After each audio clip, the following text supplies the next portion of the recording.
Hiya. Hey, good evening, good morning, wherever you are. Good afternoon if you're watching us from Europe. If you're watching up from America, it is in the afternoon. In Kenya, it is in the evening on the night of Sabasaba. Now, we want to recap what happened today in the rally. Azimio La Umoja Brigade made good of their threat, and in fact they had a very, very peaceful rally. So far, we've not heard of any serious incidences in the rally. Join me in the discussion as we recap on the declarations that happened on Sabasaba. Remember, the big question in the rally is the cost of living and opening of the Saba and IBC officials recruitment. Now, you can join me via the link as we discuss on the issues that transpired today. And for the first time in the history of Kissi, we had demonstrations in Kissi, which was very, very successful. We saw the demonstrators lobbing tear gas into a police station in Kissi. Surely the cost of living is really rising in Kenya, and we need to address it. But some people are saying, the Kenya Kwanza brigades are saying that the cost of living should be addressed in parliament.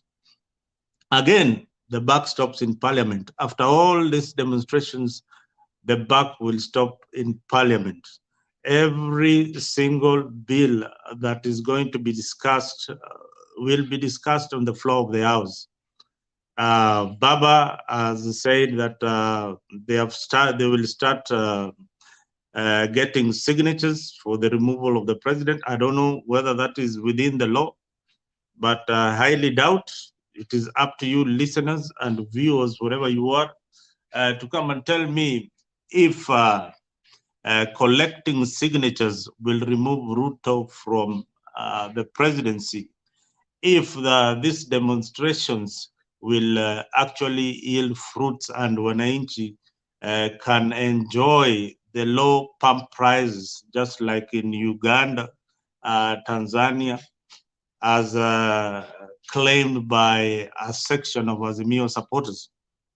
Now, join me in the show. This is Mtembei Live. We are also live on True TV.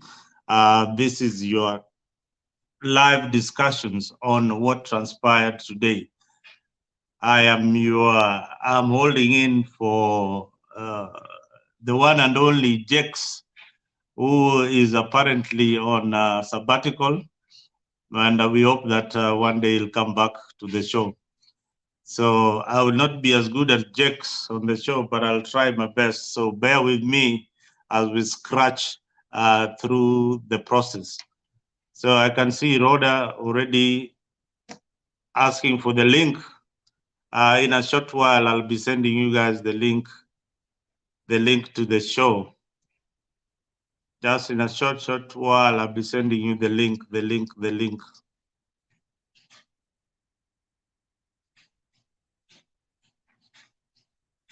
Hey, Michael Odwall is asking, where did the masses get the tear gas? Well, Michael, the tear gas was lobbied, and definitely it was lobbied back. So we know what really happened. The cat and mouse games inaitwa kimbi, kama unajua ile ngoma ya kimbi. Sasa leo ni ile siku walikuwa wanakimbizana na polisi na raia. So polisi wakirusha tear gas unarudishwa mara moja. So Baba attested to that, and I think by and large we are trying to address the issue of the cost of living, and more so, we want our country to, to do things in the right manner. I believe the Azimio Brigade has got the right to picket. That is within the constitutional mandate, but that should not affect my right also to have my business running on that particular day. So I can see Abdul Malik, Abdul Aziz, live from Bondo. Karibu sana Abdul. Tunataka mchangio yako katika huu mjadala, and tell us if there was demonstrations in Bondo. Bondo, we are seeing Zakayo atashuka chini ya mti kweli? So watu wanasema Zakayo ashuke. Zakayo ashuke. And today, for the first time, again, we saw a complete media blackout. There were no live broadcasts that we normally see in these rallies. KT and the mainstream media kept off from the event. Thanks to TV stations like Mtembei, they were able to capture the event as it happened. And now we are able to share with you some of the moments during the Sabasaba rally. Unfortunately, our mainstream media didn't do the work. The fourth estate is reminded clearly that they are the fourth estates. They are the eyes of the people. They should have been there to cover the event, no matter what threat the government was giving them. They ought to have been there to cover this particular event. This particular event is very, very important to the country. So media shying away from the main event, that is not a plus to me. That is exactly, that's a failure in part of the government. So welcome to the show once again. This is in a short while I'll be sharing with you the link.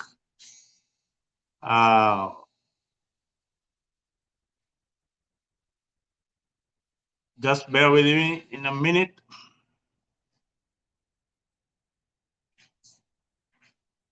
Yep. For those who want to join, now you can join me on, if you are on Mtembei debate platform, please welcome to the show.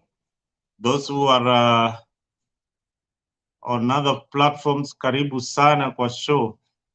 Show ni moto moto, kwa vile Jackson asema, show itakuwa moto leo kabisa, because we have got a lot to discuss, in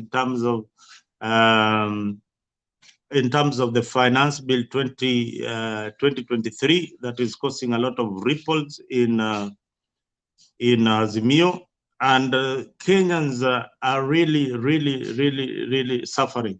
I understand that the cost of fare has gone up, the cost of commodities has really gone up, but let us look at the role of Parliament when it comes to the cost of living.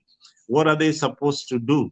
Even if Azimio don't really have the numbers, what are they supposed to do on the floor of the house? We have discussed before in this particular forum that Parliament has got the obligation to reduce the cost of living. The cost of living cuts across UDA and cuts across Kenya Alliance, cuts across Azimio. So on the floor of the House, in the Senate, we pay school fees, we pay pump prices, we pay for commodities, at least for essential commodities like unga ya ugali, things like milk. Parliament can regulate that. Parliament can really regulate that. Naona Ochuka anasema ako rada.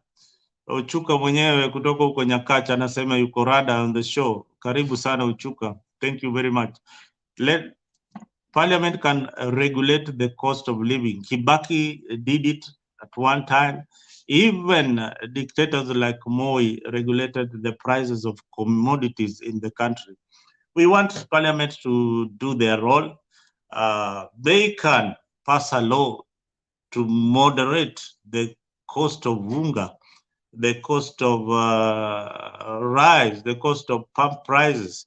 But by and large, this cost will definitely be passed to you at a later stage. So no matter how much the government will do, the cost will definitely be passed on to another generation. Remember, this country has overborrowed. This country has been living on debts. This country is still in debt. So how do we pay debts at the same time reduce the pump prices? What really makes the pump prices go up? We will look at all this in this particular show. So stay locked in Mtembei TV, Mtembei YouTube channel, Mtembei Facebook page. True TV is also coming up. We need to log in and see what is happening in there. Kindly join the show. Let us have a discussion on what is happening in our country, Kenya. This is Mtembei TV, na kama kawaida Jex anasema keep it locked on this show. I hope you are all ready to come in for the big debate. So we had noticeably, we didn't see all Azimio MPs in the rally today. Maybe somebody out there can tell us why Azimio MPs or Azimio governors are not participating in this rally. Roda Waithera, hi. Yeah, karibu sana Roda Waithera, karibu sana. Karibu sana. Job. Welcome. Job Oloch, I can see you in the show. Welcome to Mtembei TV. This is a TV platform that we share and recap on what happened. Job, welcome to the show. How are you, my brother? Fine, thank you.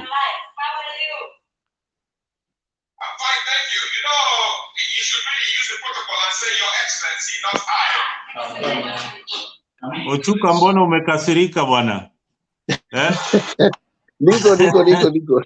Amomo wangu ika uono bwana, Bwana, tumetoka maandamano tiaga shilingi baridi na uko na kifua mbaya sana. Hebu niambie vile kulikuwa. Kulikuwa maandamano, kumekuwa imekuwa Job weka mute. Job weka mute. Pinya hiyo mic off kidogo. Yeah, thank you Job. Leo imekuwa very peaceful na tunataka kushukuru Wakenya wote kwa kushow up. Nimefurahia sana kuona new counties zimetujoin kwa maana watu wako njaa, tumechoka. Asante sana Kissi, Meru, Mombasa na wengine. Tumefurahia sana na tuendelee kuongezeka, so that naomba sana tukue almost 33 counties only yenye tunaenda maandamano. Itakuwa better sana, watatusikia.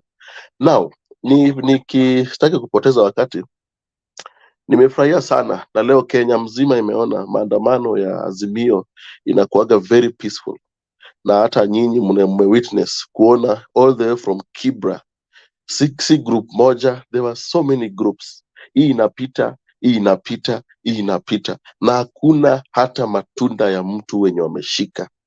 Watu wa Embakasi wamejitokeza pole, hakuna hata mali ya mtu wenye wameshika. Same to Kissi. Polisi ndiye anaprovoke watu. Hata baba angetoka Kamkunji paka town, I don't think wangefanya kitu. Baba ameingia town. Ni nini imeharibika town? Ni nini imefanyika town yenye mtu anaweza point finger aseme watu Azimio si watu peaceful? We are a very peaceful people. We are fighting for our rights. We are fighting for other people's right. Na tunataka tushikane sisi wote mikono na tuonyeshe Azimio ni kubwa. Naona umeuliza about MPs. Mimi nataka nikujibu point blank. Saa hizi sisi tuko na baba. Hata hatutaji hata senator, hata gavana hatutaji. Baba is the way. Kama ni mambo na kunegotiate, baba ndiye ataita Emilio Odhiambo, atawaita wote waende wa negotiate kwa table. Nimefurahia sana na Kalonzo, keep it up. Martha Karua, keep it up.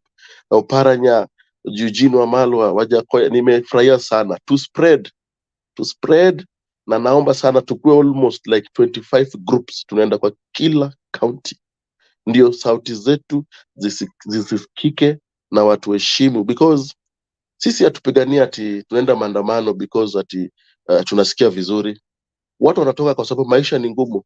Watu wengi wamefungiwa nyumba, watu wengi watoto wamefukuzwa shule, watu wengi hawana chakula, lishe ya kuweka kwa meza. Unaangalia mtoto wako hivi, anakunywa maji leo, anakunywa maji kesho, kwa sababu maisha ni ngumu.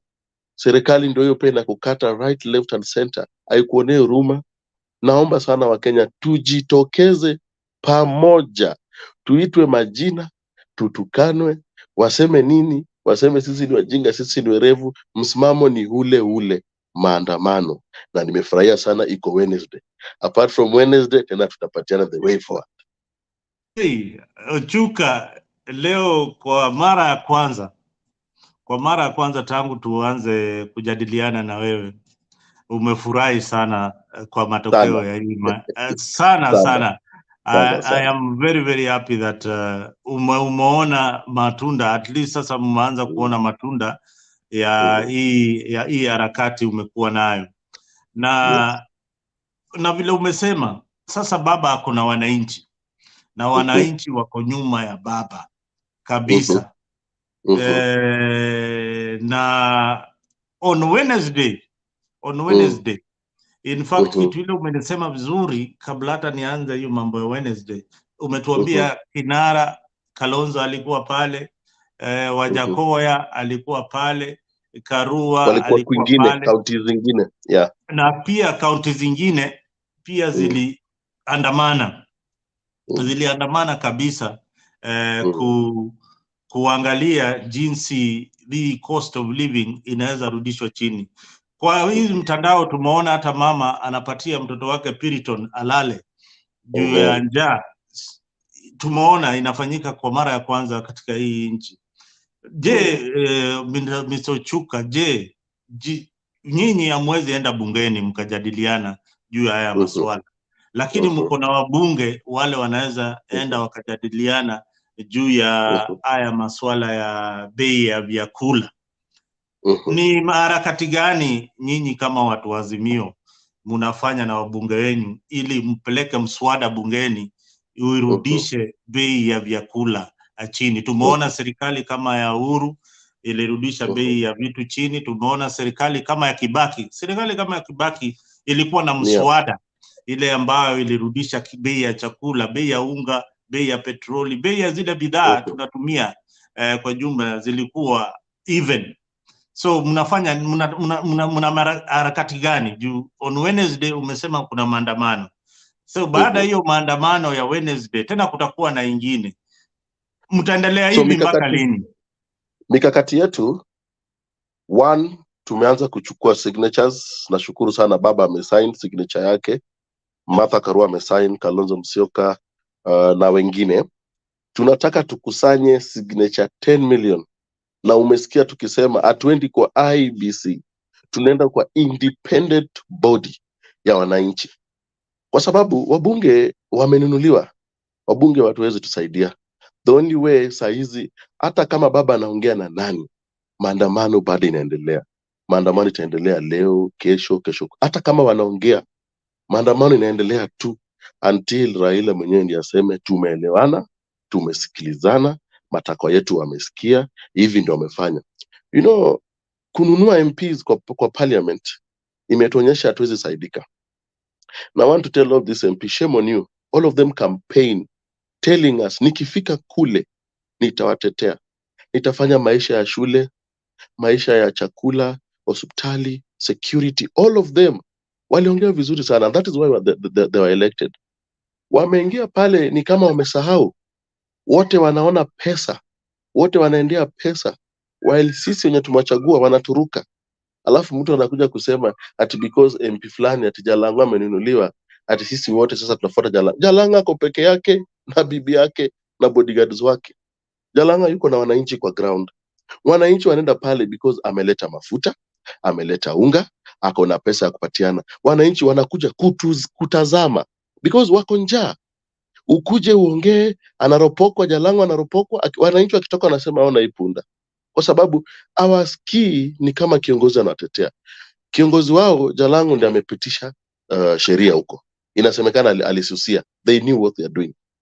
But kwanza leo MP wametuonyesha watusaidie. The only way ni kuchukua signatures 10 million itusaidie venye tunataka, na kwanza leo hakuna kusimamisha maandamano. Maandamano inaenda hivyo mpaka baba aseme tumesielewana. Ochuka hii signature hii signature ni hii 10 million mkiipata hata kesho ama kesho kutwa, juu baba ako na capacity ya kupata hiyo 10 million within 1 week, anaweza kuwa amepata 10 million signatures.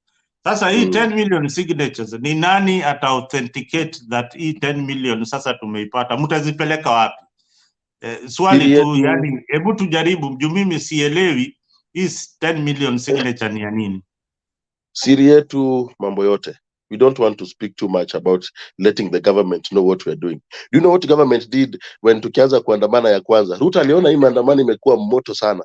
Ruto akakuja akatupanga kwa maandamano yetu ile ya kwanza.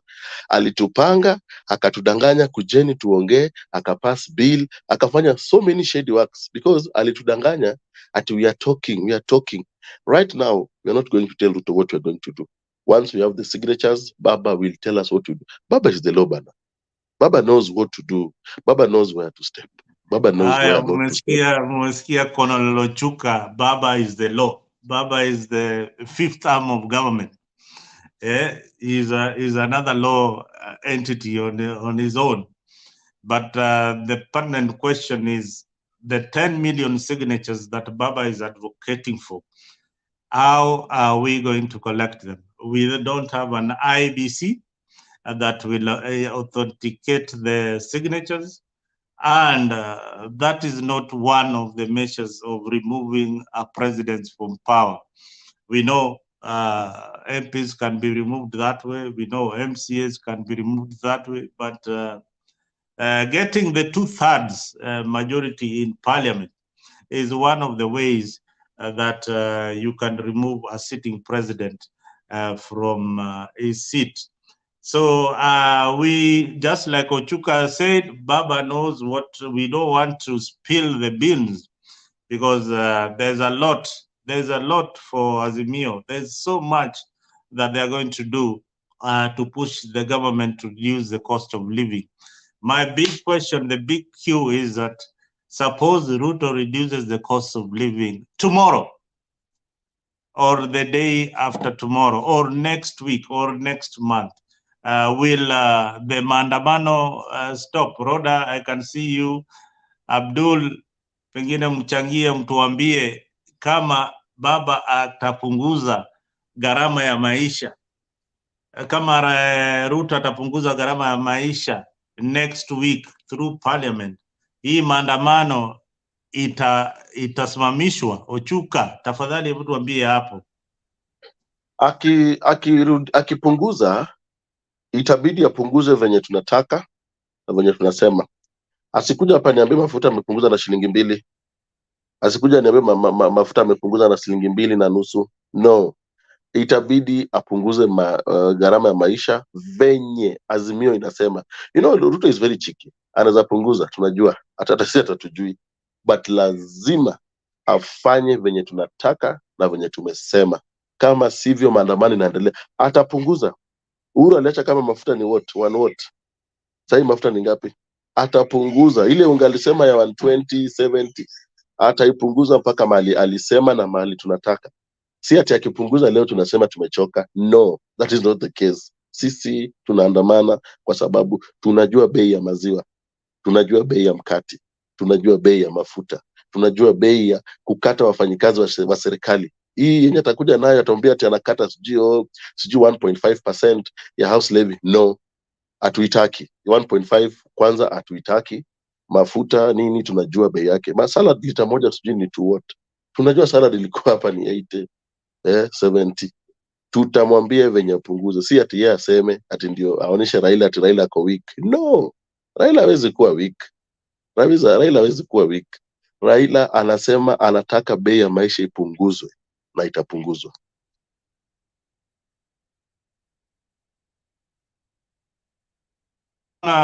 Dadangu Roda ameingia kwa show. Roda, karibu sana. Siku mingi sana na hiyo smile na maombi yako yote, na nilikuacha kama uvae miwani. Sasa siku hizi unaanza kuona vitu vizuri.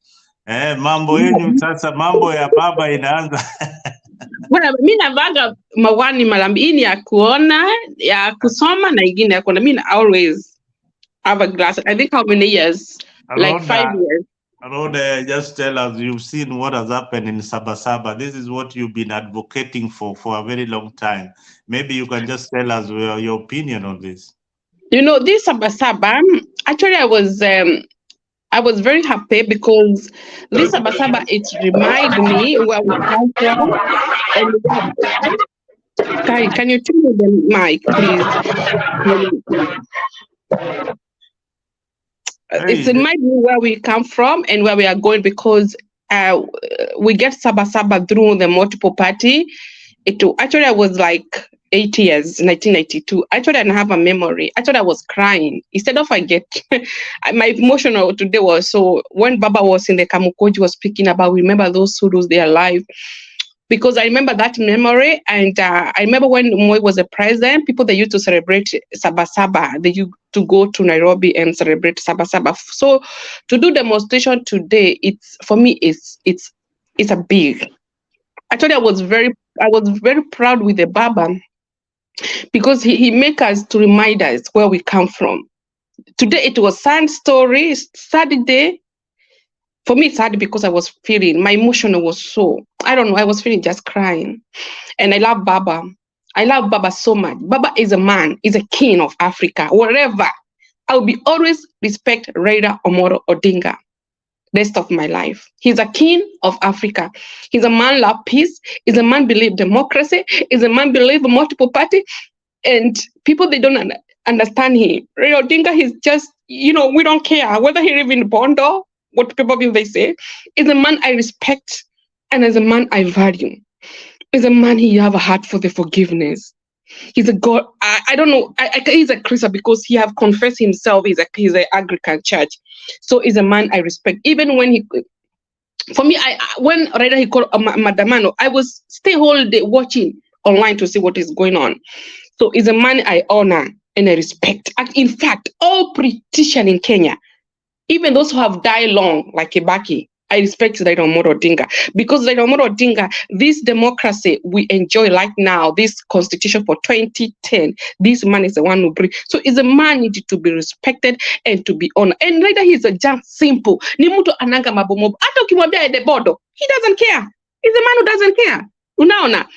Sasa unaona vile kulikuwa na watu wengi sana leo Kamukoji, watu walikuwa nataka kusikia vile wanasema, lakini kitu kile mimi kila kitu alisema na Raila Amolo Odinga ni mtu anapenda amani. Uliona hiyo demonstration yote ilikuwa na amani. Hakuna pahali watu wote wa Azimio ni watu wanagi mabomob. Sisi watu wa Azimio ni sisi tuna wish the best for our country. We don't get happy nikiona vijana hawana kazi. It's not happy nikiona mama analala njaa, nikiona watoto wako nyumbani. Unajua wewe ukiwa mama, mimi niko mama. Nasikinga unajua mimi nabeba msalaba wa watu wa Kenya. Naona watoto wa huko village wako nyumbani, hawaendi shule. Hawana school fees. Kwa sababu hii serikali ya majambazi ndio wako responsibility to take care of those children. Wanasema shule ni free. Kama waseme hakuna mtoto anakaa nyumbani. Kwa sababu Kenya is a big than anybody. Ukiwa unapenda nchi yako, kama vile baba amepigania nchi yetu katiba. Kama hata ukisimama pahali unasema wewe ni Mkenya, unaheshimika kwa sababu ya kusema mimi nimetoka inti iko na democracy. Hakuna kitu hii dunia kama inti iko na democracy. Kama leo nimeona wamama na wababa, they were expressing ukira ukabani everywhere in Kenya. People, they were expressing them. So what a blessing, what opportunity. You know, some countries they are not allowed to do demonstrations, and these demonstrations tunafanya sahi, and my prayer, our democracy will not die, our constitution will never die. Yes, Rhoda, thank you very much. You know, you are a preacher. If I let you go on, you can go on and on and on and on. You'll never stop until you are stopped.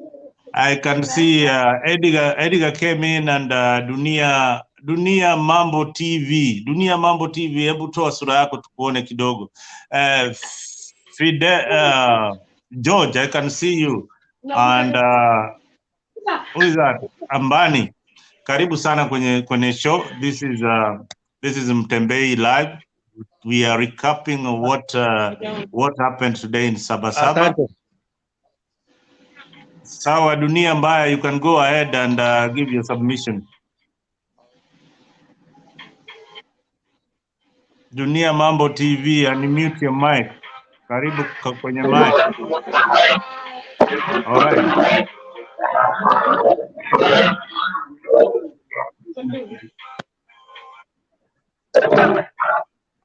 Dunia, if you are not ready, then we can have Edgar. Edgar, you can go ahead. Well, thank you so much, Mzalendo. I'm happy to see your Chuka back and my sister Rhoda. How are you, Rhoda? And Ambani, Finidi, George. Finidi, George, are you the player you used to play for Nigeria? That name sounds interesting.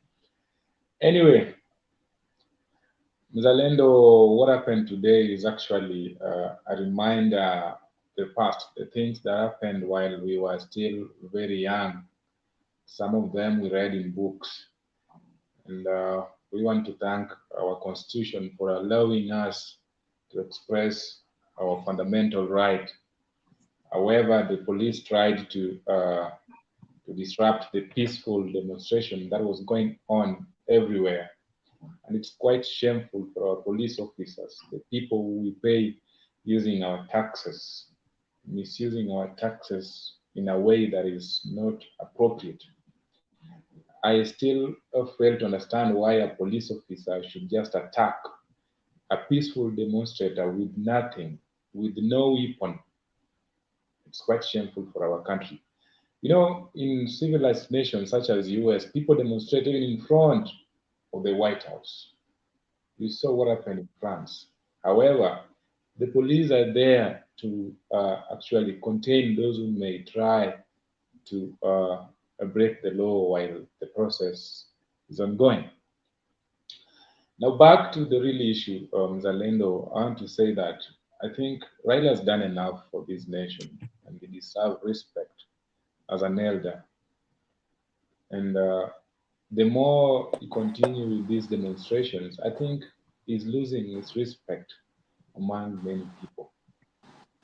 You know, when you're doing something good, but the people that you are doing this for are not seeing this, are not appreciating this, people back at home are not seeing what Raila is doing as a worthy cause.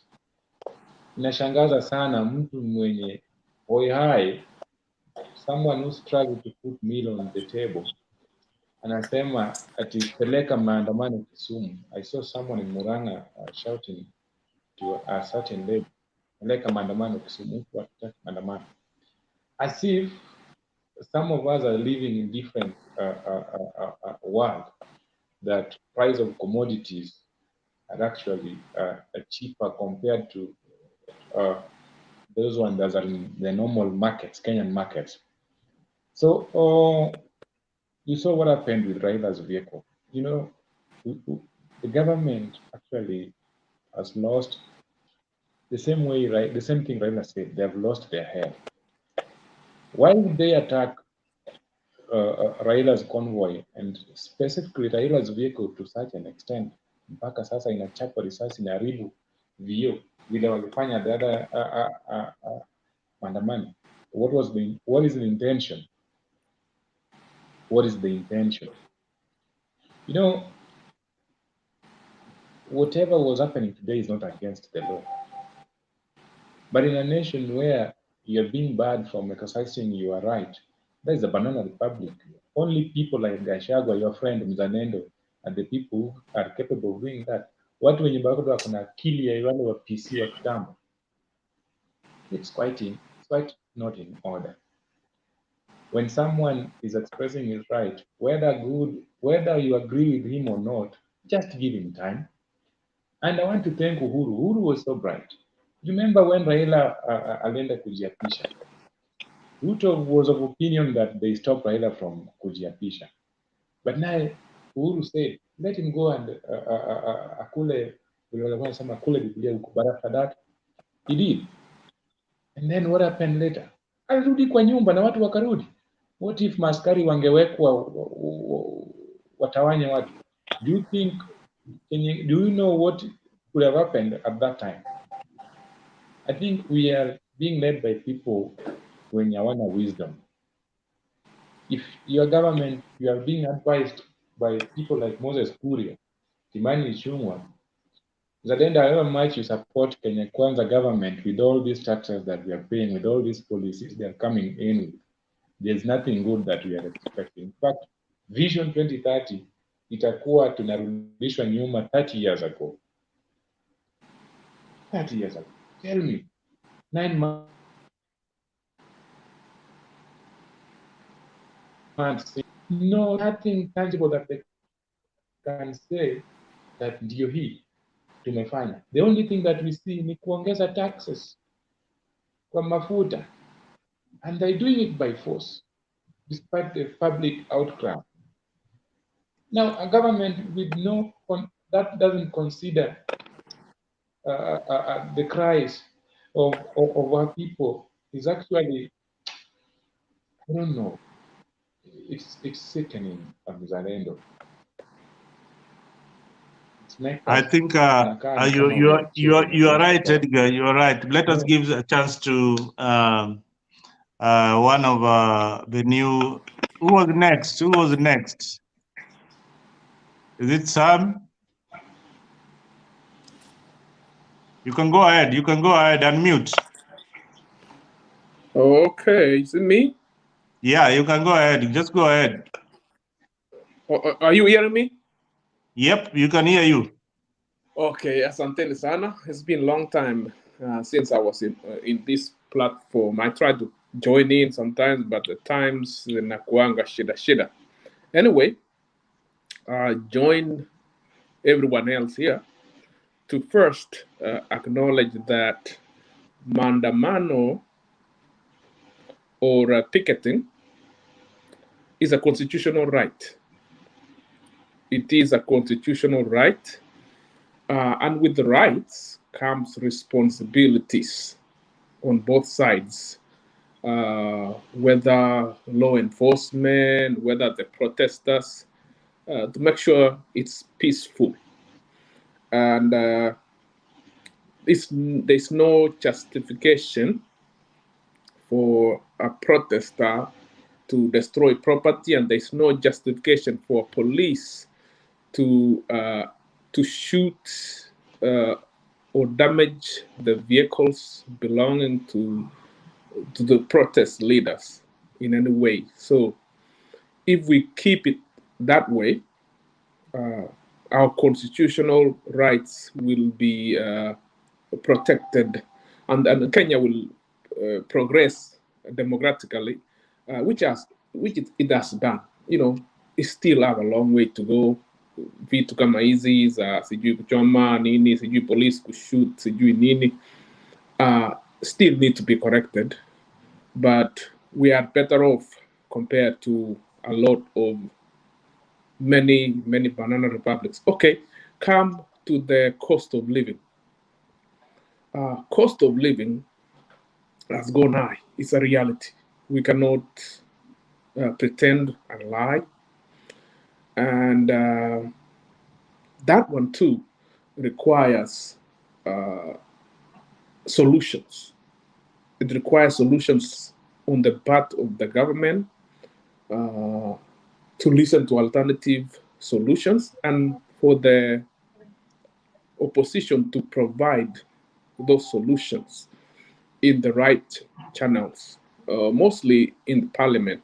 For example, the tax. I'm personally a Kenya Kwanza person, but I was opposed to a lot of the tax provisions, not because it's bad to tax. Government has to tax so that they can raise revenue. I was opposed because of the time we are in. Kenya is struggling. Kenyan is struggling. Is struggling very hard.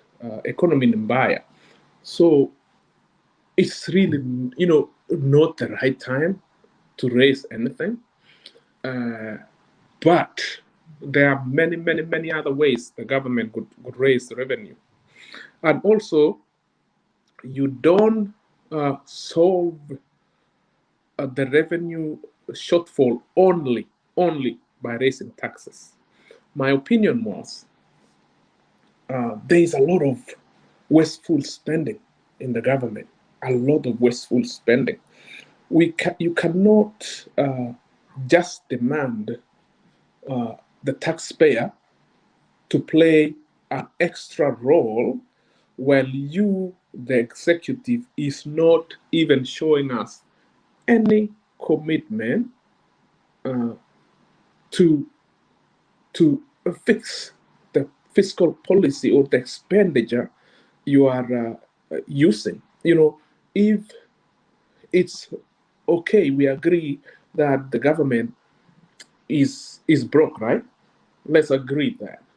But you cannot tell me that while you have not changed anything on the spending spree. You cannot keep the same pay, like for Weshimiwa were in Mombasa one time saying we want to keep our benefits the way they are. We want like 10 million, 20 million car grants, the sitting allowance and all that, to a tune of about 2 million a month. And at the same time, we are here saying the government is struggling. The government revenue is like maybe 2.2 trillion, but the budget is like 3 trillion. So you have a shortfall of about 800 billion. And here you want to leave like it's 1978. Like it's like Kibaki time, where you just live large, you fly on helicopters everywhere and everywhere. Fiscal responsibility should be for all of us. Yes, the taxpayer, we collect enough taxes diligently. Those who've made good money should stop filing nil returns just because you are not on our payroll, so we cannot pinpoint your sources. We need honesty from each of us. Number two, the government should be responsive to the wananchi. You should not live like drunken sailors, but you want to tax us. Kenyans are not refusing to pay taxes. They're not. But we are saying, okay, show on your part your responsiveness. You cannot tell me, okay, pay taxes, and you're driving gas everywhere, flying helicopters everywhere. It's insensitive. I think that's what the Wananchi are saying. They're not saying we hate taxes. We know it's our responsibility to pay taxes, but also it's your responsibility as executive to show some restraint on wasteful spending, on the legislature to show some restraint on wasteful spending. So I'm expecting from both sides, as Neo, to demand those things in Parliament. Okay, on the cost of living. Cost of living has gone up everywhere, and the prices of commodities have never been going down anywhere. bei ya sukari in 1963 was less than a shilling per kilo. But right now it's not. It's been going up everywhere. Cost of mafuta ya gari has always gone up. But the issue here is the pay has stagnated. So we need to address that. We don't need to throw stones and burn stuff. We need to sit down and say, okay, cost of living has gone high, but our pay has not caught up with the cost of living. So this is what we need to do in Parliament. We think about raising the wages, because the cost of living is high because I cannot afford it. Why? The person who was paid 28,000 per month in 2000 are still being paid that amount.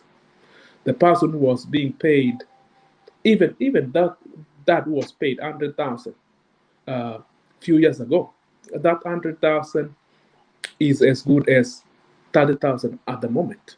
So we need to address that on that level.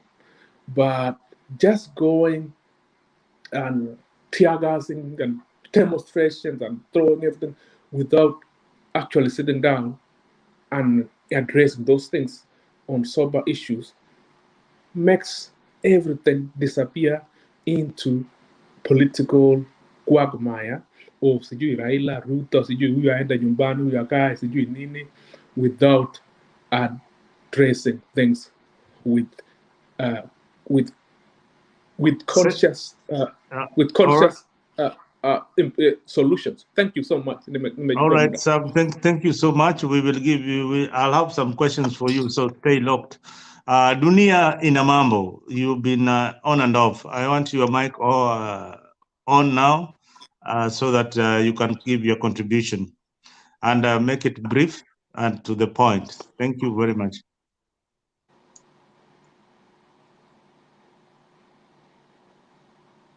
Dunia ambayo ina mambo, hatukusikii kaka.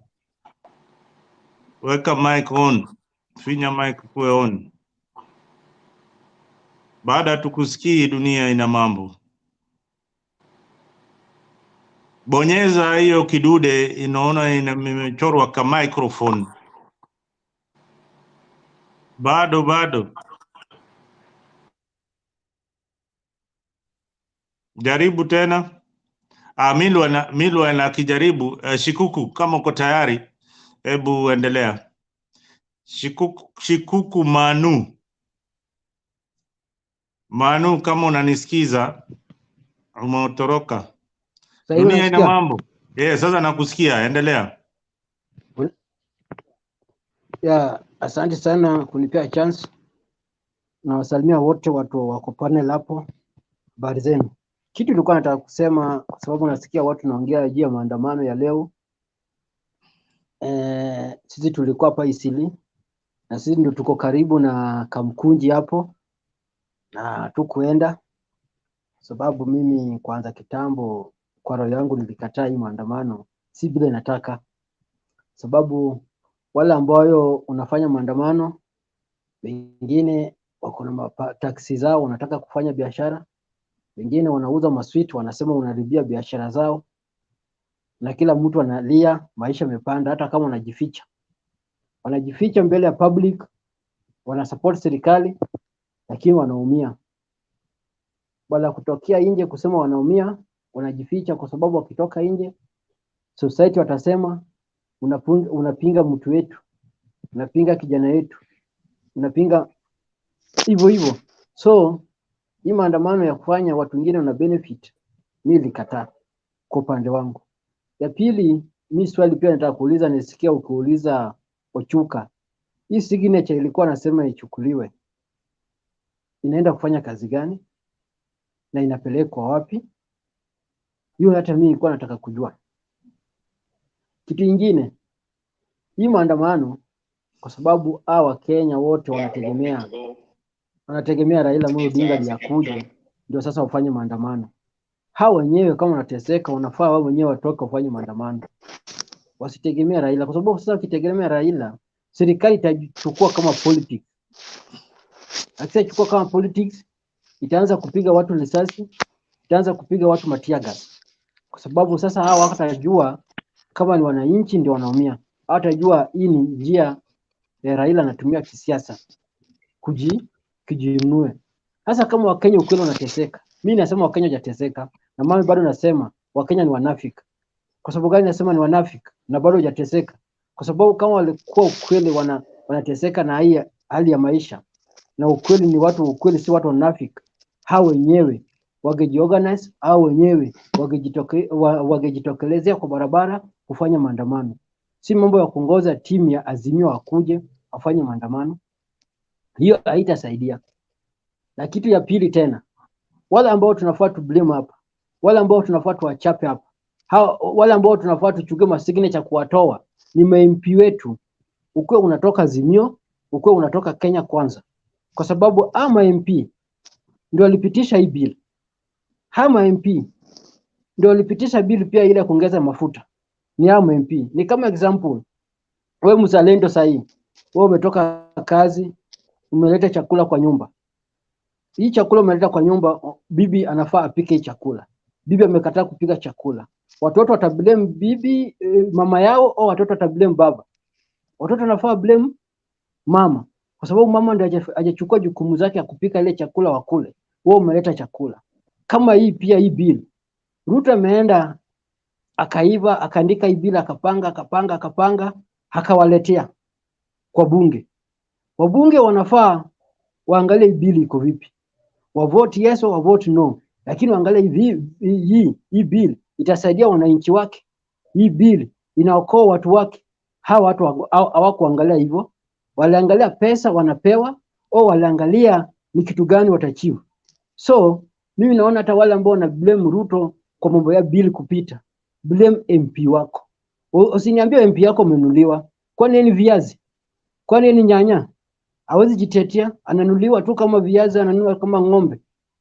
Sasa wewe unachagua mtu ambao unaenda kununuliwa kama ng'ombe, na wewe pia unaenda kuchagua mbunge ambao anakuwa absent. Wewe unaweza kuwa absent hadi siku ya kufanya mitihani, alafu unatokuja tuambia hapa mitihani imeshafanywa, mimi nilikuwa absent sijui nini. Unajitetea aje? Hama bunge ndio tunafaa tuwachape, hama bunge tunafaa tuwalalamika juu yao, kwa sababu hao ndio wameleta hii maisha ikakuwa ngumu. Bill imeletwa mbele yao, wanafaa wachunguze hii bill, wapige no ndio isipite. Ndio ule jamaa president arudi tena angalie kwa nini hii bill wabunge wamekataa, ndio atengeneze pale mbaya. Hao watu walisupport hata kama waligongwa, hata kama walipewa pesa. Hiyo ni ujinga. So hii maandamano, hata kama watu wataandamana mwaka mzima, mwaka 100, mimi sioni change. Kwa sababu gani? Wakenya hawako pamoja kuandamana. Hata ukiangalia la leo, kuna makaunti nyingi wajafanya maandamano. Kuna wakati nyingine wamefanya tu rasharasha, inaitanga ile mvua ya rasharasha. Hakuna maandamano wamefanya. Ile kaunti ambao mimi leo nimepesa route kufanya maandamano ni Kissy County. Mimi Kissy County leo ndio nimesikia amefanya maandamano. Hao wengine walikuwa ni rasharasha zote, hata kata Kisumu. So Wakenya kama wako serious watokie wafanye maandamano. Si mambo ya kungoja Raila, wala si mambo ya kungoja community moja au kungoja watu wengine afanye maandamano. Ya pili pia kitu nataka kuambia watu wengine wajue hapa. Ukiangalia sasa hivi unaona serikali bila iko. Na tangu Kenya pata uhuru tunajua tumeongozwa na watu wawili, au ongozwa na jamii wawili. Haja jamii ukiangalia wanakuwa na squad yao, ambayo kitu ikitendeka hiyo squad yao wana switch off, inakuja kwa public. Ukiangalia Rift Valley wanakuwa na squad yao, wanasemanga land reform. Kuna youth inaitanga land reform. Ukiaguza tu mambo ya land, ukiguza mambo ya serikali yao, hiyo land reform youth inaswichwanga yote na kama. Ukiangalia Central wanakuanga na youth yao ambao wanajitanga business community. Wanajulikana kama jina lingine Mungiki, hata kama inasemekana iliisha, lakini iko chini ya maji. Mimi nauliza nyinyi community zingine, uko na youth yenyu ambao wanaweza tetea kama kitu yenyu imeguzwa, ambao iko kando? Hakuna. Hao wako na hao wawili, naenda ufanye research. Hao watu wako na bado wana believe tu bado wako hapo. So mimi naweza sema maandamano hata tukienda mwaka, na kama Kenya wana umoja wafanye maandamano kama ya France, hakuna mbali mimi unaenda. Na swali lingine nataka kuuliza mtu na nisaidie. Kwa nini wakifika wakati wa maandamano Ruto anaenda nchi za nje? Ni nini inafanyika? Ili maandamano zote yanafanywa, yeye kazi yake ni kwenda nchi ya nje. Haya, dunia mbaya, hiyo swali utajibiwa. Umeuliza swali ngumu sana, hata mimi sijawahi jua ya kuwa ati Ruto wakati wa maandamano lazima aende nchi ya nje. I believe hapa kuna mapanelists hapa wale wako able kabisa, kina Roda hapa, we have some here, they will be able to answer that. Alex is also on the background listening. We want you to come into the studio. Hao watu wote wataweza kujibu hiyo swali. Hebu tuende mbio tuende kwa Shikuku Manu. Manu hujaongea, then tuende kwa Kiter, then tupatie Roda, mwanadada ule yuko pale, atuambie mbili. Manu. Asante sana. Asante sana ndugu yangu na wasalimu wote wenye mko hapa live. Leo mimi nimeshuhudia maandamano yakiendelea hapa na pale, lakini jambo ambalo na kunishangaza ni kwamba sisi wa Kenya hatujashikana wala hatujaungana kwa njia moja. Unapata ya kwamba jinsi ndugu yangu anasema ya kwamba kuna baadhi ya watu wameungawa wanaandamana, kama Kisii imesikika mahali penye nafanya kazi, tumetembea maandamano huko, lakini watu wamefinyiliwa, wanalalamika kwa sababu ya bei ya vyakula, wanalalamika kwa sababu ya bei ya mafuta. Jambo moja nimekuja kujifunza hapa ni kwamba kuanzia kwa viongozi wetu wameishi kama fisi. Unajua fisi kazi yake hutembeza tu ulafi wake mbele. Yeye akishakula na ulafi wake aenda alale, yeye ameshatosheka. Yeye hata shughulika na wale fisi wengine. Sasa fisi wamekeuka, wamekuwa wengi kuanzia kwa wabunge wetu, serikali yote imekuwa fisi. Tukikaa hapa tukisema ya kwamba kuna mtu atakuja kutupikania, tutakuwa tunajidanganya sisi wenyewe. Ni wewe mwenyewe usimame, utafute mbinu jinsi utakavyojipikania, ndio sasa uishi maisha yako ya kesho.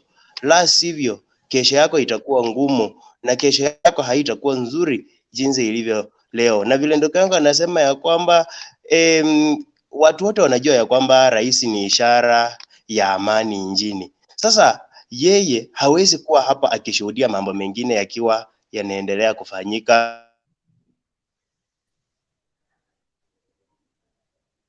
Inaonekana ndugu yangu pengine bundles, ishara ya uchumi imemwonekania hapo. Ishara ya uchumi ndio hiyo inaonekana hapo, bundles zimekatika. Pengine akirudi tena baadaye tutampatia nafasi. Hebu tupatie nani mwenzangu? Nani alikuwa anafuata? Chikuko ni wewe ama ni Rod? Keter, umeongea? Yes. Wewe ndio ulikuwa unafuata. Hebu Keter, hebu tuelezee mahali unatoka, kama kulikuwa na maandamano leo, na pia unaonaje matokeo ya maandamano ya leo, yani the second liberation ile limefanyika Sabasaba. Mkae kujua that kulikuwa na the first liberation ilifanyika 1990. Wengine wenye mlikuwa watoto, pengine mkasoma. Hiyo pia mimi nilipata, kama mimi ni kijana barubaru, nilikuwa pale Kamkunji na kina Shikuku na wengineo. Sisi ndio tulikuwa wale magad, wale mabodyguard wa baba hiyo wakati. Roda wewe ulikuwa mtoto wewe. Sasa sisi ndio wale sasa waliobobea. Hebu Ketere, hebu tuambie unaona. Good evening. Naitwa Keter, natoka side za Eldoret. Na ni mzuri tumekuja pamoja tuongeleshane vile kumekuwa mchana mzima na vile kunaendelea. For me, the only way citizen wanaweza keep serikali in line ni maandamano, hakunanga njia nyingine, kwa sababu tukiwajia wabunge nao watatukula watumaliza. Bunge hawakuangi side yetu, they are never us and they'll never be on our side. In short, our MPs, if we rely on them without maandamano na demonstration easy, I assure you kitu watafanya kubwa and they will unite ni time wanaongezanga mshahara. Hizo zingine ni kubishana tu, wakimaliza wanarudi kwetu. They'll do nothing for us. And I'm happy that imefika ile time yenye everybody has felt it na anasema we must keep the serikali in line, na kama ni liberation, it is us wenyewe sasa inatuuma sisi na inatuhusu. Sasa I don't want to be ikue in a side that unajua saizi imekuwa maandamano inakuja then after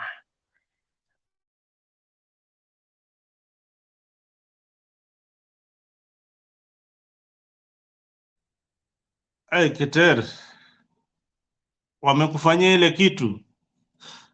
Haya, now Roda pengine Keter akijiadjust, he has hung up, pengine tuambie briefly ndio tupatie. Unaona uchumi ni mbaya, wewe unajua uko ugaibuni, unajua ugaibuni. Umerudi Keter, sema.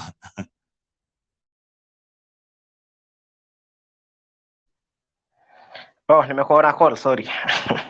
Okay, maliza haraka ndio tupatie Roda nafasi.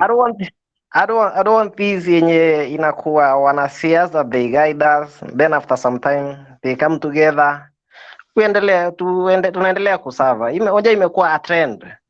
We start as a good liberation, we say this is our time, this is the time tunafaa ku change our country. Then all of a sudden the politicians come together, sisi sasa tunabaki tukiteseka tena miaka 5. After 5 years they come, wanakosana tena, they guide us, tunaenda barabara, after some time wanatuachilia tena.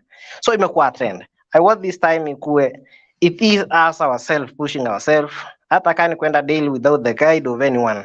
We go, we demonstrate, we change our country. This is our country, hatuna nchi nyingine. Hata tukisema nini, this is our country. This is the country yenye tutaishi sisi wenyewe, watoto wetu watakuja kuishi, it is us, tunafaa kuichange. Na mababu zetu, they fought for ile ya kitambo, they fought wakatoa mbeberu. 92 wakafight, wakamaliza. It is our time. What are we doing? What will we do? We must change.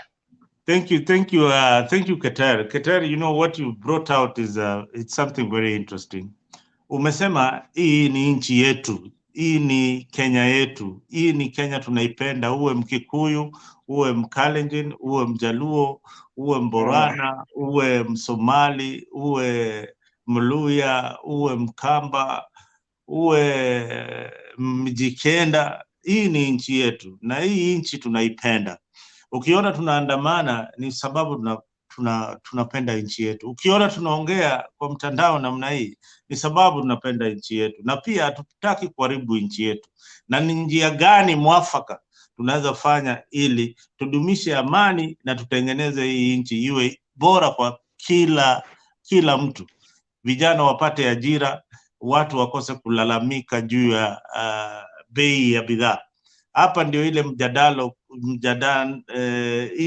mjadala mwafaka, na hapa ndio mahali tunaweza ongea hii maneno. Mimi leo ninashikilia pale Jex, lakini viatu za Jex ni kubwa sana. Naomba msamaha kama nitakuwa nimetereza kidogo, mtaninuia radhi nikiendelea na mzungumzo. Roda, tafadhali. Sema mimi niko urabuni, sawa tu, hakuna shida, kwa sababu navaa hivi ni vile sitaki kuonyeshana nini na respect. Unajua Ruto, kuna mtu ameuliza, unajua saa zingine problem of breathing sometime. I hope I'm breathing. Ruto, unajua kwa nini Ruto anaendanga nje? Ruto, I don't know whether Ruto and Moi was the same tribe, but the problem with the Ruto, he doesn't want to be responsibility for the Kenyan people. Watu wakifanya maandamano, he need to be there, to be involved. But the Ruto doesn't care. That's a fact. He doesn't want to be there. And can you imagine you are the president? To be the president, you are the president. You have a risk. If something get happen in Kenya, you are the one responsible. But Ruto have never shown us Kenyans. Hata sisi tuko nje ya inchi. Ati tuko na rais responsibility. He doesn't care. That's a fact. Na maminista wake, they don't care. Kila mtu anaweza fanya vile wanataka. And it's unfortunate. It's very sad. It's very sad. Sasa sisi, what can we do as a Kenyans? The way we can change Kenyans is only the community we be together. That's the key. Like usiangalie wewe ni Mkikuyu, wewe ni Luo, wewe ni Mkaro. Yani we just look at we just look at like the picture, like the way we look at your hand. We see we are all Kenyans, even if we are different fingerprints. We remain Kenyans.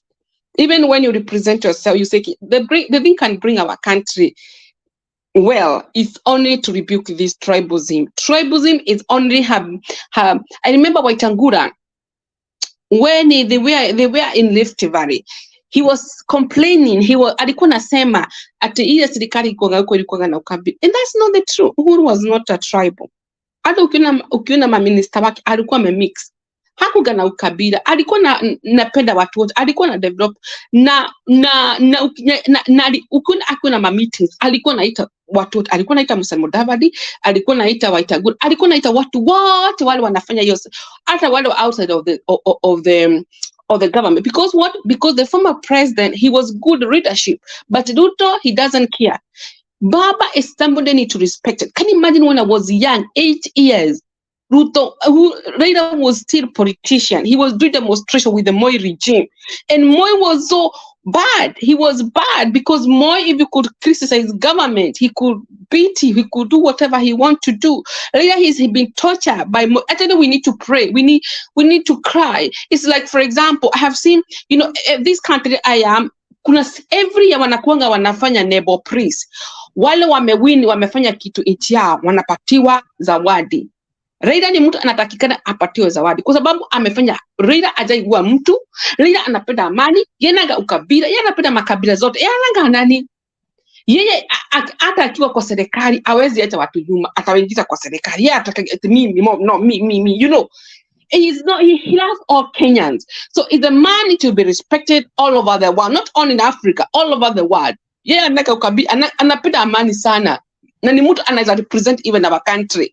Nakumbuka last year akirepresent our country, alikuwa nahojua huko UK, vile alikuwa naongea Kenya, akasema our country, we have a integrity. Yani nikasikia so proud to be a Kenya.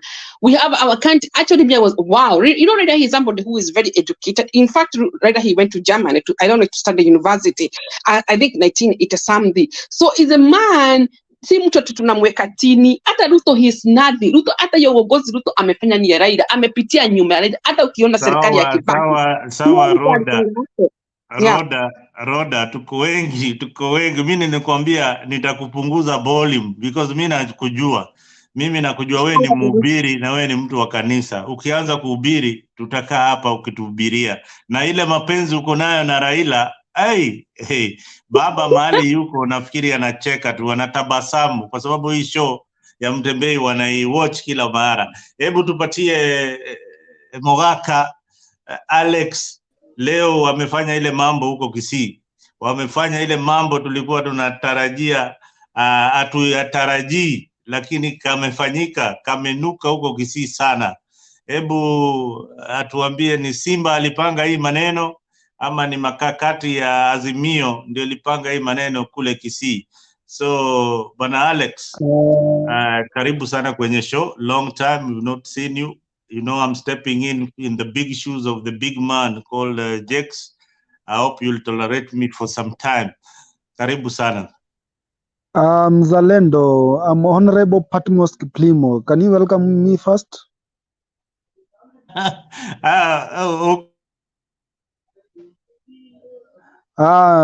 Mzalendo, do you hear me? Yes, sir. Kindly, the today's Sabasaba, it was clear evidence that all the politicians in ODM is full. Hey, who are we having? Who are we having? So Honorable, who is talking? Hey, Alex, endelea bwana. Huo mheshimiwa nimempoteza. Honorable, nimempoteza. I need my glasses on, man. Alex, continue.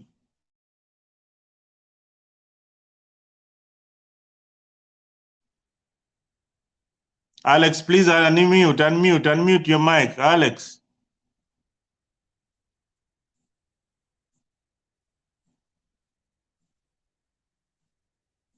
Can't hear you.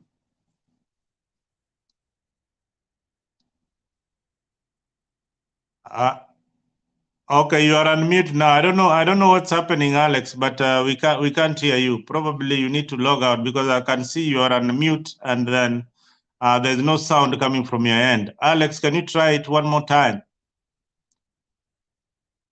We can't hear you. Alex. All right, thank you.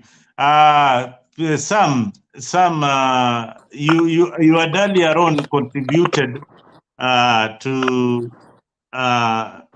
the demonstrations. I wanted to ask you a question because you've been in this politics long enough and probably watched Moi's regime and you watched Kibaki's regime. What do you think that this pressure that is coming from Azimio will actually bring the cost of living down? Oh, honestly, I'll tell you no.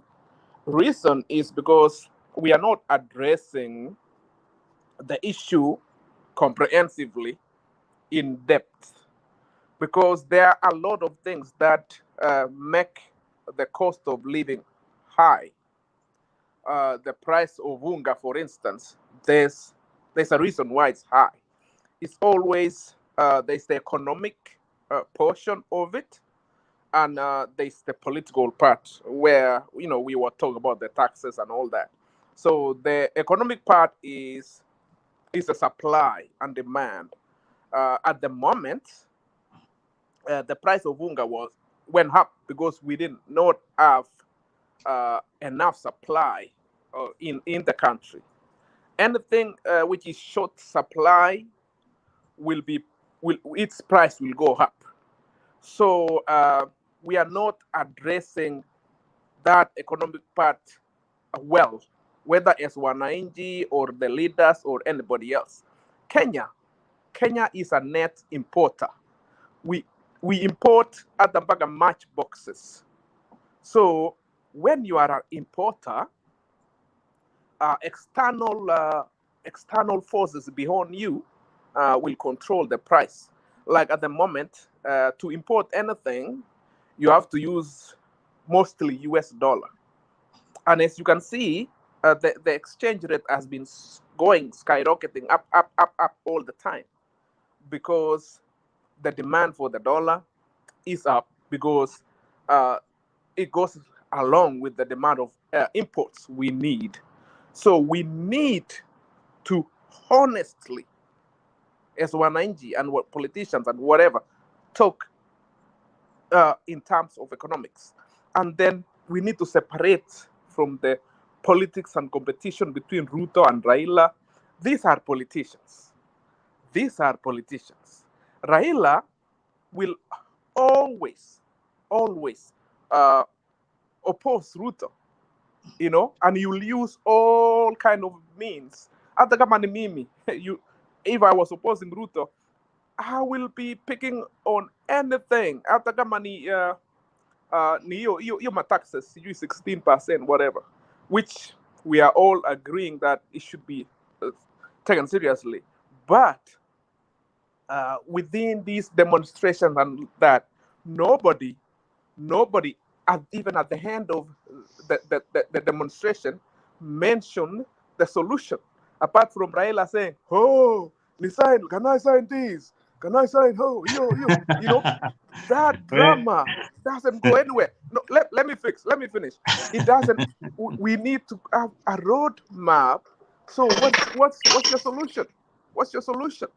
You know, because last time before the tax thing, there was a previous Maandamano, which he said he had 9 petitions, things that he will demonstrate, he will deliver them to the whatever or something, whatever else. They did not deliver that. So to answer your question, demonstration doesn't fix it, doesn't increase the amount of unga kwa the shelf. So we cannot force like a seller, for example, because we have demonstrated Leo, from tomorrow you must sell your unga at 100. This guy bought they imported these things from maybe whatever for 150, and you are telling him to sell it at 100 kwa lazima. You know, it doesn't. Any other question? Anyway, Sam, I think you have tried to answer the question. I don't think I've got any further questions to you. Maybe the panelists can have something, but let me welcome Ambani to the show. Simba, welcome to the show. Karibuni sana sana. I don't know nani alikuja kwanza or anybody with anything burning. Kama ni Simba ama Ambani. Karibu sana, karibu sana. Asante, habari zenyu, habari za jioni. Mzuri, endelea.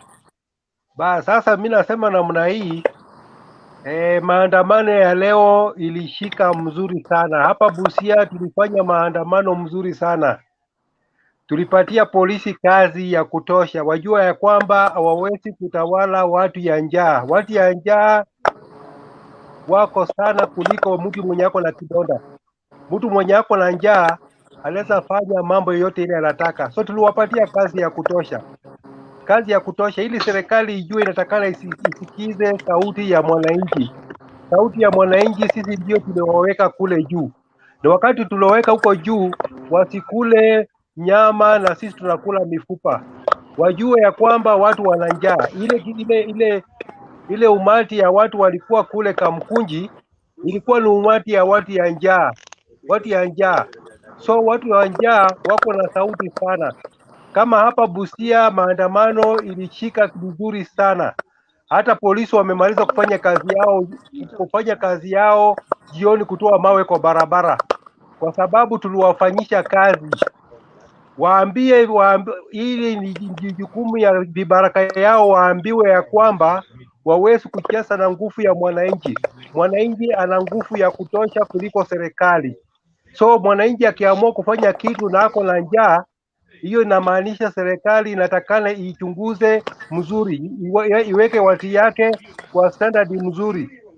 Mwananchi akilia, serikali ijue ya kwamba mwananchi analia. Gharama ya maisha imepanda sana. So mafuta wameongeza juzi. Sasa wanataka tukae tukiangalia tukungoje ile chakula tumepanda kwa shamba. Hiyo chakula tumepanda kwa shamba iwezi kumea wakati hiyo saa hiyo itakaa kidogo. So serikali inatakana ichunguze, at least isaidie watu yake ya nchi yake ili wasifanye namna gani wasiwe na njaa. So inamaanisha ya kwamba serikali inatakana isikie sauti ya mwananchi. Na wasiposikia sauti ya mwananchi, bado baba angali na nguvu. Wasidharau baba. Baba ana watu. Baba ana watu wa kutosha. Baba ana jeshi ya kutosha. So tunangoja serikali ifanye kitu. Serikali isipofanya kitu, bado tuko kwa barabara. So napongeza watu ya Busia kutoka kufanya maandamano, kwa sababu tuliwapatia polisi muda. Polisi walikuwa wanazunguka tu town. Sisi maandamano yetu ilianza saa 8, saa 9, tumemaliza saa 10, tumemaliza saa 1. So tukapatia polisi nafasi ya kutoa mawe kwa barabara. So wajue ya kwamba mtu ya njaa ana sauti sana kuliko mtu mwenye ameshiba. Asanteni, mubarikiwe. Asante sana Ambani. Hebu kitukimbie mbio kwa Simba mbio. Tuna watu wengi sana, panel imejaa, wanataka kuzungumza. Na pia unajua hali ya uchumi, bundles zinaenda kama inakatika. Tuende haraka ndio watu waweze kusikika. Pale popote huko utuambie wewe uko sehemu gani na maandamano ilifanyika mahali hapo, ama wewe pia ulienda pale Kamkunji. Hebu karibu sana bwana Simba. Asante sana Bwana Msalendo, nafikiria mnanipata vilivyo. Mimi kwanza shukrani zangu kubwa kwa watu wa Kisii ambapo tunajua recruitment ya UDA ilifanyika siku 2 zilizopita, na in fact Kisii tuko na advantage kwa sababu tuko na mbunge mmoja ambaye amechaguliwa pale, ambaye ni extra member of Central Province, ambaye amechaguliwa Kisii in the name of majority leader in the National Assembly, Bwana Silvana Sosoro. So baada ya mbwembwe zake kujipiga kifua, ilibidi wananchi wamwambie hapana, sio hapa, na wakatoka na wakaweka sauti yao na wakaonyesha ghadhabu yao kwamba jamii ya Wakisii ni watu ambao wako independent in mind, they make their decisions whenever at whatever point they want to they make it loud and clear. Nafikiria walisema Kisii hakutakuwa na maandamano yeyote. So outside Kisii, in fact, Kisii was one of the counties ambapo wengi hawaku expect kwamba yenye ilifanyika haingefanyika, na picha siko hapo nje, mwenye anataka angalie kwa sababu hii ni serikali ambayo haitaki kusikia. Wakati hawataki kusikia, demonstrations are there. Wanaweza soma kwa ukuta, maandishi yako kwa ukuta. Asante.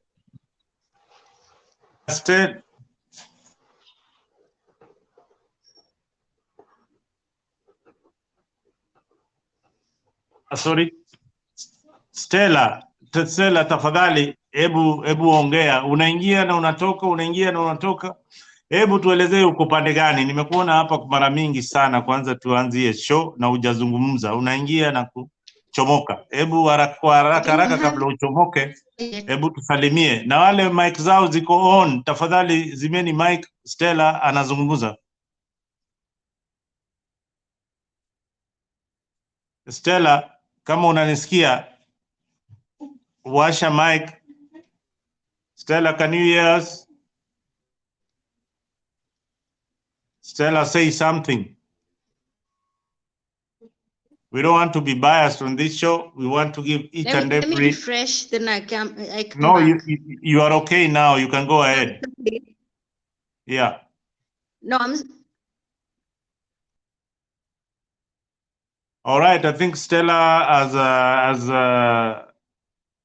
as she's refreshing, we have Keep in the studio. Keep tafadhali, karibu sana kwenye show. Yep. Yes. I want to say something. Sam is absolutely right. He's right that his president left the country when Maandamano happened. He's right that we need to give Ruto a chance to give all those promises that he's never achieved. He's actually right. We need to hear about the electric borders. Ruto is right. He needs to give us those. He's right. I 100% think that he's right that millions of Kenyans who came to the street do not know what they're doing. They have been brainwashed by Raila. Cherege's Sam is right that Ruto is the right person to lead this country because Ruto knows what he's doing. Gachagua is right to go to the to go to meetings with the governors while the country is burning. Yeah, so Ruto is absolutely right to increase the taxes of Kenyans who cannot afford it.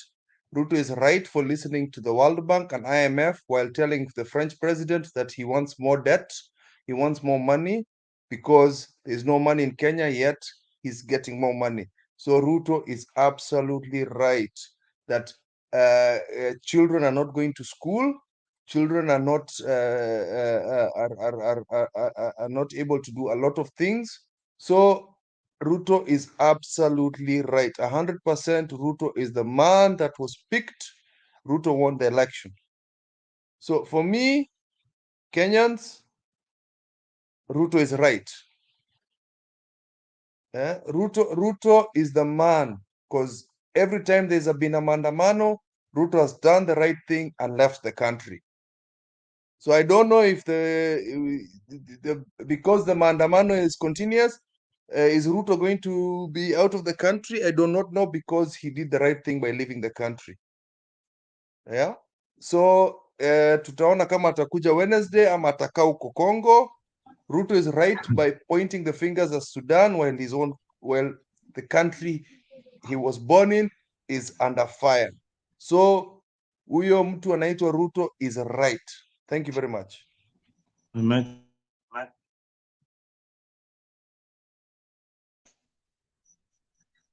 Thank you, Kip, for that kind of analysis. It's very, I think it was very sarcastic, but by and large, the point is very, very clear. No, it's not. See, you want us to accept everything about Ruto, so I've accepted it. Yeah. But I also but I'll never call him accept, president. Kip, That's the only I thing I'm also not accept sarcastic about. the sarcasm in your statement.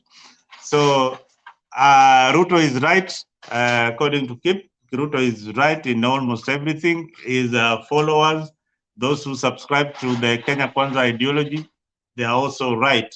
Let me have Ken Obura, who has just stepped in. I think he's stepping in the show for the first time. Welcome to Mtombei TV. This is a channel where we try not to be biased, and we try to address the issues as they come.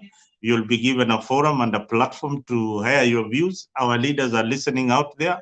The important picking points, they can take them to parliament.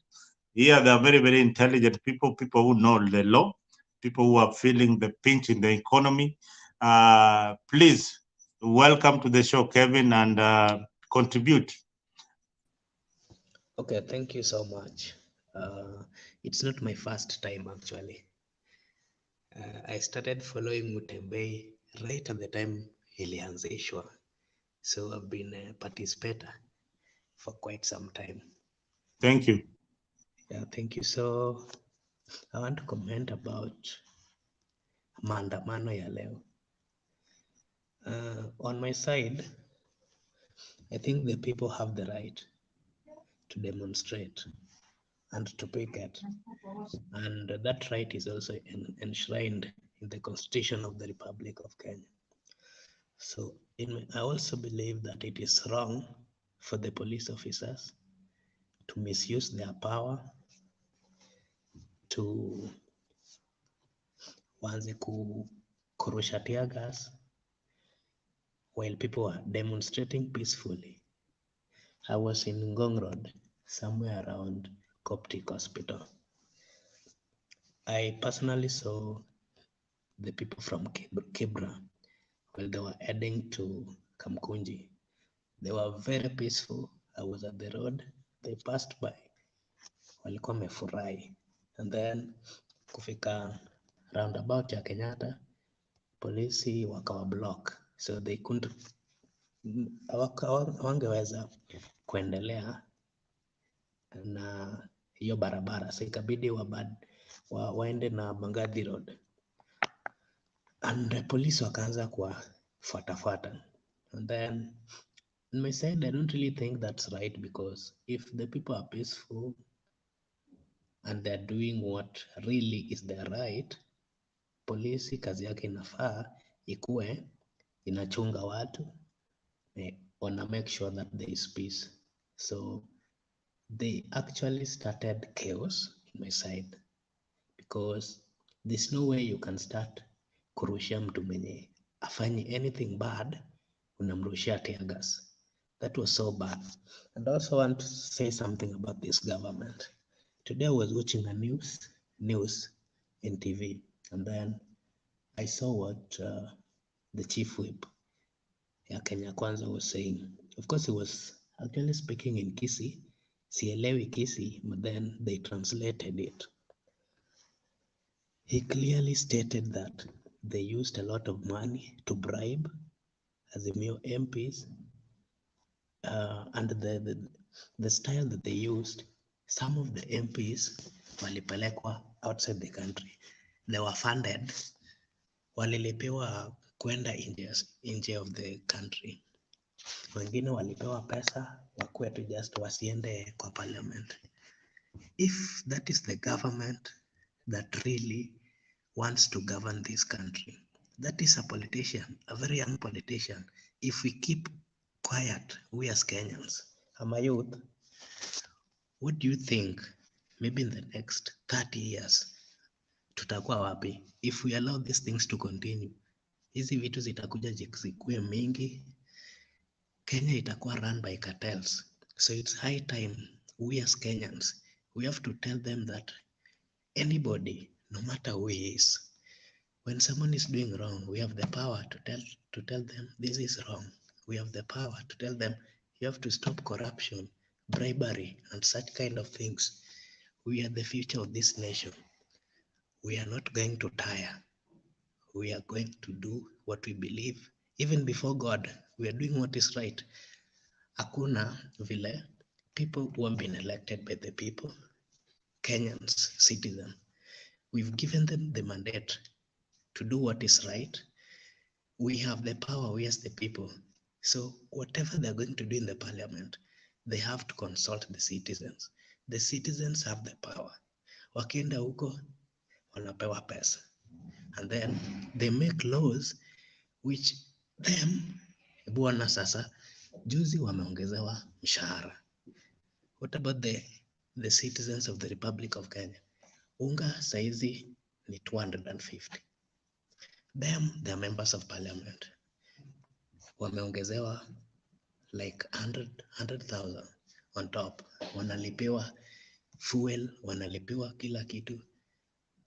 A Kenyan, especially mtu akona diploma degree, wakiingia wanalipwa 30k. Huyu mtu hajaongezewa pesa yoyote. Hao watu watasurvive aje? It's high time we as Kenyans, we have to unite and say no to anybody who is trying to misuse us. Thank you. Thank you, Bona Kevin, for that precise and to the point analysis. That enough is enough. Enough is enough. Kenyans are ready to take whatever it takes to ensure that the government brings the prices of commodities down. Karibu sana. Dunia ina mambo. Umekaa sana bila kusema kitu. Karibu.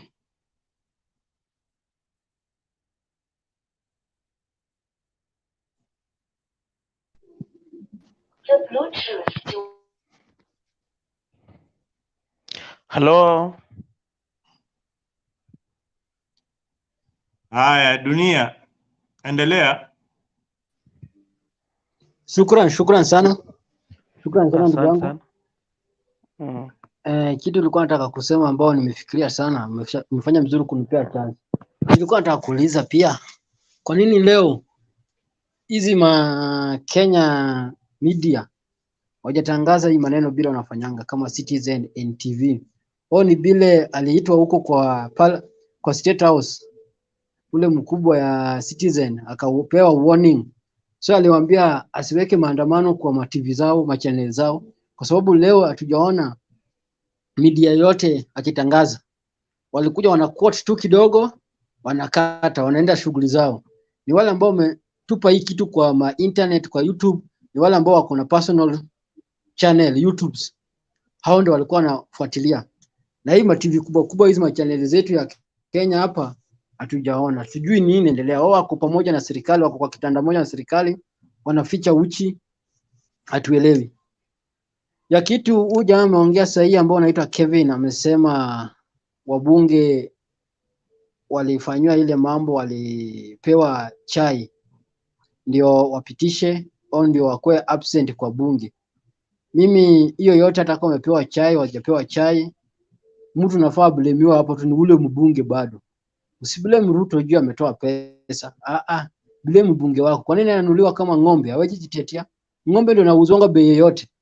Ikwe ni 50, ikwe ni milioni ngapi, kwa sababu hawezi ongea. Lakini wewe binadamu umechaguliwa na wananchi, wamekupeleka pale kwa parliament, watetee maslahi zao, wewe unafika huko unawageuka. So unatetea wananchi gani? Kwa sababu hakuna bili yoyote wala hakuna sheria zote inatengenezwa nje ya parliament. Hizi vitu zote inapita chini ya wabunge, na wabunge ndio wako na authority pale kwa parliament ya kupitisha hiyo kitu au kukataa hiyo kitu sipite. Lakini kama wewe mbunge wako ni Azimio, bunge wako ni Kenya Kwanza, wamepitisha wao wamekuwa absent, hao ndio watu nafaa blamiwe. Hao ndio watu nafaa pigwe na mawe. Hao ndio watu nafaa tupige ma signature tuwatoe, tuwalete watu wengine ambao wanaweza testia silaha ya wananchi. Wewe mwananchi unapresentiwa kwa serikali na bunge wako, si ni Azimio maandamano yao? Unapresentiwa kwa serikali na mabunge wako ambao ulichagua, MP, Senator, Women Rep. Hao ndio wale na present nyinyi huko. Hao ndio watu nafaa watetie nyinyi huko. Na sisi kama hao wameenda wanawageuka, hao wanaenda wanafanya vitu zingine ambayo ileweki. Sasa utablame nani? Utablame nani? Huwezi blame the president, blame huyu bunge wako, blame bunge wako. Na swali niuliza pia bado sijapata jibu. Niuliza hii signature ambayo Raila Amolo Odinga ameanza leo ni ya nini? Swali lingine pia niuliza, kwa nini Ruto wakati wa maandamano anatoka nje? Sijapata jibu. Alafu Kip ameongea kitu muhimu sana. Sasa tutaanza kusifu tu Ruto. Ruto ni mtu mzuri. Ruto amefanya hivi ni mzuri. Ruto ameongeza tax ni mzuri. Ruto amefanya hivi ni mzuri. Ndio watu wao pia afurahie, tunawasupport. Kwa sababu gani? Hatutaweza kuwa ni one religion on one community or one people ambao ndio naona baya ya Ruto. Hawa wengine waone Ruto ni mzuri. Ameongeza tax ni mzuri. Ruto amefanya kadhaa ni mzuri. Anapiga watu na tear gas ni mzuri. Anakata watu pesa by force walipe manyumba ni mzuri.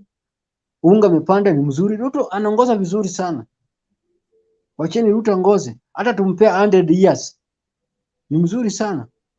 Kama watu tunataka waende hiyo bandera hiyo tutaenda nayo. Lakini mimi watu ambao mimi nachukia sana ni watu wa MP. Kwani MP gani?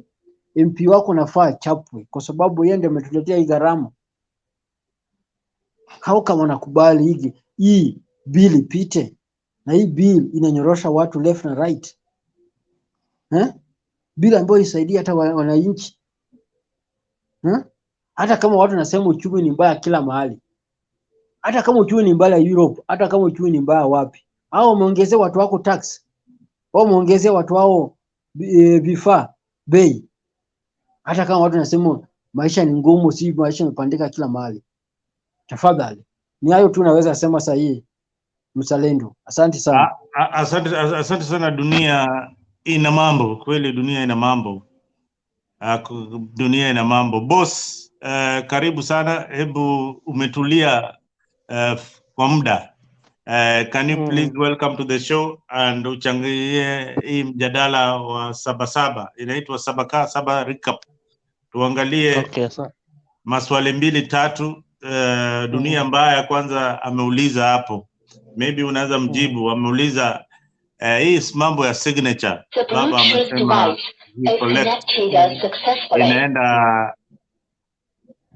inaenda wapi? Hii 10 million signatures. Inaenda wapi? Na hii issue ya fourth estate, kina Citizen, kina NTV, kina hizo mamedia kubwa kina KBC, mbona walipatia hii rally total blackout? Walipatia total blackout. Walikula lungula ama ni kazi zao ndio wanalinda? Hebu karibu sana bwana boss. Na utuelezee huko unatoka wapi na kama kulikuwa na maandamano huko. Asante sana mwenzangu. Mimi natoka Nyamira account. In my account tu kuwa na maandamano. But yenyewe okay, my neighbor account like Kissi kulikuwa na maandamano. auto life imekuwa ngumu. Saizi unajua watu wenye wako maskini wengi kuliko matajiri. When you get somebody mwenye ameweka chakula kwa meza ni wachache, a few, but wengi wako na njaa sana. I think kitu nilikuwa nataka kuambia serikali ya Ruto, because Ruto alikuwa na promise watu wakati wa campaign eti mambo ya uchumi, mambo ya mafuta. I remember time nani walikuwa close sana Raila na Uhuru. Ruto alikuwa na complain juu ya mafuta. Alikuwa anasema mbona Uganda mafuta iko chini na hapa Kenya mafuta iko juu. I think I remember there's a time Ruto alikuja hapa kwa kaunti yetu, alikuwa anaongea na nini wamama, vijana wenye wanafanya hii biashara ndogo ndogo. Kitu yenye aliwaambia, nikiwa president nitawasaidia, nitawatengenezea uchumi yenu itakuwa sawa. Bwana waje bwana mtu aingie bwana, amekuwa wazimu. Mwenzangu ameongea juu ya wabunge walimesi like mine wangu ni kutoka Jubilee, but kupiga kura alipiga kura kesi.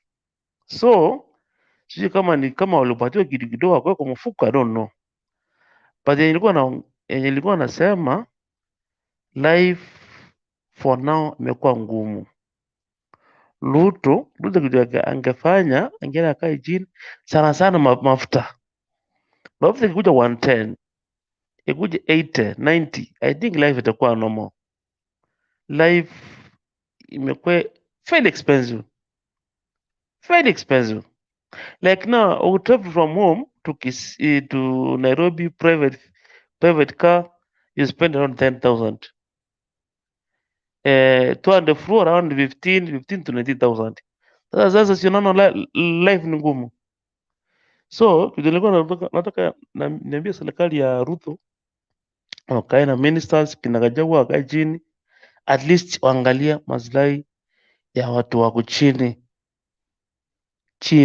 ndio wako na shida sana. So mambo ya KTN, Citizen ni vile I think Ruto alienda akafanya. Unajua Ruto ni mkora. Ruto najua saa zingine utapata waliokopa maybe wakiweka nini kwa news ama wakiweka live zitafungwa. Unajua as long as mtu mwenye ako na state, huyo ako na nguvu, ako na power, ataweza fanya anything. Like now wajumbe ni kama Ruto alipatia kitu kidogo. So tu wengi wakapiga guess wajaje no. Lakini kitu nilikuwa nataka kuambia Raila, hizi mambo ya signature I don't think kama stand mbali. I think mambo ya signature hakuna mahali zitaenda.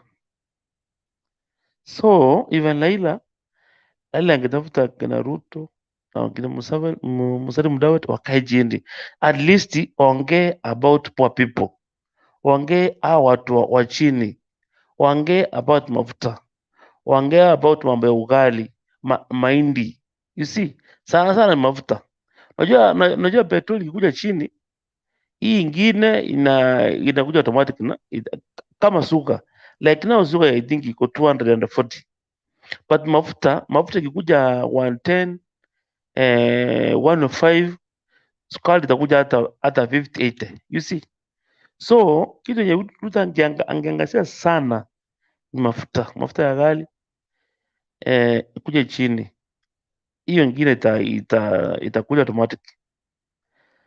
Sawa. Nilisikia hapo awali ya kuwa Bwana Opiyo Wandayi was arrested. Kuna senator I think ni wa Kilifi ama ni sehemu gani ya huko Pwani pia alikuwa amewekwa ndani. Mkiwa hapo kwa mtandao ama wale wako comment, tuambieni kama they have been released because they were arrested. Maybe I think after the demonstration or before the demonstration, I'm not very sure. but somebody can tell us whether they have been released unconditionally by the police. Another thing, issue ya fourth estate, hii ndio mafikira yangu that hizi vyombo vya habari zinategemea, ni vyombo vya habari za watu binafsi, ni biashara ya mtu. So akisema atagemea pande ya serikali, then bila shaka mtawaona pale wakikava hizo event, kwa sababu wanategemea ile advertisement, ile na revenue ile inatoka kwa serikali. Kwa sababu ukiangalia kabla tuingie kwa hii uchaguzi wa 2022, vyombo vya habari zilikuwa zinaegemea sana pande ya Azimio, na vile Azimio walipoteza serikali, hawakuchukua serikali, then ikawa sasa serikali ni ya Kenya Kwanza. Uhusiano ulikuwa ishaharibika. Sasa wanajaribu kutengeneza uhusiano wao ili wapate zile advertisement ya ile inatoka kwa army ya government, because army ya government iko na advertisement mingi sana na inaweza affect media house in one way or the other. Tuendelee na mjadala wa leo ni Sabasaba, the second liberation.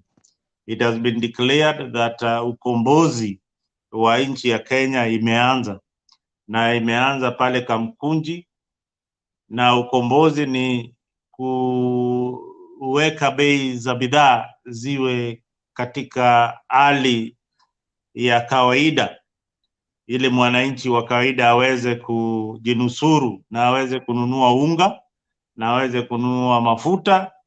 So karibu sana kwenye show na uchangie Roda. Hey, nilikuwa nasema about media. Last time tukifanya maandamano Azimio walikuwa natuonyesha live, lakini leo kuna unajua watu wanafikiri ati sento watu akufanya maandamano kama kuna governor hata ameshikwa huko, sijui ni Laikipia wapi huko ameshikwa. Polisi walikuwa hata mwanaume mmoja akaingizwa, mwanawake Mkikuyu, na tuko tumeonyeshwa, unaona, na si vizuri kwa sababu TV they need to tell what is going on. So mimi saa hii, mimi nikiwa Roda, mama Roda, mimi I think Kenya we have long to go when hii democracy yetu. Ruto anataka kuwa demokrasi yetu kama vile Moi alikuwa anafanya. Unajua kama Moi alikuwa ukikataa kumsupport anafunga kituo chako. Alikuwa na nini, especially huyo alikuwa kama Mkikuyu, Masharia mwenye Citizen, ni alikuwa na nani, na unajua KTN ni ya Moi. Unaona sasa, it's so sad. Two people, one community, they have been put in our country not to move forward. Hiyo kitu inakuanga inaniua sana. Saa zingine mimi nakuanga na anxiety nikifikiria hizo that tribe, because it's Karajini tribe, they don't have to destroy our country. It's hurt me. Hiyo kitu inakuwa inani hurt. Nasikia saa zingine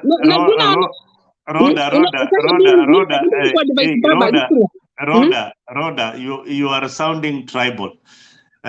Ukisema si Wakalenjin wote, just excuse, sikia tu kidogo, subiri tu kidogo, sio Kalenjin wote wanaegemea pande ya Ruto, sio Kalenjin wote wana support Dr. William Samoei Ruto. Kuna wale wa Kalenjin wengine wako na pande ya Azimio, wale wana support baba.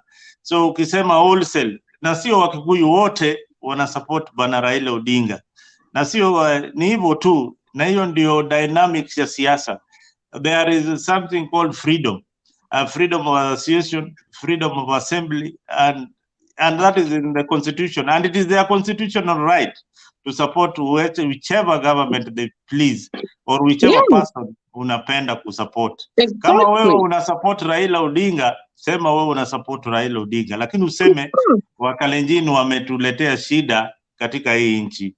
Retract your statement, please, Madam Roda. Okay. I have I have a friend called Sabeti, and she's Karijin. Of course, she's very kind. Actually, very warm in heart. Actually, in fact, you cannot imagine. Sasa, Ruto doesn't respect Kenyans. Ruto hates us. Ruto hates our children. Ruto hates our old people. Nikisema hiyo ni makabila zote. All Kenyans, kwa sababu kabila ni Mungu aliumba, Lion of Judah. Mungu ile language unaongea ni yeye alikuumba. Now you need to be thankful for your language.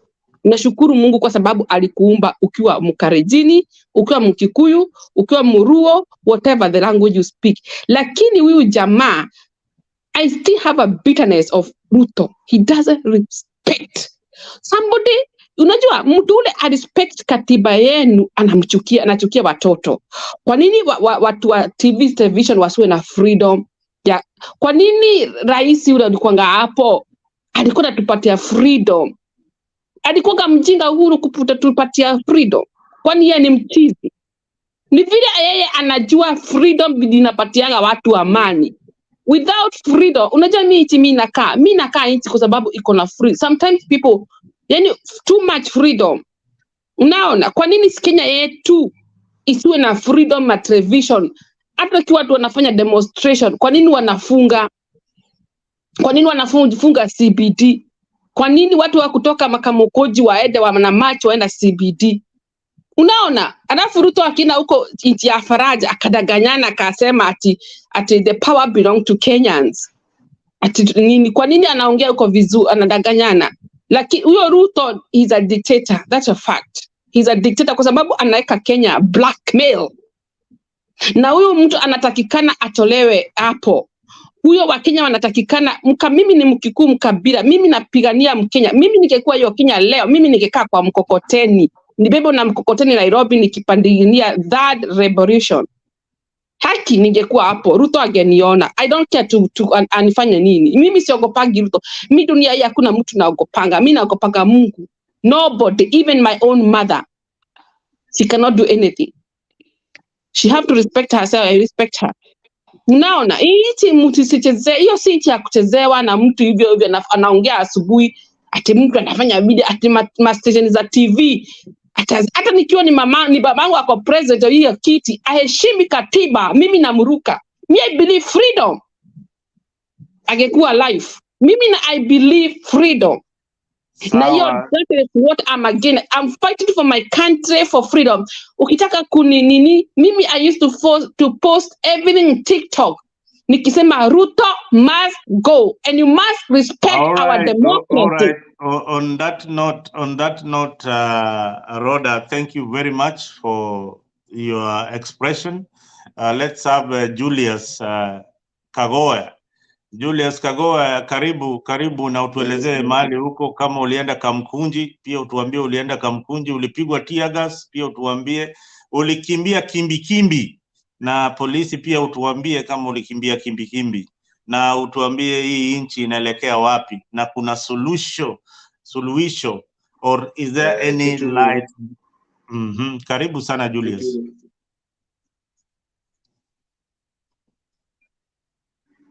Okay, kitu ya kwanza nashukuru kwa kuingia kwa studio.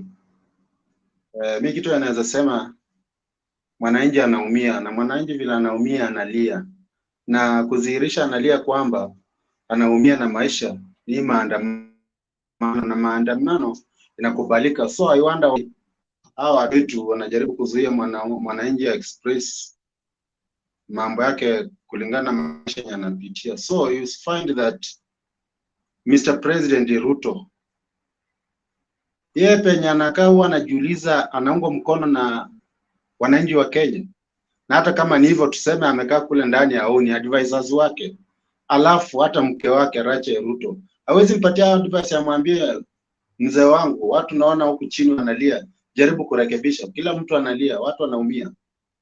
Hiyo kitu haifresh kabisa. Mimi naona vile Madam Rachel amesema pale, Raila asirudi nyuma, atie tu bidii, watu tunaumia na penye tunaenda. Sasa hizi tujamaliza mwaka moja na mzama kijana ametembea karibu nchi 30.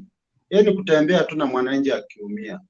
Asante, sina mengi lakini people are suffering a lot. Tunashindwa tufanye namna gani watu wa chini? Okay, Thank Julius, thank you. I share and I echo your statement. Ruto has made many trips abroad, and some of these trips we assume that they are not very, very necessary, or if they are necessary, then they could trim their delegation to these countries abroad. This is a struggling economy. We have got debts to pay. We have got workers to pay. We are borrowing left, right, and center. We don't have any natural resources. We depend on our taxes. Then the government should be trimmed. On that note, we will go back to the issue of the High Court. The High Court declaring the assistant cabinet secretaries as illegal. That was a good move. And is it a step towards the right direction? Meshak, karibu sana. Welcome to the show, and give us your view and tell us where you are listening from. If you are in Nairobi, if you are abroad, if you are in the Middle East, karibu sana kwenye hii show. This is the only show that keeps you locked with the current affairs and happenings in the country. Karibu sana Meshak. Asante sana. Mi niko upande wa Kwale County na nimeona sana mambo ambayo imefanyika leo. Na kulingana na hii serikali vile jinsi inavyoenda, tunaona ya kwamba hakuna kitu itafanyika na hakuna mabadiliko yoyote itafanyika kwa hii nchi. Kozi ukitazama vitu ambayo promise zile ambao wamepromise. Mara ya kwanza walikuja wakulima watapewa fertilizer. Hiyo fertilizer ilienda wapi? Ama watu wanapandanga mara moja kwa mwaka. Kule Rift Valley watu wao ndio wanasema wanalima. Kule Rift Valley wakati fertilizer ililetwa ikasemekana kwamba wale ambao wako na shamba kuanzia eka 10 kwenda juu ndio utapata fertilizer. What about wale wananchi wa chini ambao wako na eka 1, eka 2? Wale ambao wako na eka 1, eka 2 ati upeleke title deed, unapewa fertilizer kama loan. Hiyo ni serikali gani? Hiyo sio serikali ya kusaidia wananchi. Tazama ile factory ambayo iko huko Brook ambao ingesaidia wananchi. Hiyo factory ule muhindi walimkanyagia. Kuna factory ingine ambayo iko James Finlay. James Finlay ni kampuni ambayo ilikuwa imeajiri wafanyakazi wengi Kenya nzima. Iko na estate nyingi sana. Zile estates wamepanda majani chai, wamepanda Finlay flowers, wanapanda mti kama zile za kuproduce mbao, blue gums. Hizo kampuni ziliingizwa mashini, wanasiasa wakaingia ndani, wanajifanya wanatetea watu, hakuna chochote walisaidia watu. Hiyo kampuni imesambaratika, wameongeza mashini pale, mashini za ndio zinachuna majani chai. Angalia vile inji sahi inaenda. Kila pali, ukiangalia Mombasa, line ya port, ukiangalia USGR imejengwa paka Nairobi. Kuna watu walihamishwa kwa masamba zao wakapelekwa nje huko wakaambiwa watalipwa, wengine walilipwa pesa nusu, zingine ziliangulia patupu. Barabara hiyo ya reli wakafence, hakuna kitu walisaidia watu. Watu wamebaki wakilia pale nje kafu, hakuna maji. Sasa unapata ya kwamba hii serikali hakuna, wananchi wameshachoka nayo. Na ukisikia mali mwananchi amechoka. Saa hii ilikuwa ikitambo ati mrengo fulani ama chama fulani ama kabila fulani ndio ni kama hawataki serikali, lakini hebu tazama sasa inaenda ni inji nzima. Itafika mali sasa wananchi ni maadui na serikali. Na hapo ndio unasikianga inakwanga mwisho. Kwa sababu mwananchi akishachoka hakuna kitu mwananchi atajali. Watu wataenda barabarani, watu watazusa, Na ile kitu ambayo tumeona leo na polisi wamefanya na wananchi, ile jinsi ya kupiga kama gari ya Raila tear gas, wafuasi na wananchi ambao wanateseka wakiona hii, wanasikia ni kama kuna roho nyingine, kuna ile uchungu ambaye inaingia ndani yao, na unapata watu wanakasirika, wanafika mwisho. Si ati wananchi hawana uwezo, wananchi wako na uwezo. Hata hizo barabara ambayo hizo magari za polisi zinakimbilia, hizo barabara wananchi wako na uwezo ya kuzuia na kuchimba hata visima. Hizo inafika mali inji, inafika mali inji, inabaki kwa mkono wa wananchi. Hizo farasi wanakimbiza nao watu town. Hizo farasi wananchi wakiamua, wako wengi hata kusinda farasi. Farasi ni 5. Farasi ni 5 na wananchi ni mamilioni. Farasi itakimbilia wapi? Imefika mali warudi chini, wasijifanye hao ndio vichwa. Wale walikuwa vichwa ngumu walienda, wengine wako sahi wanapumzika makaburini, wameacha mali zao ambao walinyakulia wananchi, zinaliwa na nzige, zinaliwa na nzige. Wasijifanye ati ya kwamba sasa watu wako juu, watu sisi ndio tuko na uwezo. Sijui mwananchi hawezi sema hivi. Mwananchi anasema, mwananchi ako na uwezo ya kusema. Wananchi wakizusia inji nzima, watu wakatae kutoa tax, watakula wapi? Wataenda kuuza chakula wananchi ndio wapate pesa ya kurani nchi. Sisi tunasema kwamba sisi tunasema kwamba serikali lazima isikize wananchi. Wasisukume wananchi ati wanataka wananchi wasikize. Wakati maisha imepanda, inaumiza kila mtu. Na wakati inaumiza kila mtu, hao wasifikiria ya kwamba haiwezi kuwafikia. Inji nyingi saa hii, ukiangalia zile inji ambazo zimepata mapinduzi kutokana na hali ya serikali. Kenya saa hii ni inji ambayo inakuanga na utulivu, lakini mali imeonekana kuanzia tu leo. Nafikiria serikali wana chance ya kufikiria mara mbili. Wasikaa kama wale wengine ambao wana control, wanaongea maneno ambayo mwananchi akisikia anaongeza hasira mara 10. Kesho wakitangaza maandamano, hata wale ambao waendi maandamano watastuka tu wamefika. Kwa sababu hata kuna wale ambao hawajafika. Meshak, asante sana kwa hiyo mchango wako. Umeleta maswala yani yenye dhamana sana, na hiyo maswala yako tutayaangazia kabisa. Tuangalie ni maserikali gani yaliangamia juu ya wananchi, na tuangalie pia ni wanasiasa ndio wanataka kuongea na serikali ama ni wananchi wanataka kuongea na serikali. Lazima ujue kutofautisha. Zile nchi ambao zilienda chini ni mwananchi wa kawaida ndiye alianza ile kitu inaitwa revolution, but sio wanasiasa. Ilikuwa ni wananchi wa kawaida wameanza revolution. Lakini ilhali ya Kenya tunaona wanasiasa ndio wako kwa mrengo wa mbele, au ndio tunaongojea watu wapatie direction, ilhali wananchi hawajachukua muongozo katika hii movement ama katika hii ukombozi wa pili.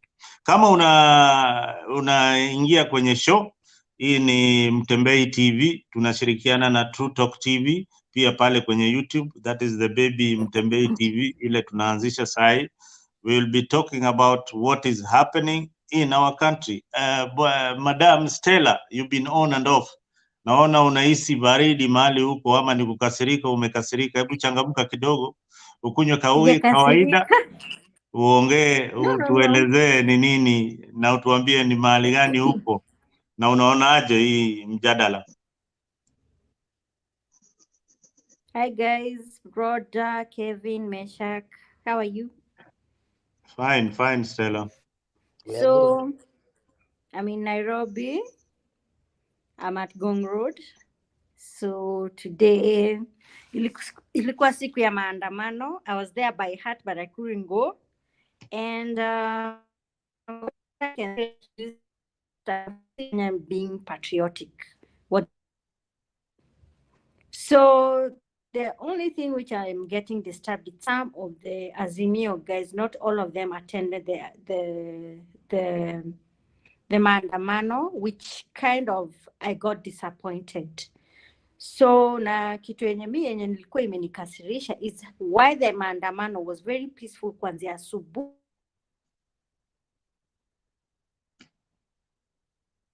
I don't know why Stella seems to be on and off. Inakaa ni hiyo mambo serikali ya Ruto inafanya ya kukata kila wakati, hata mtandao wametunyongea kila kitu. Chakula tukuli vizuri, internet pia hatuna connectivity mzuri sana. So hebu tujadiliane. Rhoda, Stella, are you back? Okay. Your internet connection is tripping. Yeah, I'm back. Can you see? Yeah. Continue before it starts let me refresh it again. Okay. Okay. As Stella is refreshing our internet, we have people on the background. Nyagaka Ben, we don't know why you are still on the back. Can you hear me? Yes, you can go ahead. Again, you are off, Stella. I can proceed. Yeah, you can proceed, Kevin. Okay, fine, thank you. So nimesikia yale mambo ambayo dadangu Rhoda ameyazungumzia. Kwa upande yangu naweza sema kati ya yale zingine amesema, zingine ni ukweli, because truth be told, in Kenya most people are Christians and then Muslims and then the Hindus. There's several religion groups, and I'm a Christian. Our president is a Christian. Christianity teaches us that if someone is a true believer in Christ, then they really have to respect God. They have to be truthful. They have to respect the creatures of God, and they must not always lie. But of course, we are human beings. At times we mess, at times we sin. It's okay. But what if you keep on sinning? It's not right before God. I'm not trying to judge anybody. I'm not holy in any manner. But I'm saying it is wrong to use the name of God to try lie to the people of God. It is wrong to lie for a multitude or a crowd of people. It is wrong kwenda kusimama mbele ya watu na kusema ya kwamba I'll do this, I'll do this, I'll do this. And then when you're given that opportunity, you do the opposite. To an extent that unaenda kwa platform unasema that I'll do what I want. There's nothing you can do. Remember, the power you have, it's a power that you've been given by the people. And the people have that power. They can take it back when they feel that you're not doing the right thing. I did some history, and from my history, I learned that the best dictators that we ever had in the world, the likes of Hitler and the rest, they had a strategy, their political strategy. When they're not at home, they will give speeches that if someone is not a member of the country that the person is coming from, they will always clap and say, wow, these people are blessed. God has blessed them. They have the best speaker. They have the best thinker. They have the best president. Wow. But deep down, if they try to make a mistake of going to that country, they will be surprised. They will find people crying. Our leader is a liar. He keeps on telling us things, but he can't even actualize. He keep on.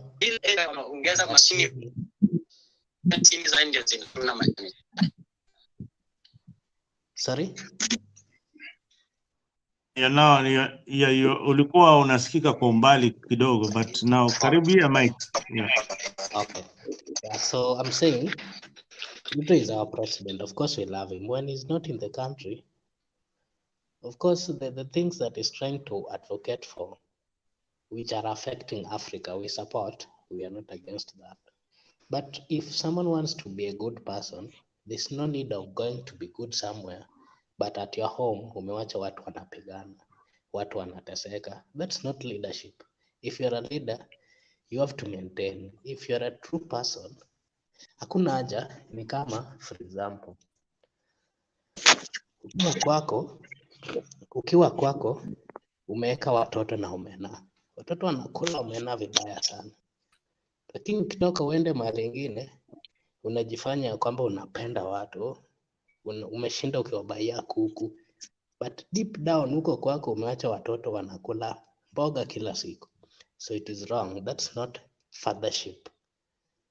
Again, from the lessons that I learned from former politicians who pretended to be good, but deep down they messed up their countries.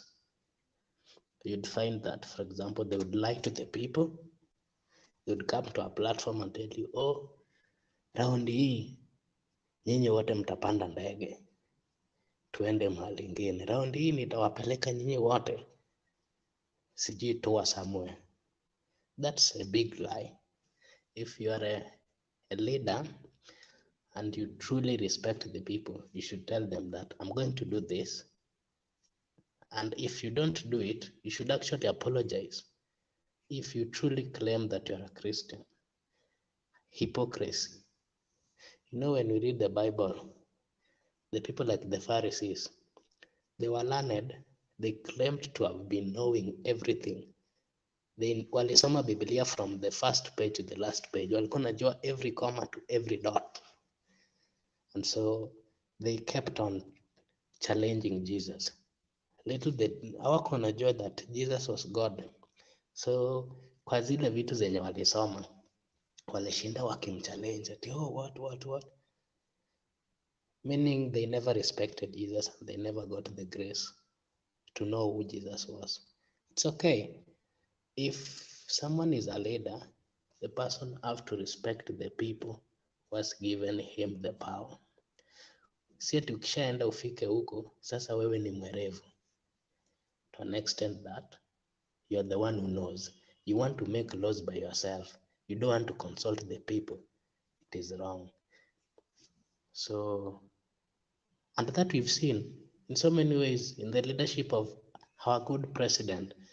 For example, if you look at the lifestyle of the close allies, some of them were accused of so many cases. For example, the CS for what? For agriculture. He had so many cases. These cases were dropped.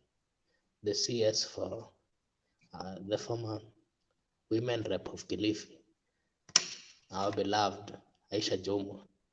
She had several cases. These cases were dropped. The likes of MP for it's called Didmas Baraza. These are people who had murder cases, some of them.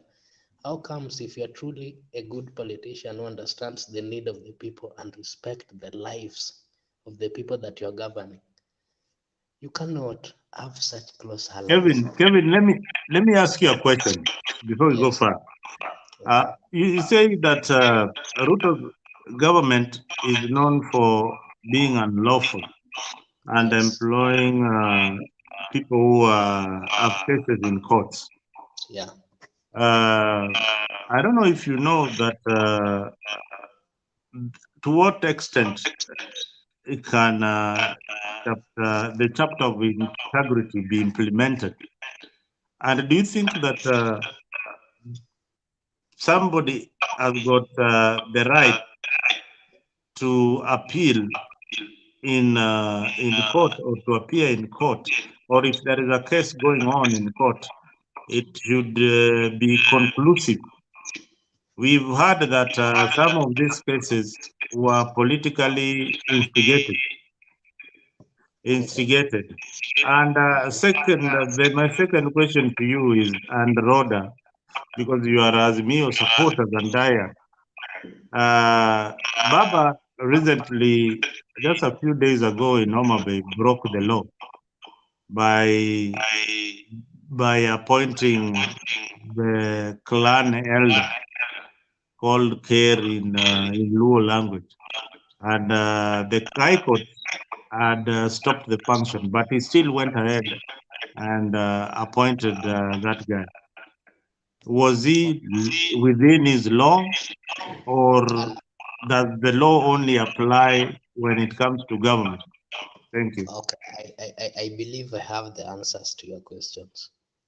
First, about the integrity. Chapter 6 of the Constitution dictates very well that integrity, for anybody to be appointed in a public office, integrity must be maintained and it must be on a higher level. That's what the Constitution states. Again, we are in Kenya. In Kenya, for example, the reason I was speaking about this specific cabinet minister, you know, if you are a leader, then you should lead by example. When he was going to elect or appoint this gentleman, he knew very well that these people have a tainted name. And deep down, that clearly states and elaborates that their integrity is unquestionable, is questionable. Why? Among the people, there are so many Kenyans who are learned, who had the capability of delivering, even if they were appointed in such positions. Why would you then go and appoint someone whose integrity is questionable? Because there are 50 million Kenyans. Most of them are learned. That's the truth. If it was truly genuine, on my side, what I think, that he wanted someone who deliver. Of course, angekosa, angepata. People are learned. There are so many. Why would you go for these people who have tainted names? It is wrong because there are so many Kenyans who are capable of delivering in those dockets. He went for these people. Maybe, not sure, they were his allies. So it's like he was trying to do what? To appease the allies. Why would you appease someone?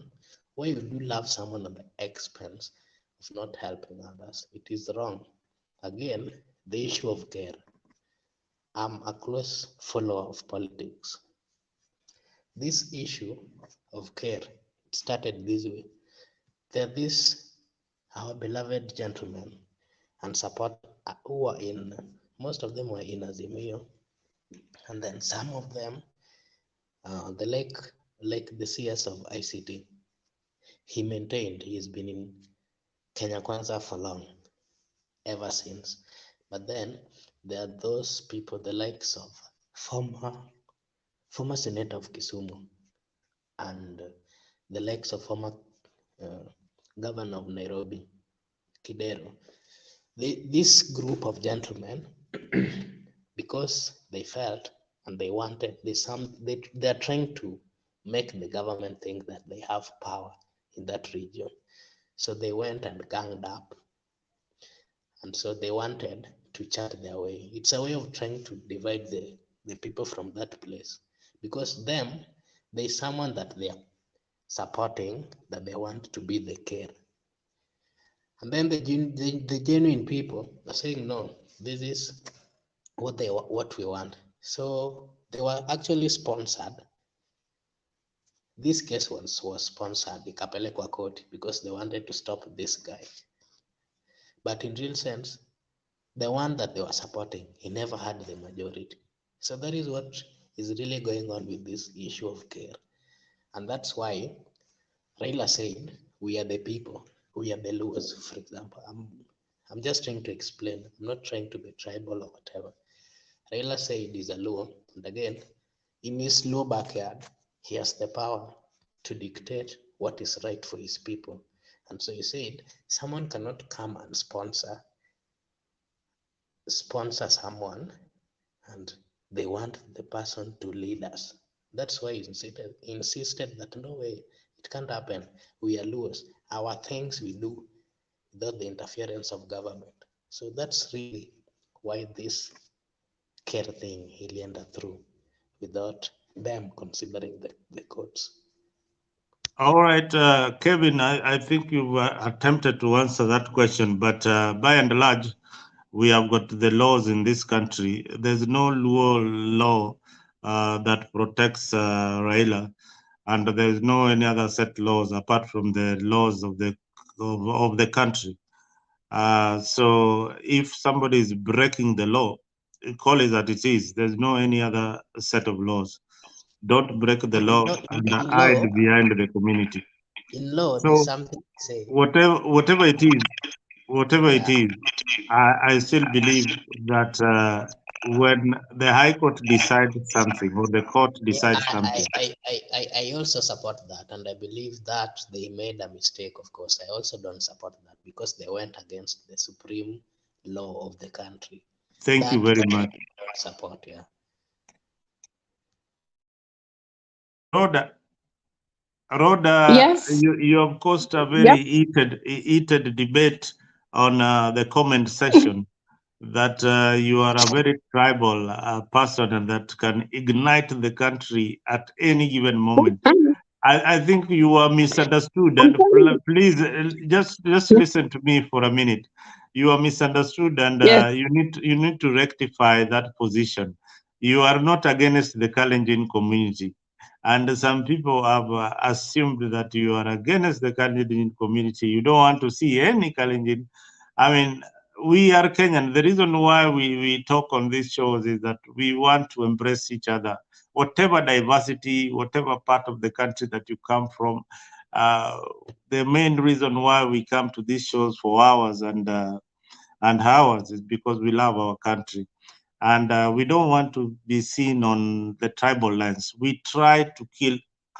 Personally, I want my generation to think beyond tribe, because I will be judged by my grandchildren at one point that what did I do? What did I do? What did I do to stop this tribal animosity? What did I do to stop this tribal bandwagon? Why are we put in the tribal boat? And when we sink, we all sink on the tribal boat. Let the policies of a particular candidate give us direction, but let us not think on tribal lines. People they don't Please apologize. If you know somebody love people, it's me. I don't, for example, like it was today, I met one guy from Ghana and I started to talk with him because I'm always interested to talk with people from Africa. We were talking about why in this city we don't have like African party, like we meet all Africans. So me, I don't have problem. In fact, the guy, I know one lady, she's a Karegini, she's called Shebent, and she's planning, we are going to they call Usalendo I think it's Kenya culture. And that Uma, she's a Karegini, she's just amazing. She's a warm heart. In fact, she's so kind. Okay. So I cannot hate Karegini tribe because of one person. It's only the Ruto I'm against. Only the one person called the Ruto. But I'm not against with the Karegini. In fact, when I come to Kenya, I'll come and visit Rift Valley because I have never been Rift Valley the rest of my life. And I could like to come to visit Karegini tribe and I learn their culture. I know your culture, how is it? That's what I'm banning when I come to Kenya because I'm really interested with people's culture. I go to Karegini, I go to Luo, I go to Maasai. I'm so interested. I don't hate Kenyans. Only one person. And if you want me to love you, don't pray with my democracy. Where you be my enemy. So I just want to tell you from my bottom of my heart, I don't like hate Karegini. It's only Ruto because Ruto hate us and hate our democracy and our constitution. That's what I'm against. Nothing else. I'm not against with Karegini tribe. Absolutely not. Thank you. Thank you, Rhoda. I think now we can put that matter to rest for the moment. Rhoda has said and has clarified our earlier position that actually he is against the President of the Republic of Kenya because of his policies. Well, let me welcome Kenya Rebel. I know it's going to be fiery, very, very hot when you have Kenya Rebel around here.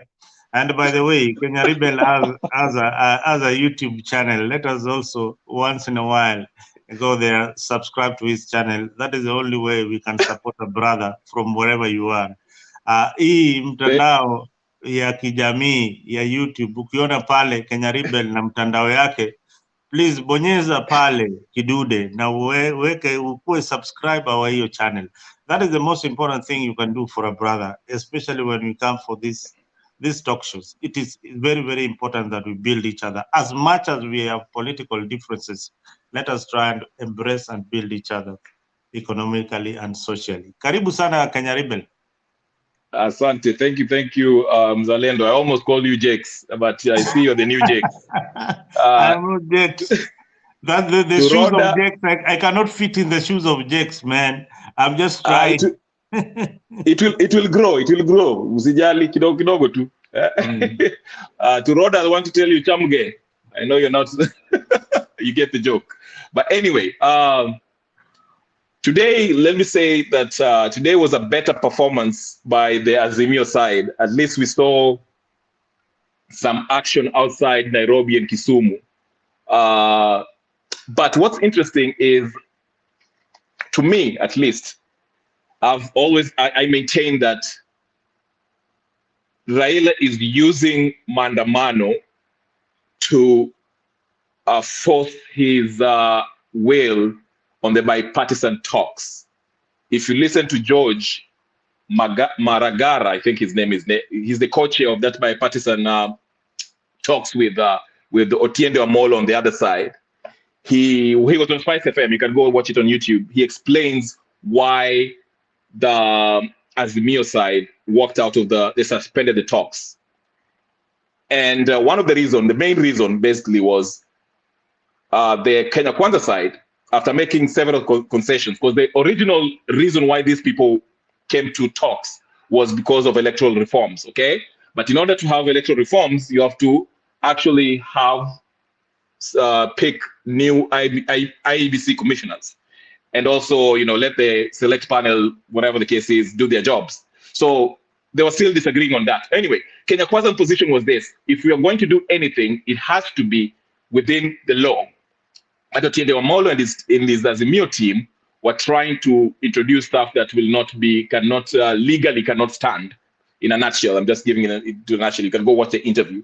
So basically, when they did not agree, because in order for them to agree, both sides have to sign on the resolution and send it to IBC or to the parliament, I guess, which they didn't get to that point, okay?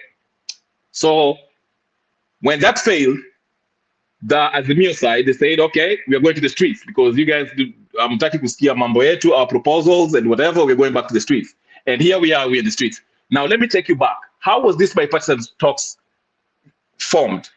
It was formed after the first Maandamano when Raila was threatening, hey, we shall have the mother of all Maandamanos. And I guess the Kenya Kwanza guys got spooked or scared, whatever the case is, and they were forced to actually agree to this. Now, next, let's go to that Mau Mau lady. Was it Deda Kimathi's wife who passed away in the funeral?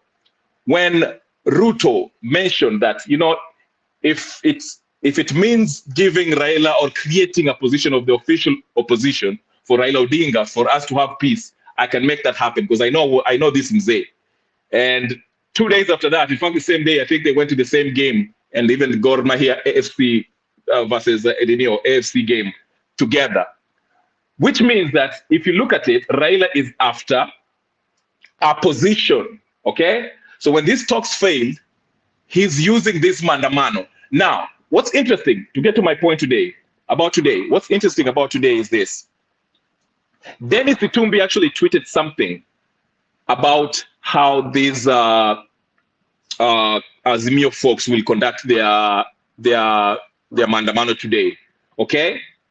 And if you look at regarding Gashagua's tweets in the morning, his first tweet of the day today, he posted a picture of him and Cheruiyot. Aaron Cheruiyot, hold on for a second. Yes, yes, because we continue holding on for Kenya Rebel. We are on Tembei TV. We are also live on True Talk TV. Those are the True Talk channels where you can come in, air your views. If you've got anything that you'd like us to talk about, we will sometimes divert into a bit into social life. We'll bring panelists around for the show to talk about different things. Kenya Rebel, go ahead. Yes, like I was saying. So what happened is every time we have a Maandamano, Rigathi Gachagua always posts a picture of himself up in the morning, ready with his walkie-talkie and with some people following him around, ready for the day, for the day. But today, his first picture of the day was him and Aaron Cheriot in a farm, in a coffee farm somewhere, pointing at things. I don't know what they were doing. Maybe they were having their own moment of romance. But which suggests to me that I think, in my opinion, that Kenya Kwanza decided, Ruto government, let me just say that, the administration, Ruto administration decided that today they won't go as hard as they usually do, maybe because of the historical significance of the day, Sabasaba. Okay, Sabasaba has always been looked at the day that Kenya, liberates itself from one-party system. So on Raila's side, now we can see why he brought Maina Njenga and his Mungiki folks. We can see Nairobi was a little bit filled up. It wasn't just Kibera and whatever. There was a bunch of people. And even if you listen to Maina Njenga's speech, you could hear him, speaking Kikuyu. So just to use the people from Jacaranda ground, the way they usually say that Kikuyus don't join in the Maandamano. Today they came and joined in, thanks to Maina Njenga. Okay? Now, what's impressive about today, Raila Odinga also used his lieutenants, Martha Karua, to go to, was it Kirinyaga or somewhere? Kalonzo Musyoka in his Machakos. Wajakoya and the other guy, I forgot his name. They went somewhere in Busia or whatever to conduct their own Maandamano, to spread it out to seem like it's a countrywide thing. Even Mombasa, there was something happening. So the perception, I think it's if you were to ask me, was it successful? The turnout was successful. But did they achieve their goals?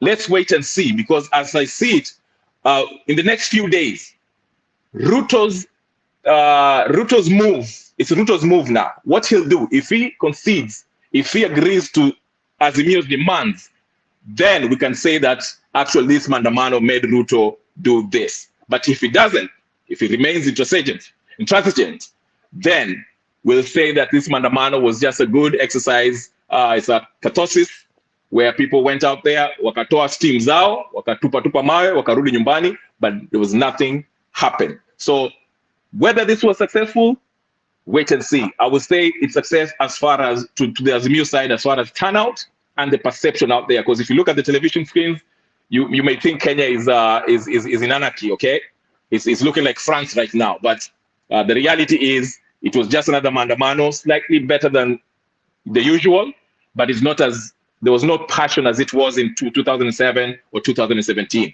But kudos to Raila for well, I don't have all the reports. I haven't had anybody died or anything. I know a few people are arrested and a few roughed up people, but I haven't had anybody die. There was I don't know how many lootings happened, but so far it was largely peaceful. So that's a good thing. So a little victory for Raila.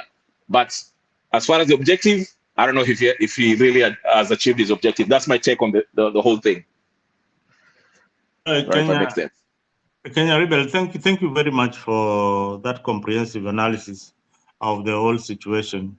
I also have a similar feeling that today's Maandamano was very, very organized. They at least changed a few things that they at least got something right, because the Maandamano was normally viewed as a Luo affair, or viewed as a slum kind of affair, people from the slums coming into the Maandamano.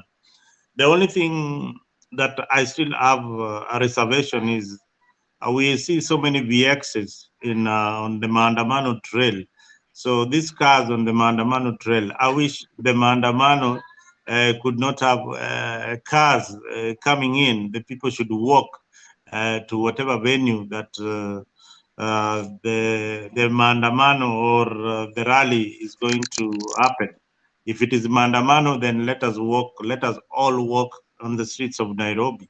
I think they need to borrow something from South Africa, where they have this Maandamano. We don't see so many cars being chased around in their demonstration. So it makes our Maandamano very gisty, very colorful, very expensive, to say the least, because we have cars that are rather demonstrating and running up and down during the demonstration. But by and large, the objective was achieved. Comparing it to 1991, when Section 2A was repealed, it is nothing close to whatever we had in 1990 and 1991.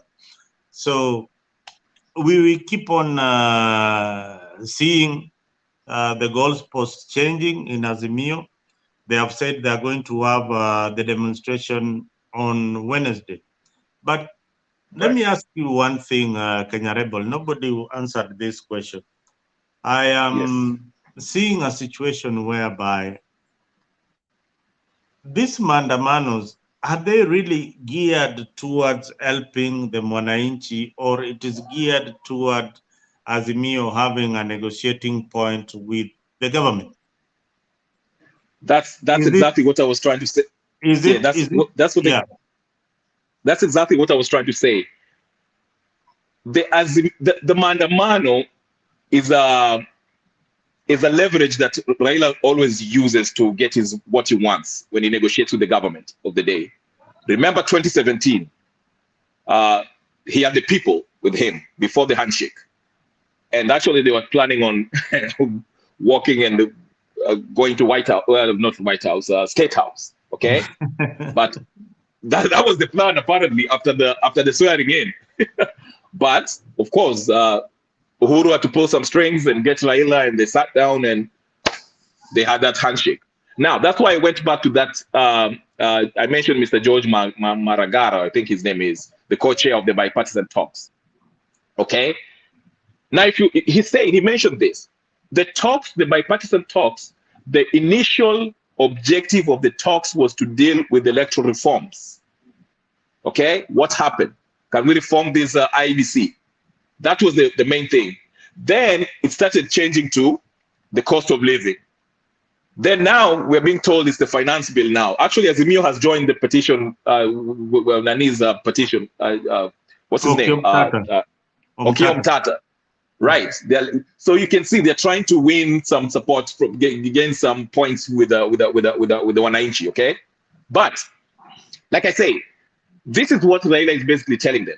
He's telling the Kenya Kwanza side, you either agree to my terms, or I'll go to the streets and make life hell for you.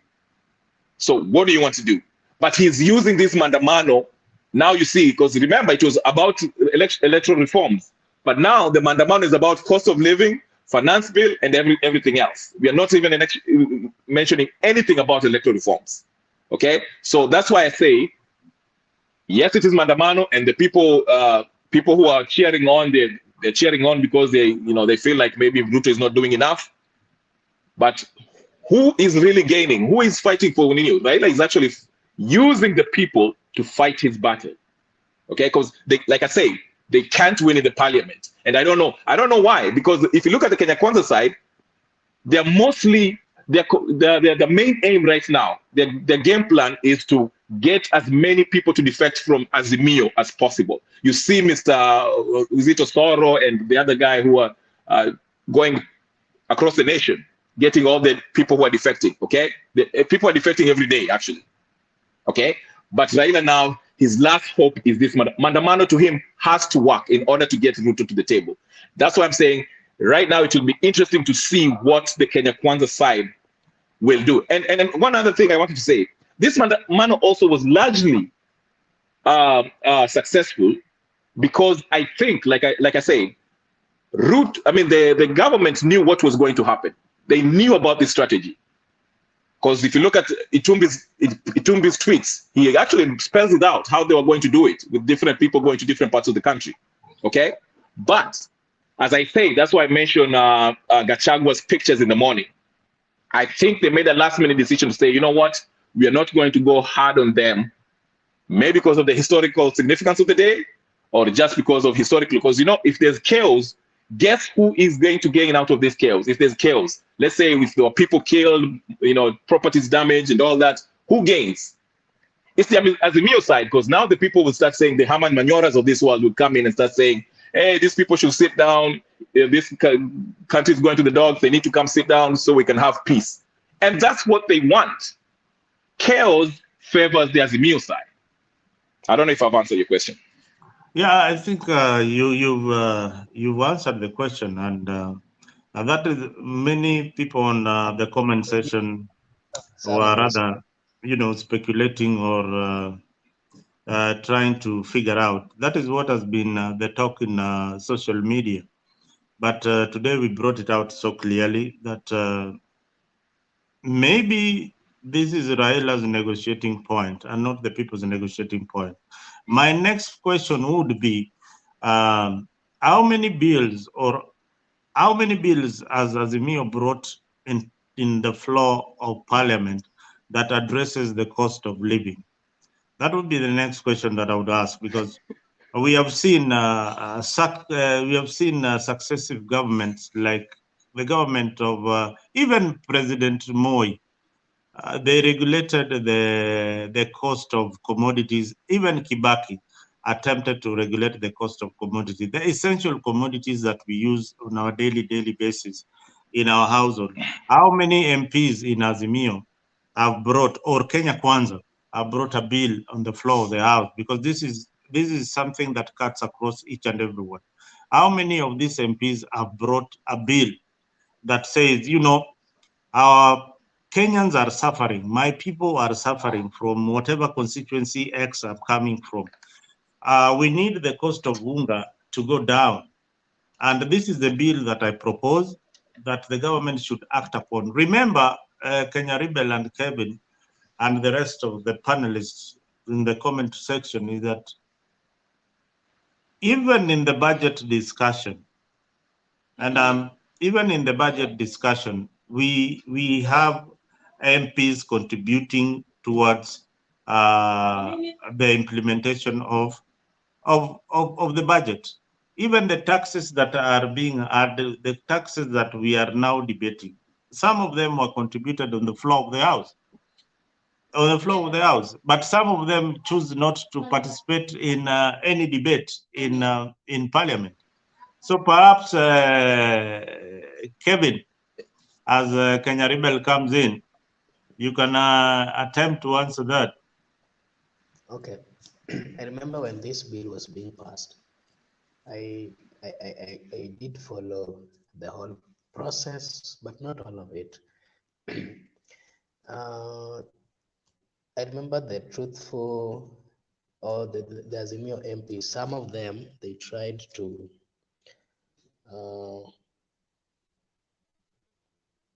how can I say it? Like they tried to bring up somewhat. They tried, what was it? It's not, okay, I get your question, but then you are saying that what did they do?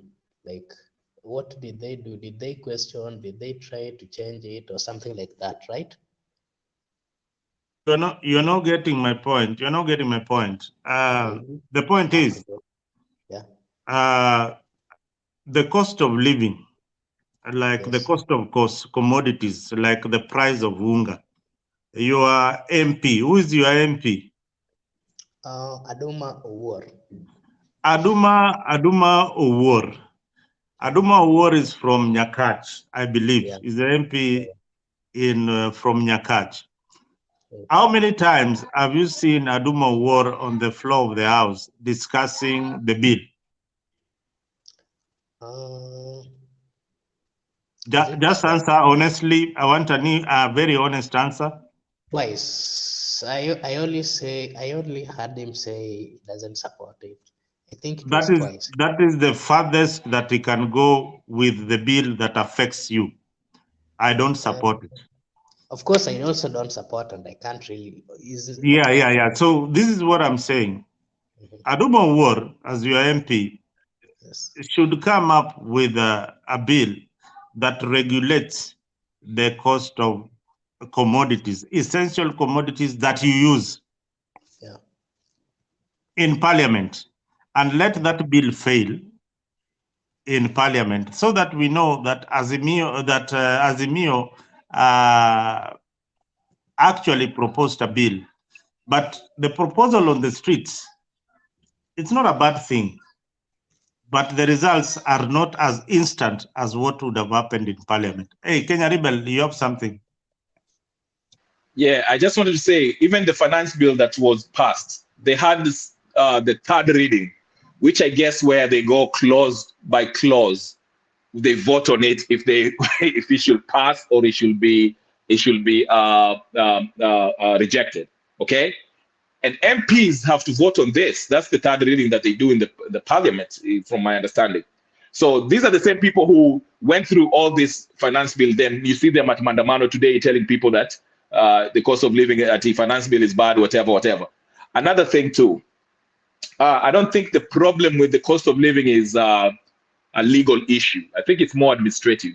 Okay, Ruto did the right thing, I think, by getting the fertilizers and the subsidies, whatever, to the farmers so they can farm and increase production.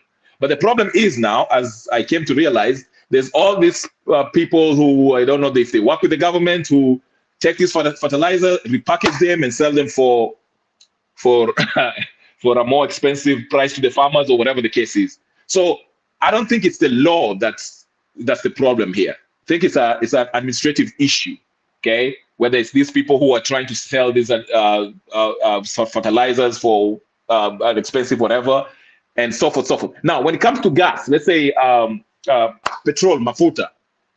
I had Cheragay in Spice FM too. He was being interviewed, and he said, under the recommendation of the IMF, their government was told that they should not subsidize mafuta.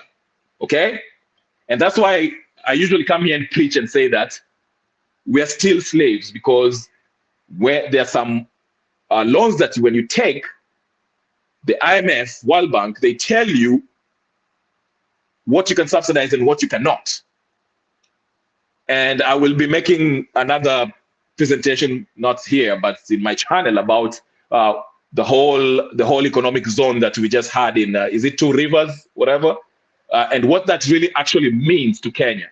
That's part of being part of taking these loan deals that you take. You have to have an economic zone in your country. So anyway, there's what I'm trying to say in a nutshell is this. Ruto had good ideas as far as the subsidizing the fertilizer stuff for the farmers to increase production. Okay, the mafuta, his hands are tied because of the IMF. But where he messes up is, on top of that, he's trying to increase the VAT, the taxes on mafuta, which will also bring Nino up.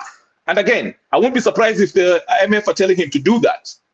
So this president, even if it was Raila who was there, they're actually puppets, I'm sorry to say, because of the whatever they are. But to your question, Zalendo, I agree with you.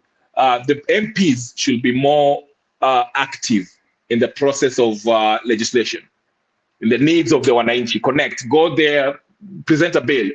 Unfortunately, we have somebody like Aloma who instead of bringing bills like that, he's trying to pass a bill that says that Chapter 6 should be relevant, where any corrupt Dick, John, and Jerry can go, and who has been stealing money can run for anything.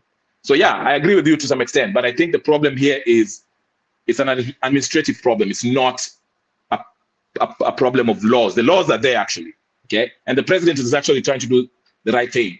There's disconnect somewhere between between him, his intentions, and and the delivery. Yeah. You know, on a rejoinder, the former prime minister said that TikTokers, YouTubers like Kenya Rebel, you should go out there and mention all the traitors who have betrayed the country. Some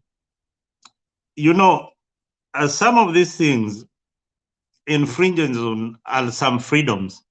Yeah, if me and you, we have had quite a good share of the country, about living in the country and life abroad also. Life abroad teaches you something. You need to have a cautious in whatever decisions that you are making. So that is something very, very important. But now, Raila has advised all his supporters to withdraw from paying taxes. How will that work, Kenya Rebel? It will work the same way he's telling people to carpool and start walking. I mean, when you suggest something like that, first of all, I think 80% of the people who went to Maandamano, they usually walk or they use the public transportation. So I don't know who he's referring to. Raila is, like I say, the whole Maandamano thing is not about something that they can actually do to affect the government.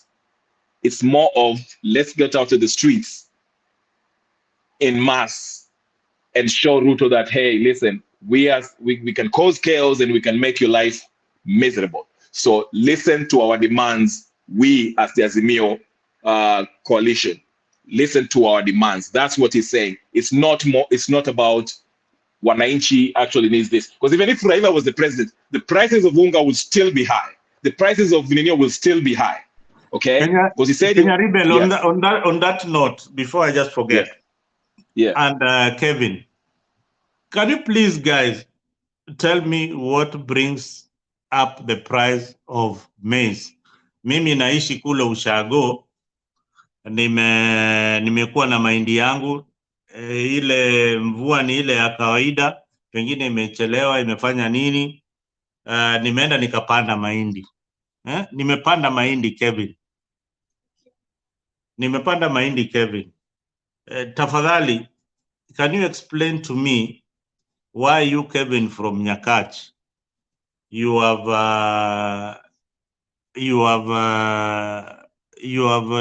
your maize.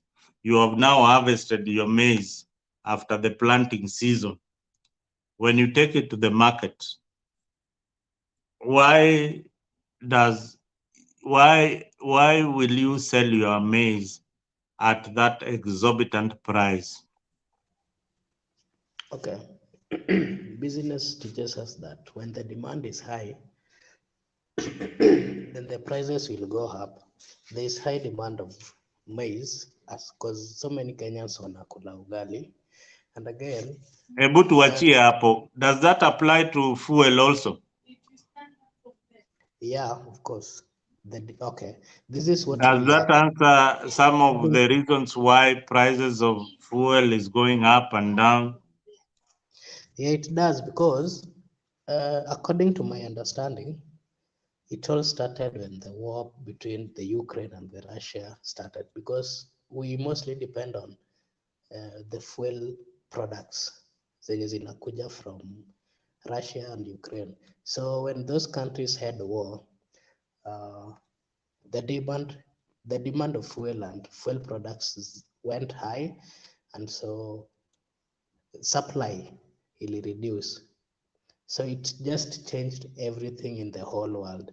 Now the lately yenye ilikuwa, so many people walikuwa nang'ang'ania, so the fuel prices ikapanda, and then it affected everything. I can't hear you.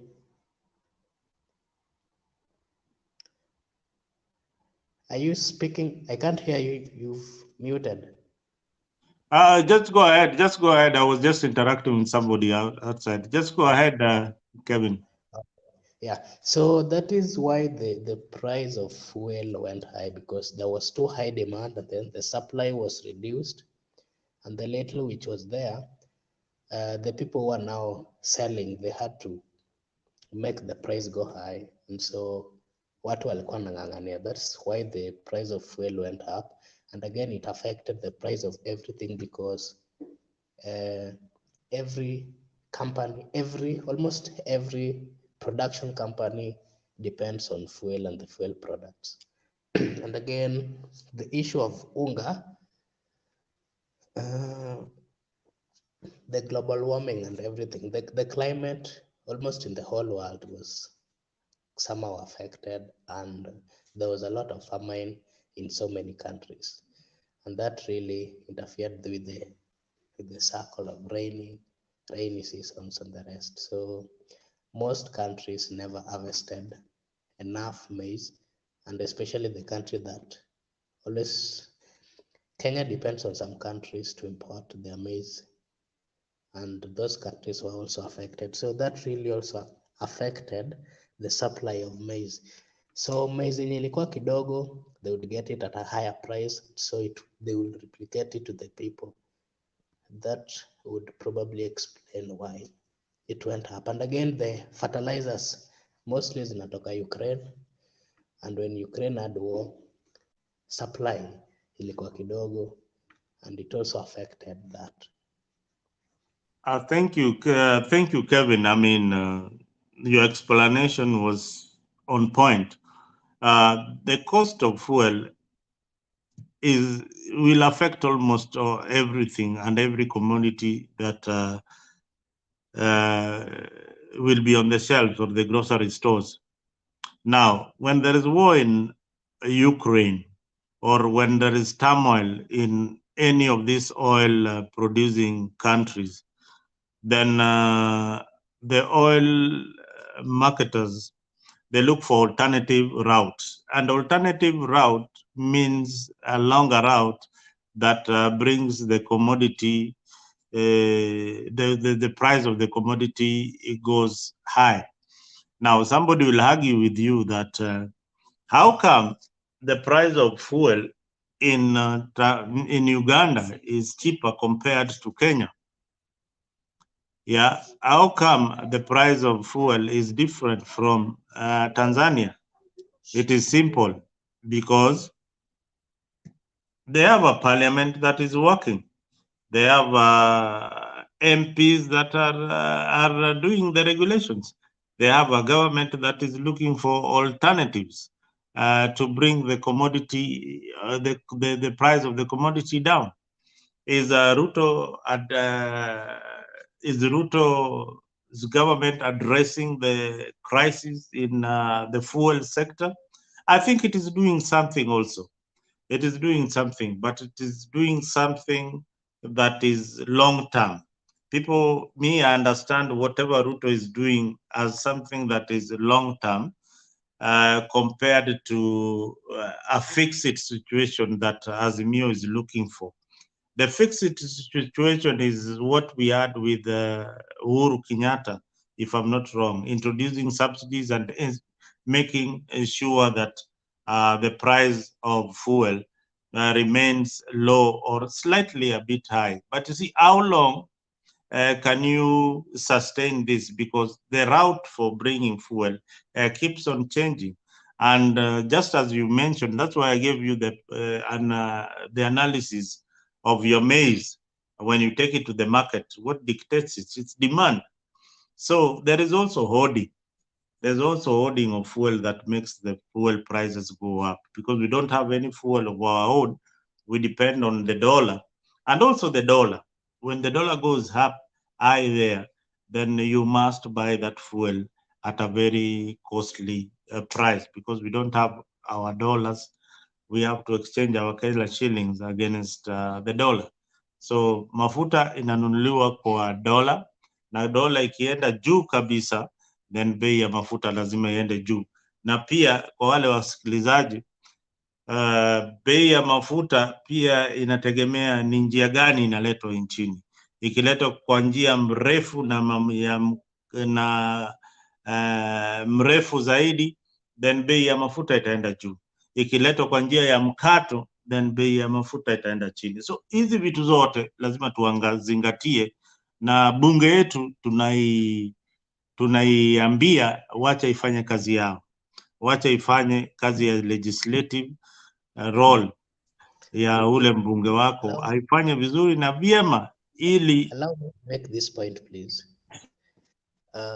We've been having a problem with our Kenyan MPs, and from my point, I think that the problem we as Kenyans have been making is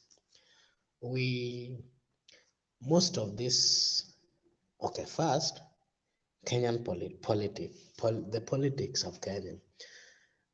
I feel that we've given too much power to the executive, to the parliament. And so since we've given them too much power, they feel that they're so superior to an extent that they don't want to listen to the people who have delegated the power to them. They want to make issues and laws without consulting the people who have given them the power. So if, this is what I think, if some power would be reduced, because the executive has too much power, the parliament has too much power, to an extent that they tend to make laws without consulting the people. If, for example, you looked at this finance bill, majority of Kenyans who are interviewed or who are asked whether they would support it or not, majority of Kenyan supporters, they said no. I think as a leader,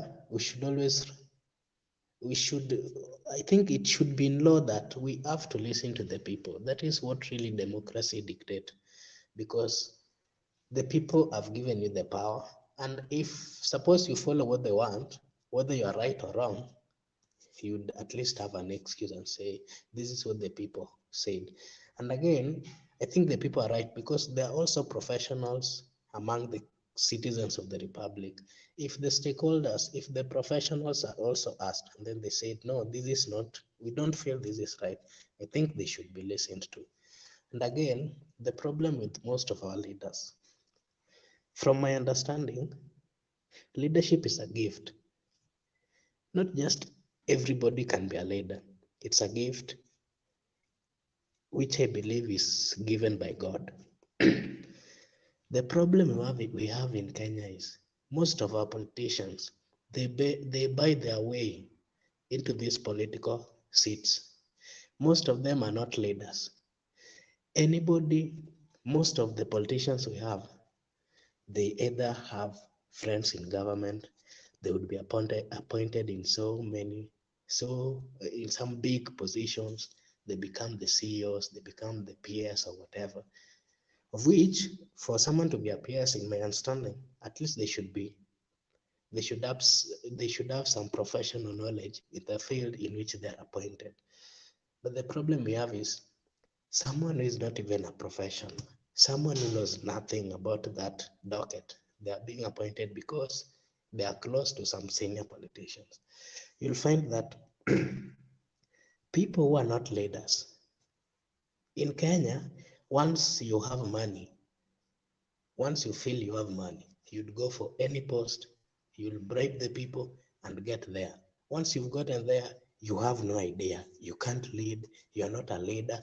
The things that comes out from your mouth, they don't sound like they're coming from a leader. And that's the mistake we've been making as Kenyans. Thank you. Well, ladies and gentlemen, you've heard it from Kevin that we make a lot of mistakes. This is a young man telling us very weighty statements that we need to look at the right person to represent you, either in Senate, MP, and MCA, and even your governor to the presidency. Let us look at the kind of representation that we want. But unfortunately, from Kevin, where he comes from, I doubt whether there is democracy. Is there democracy in these political parties when it comes to choosing the kind of person that you want to represent you in parliament? Is there democracy in Nyakach, for example, where you come from?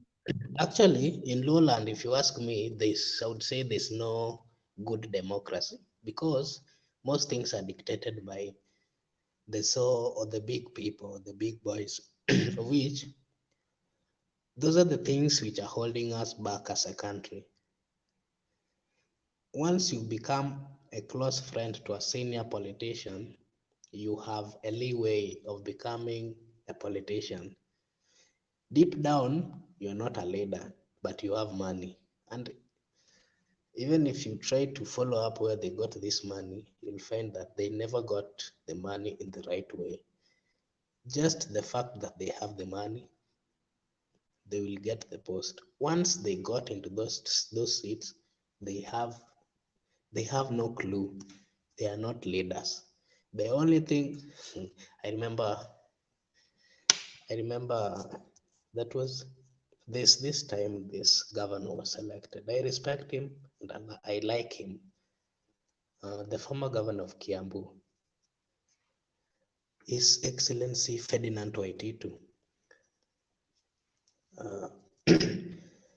I tried to follow his politics, and he was a funny guy.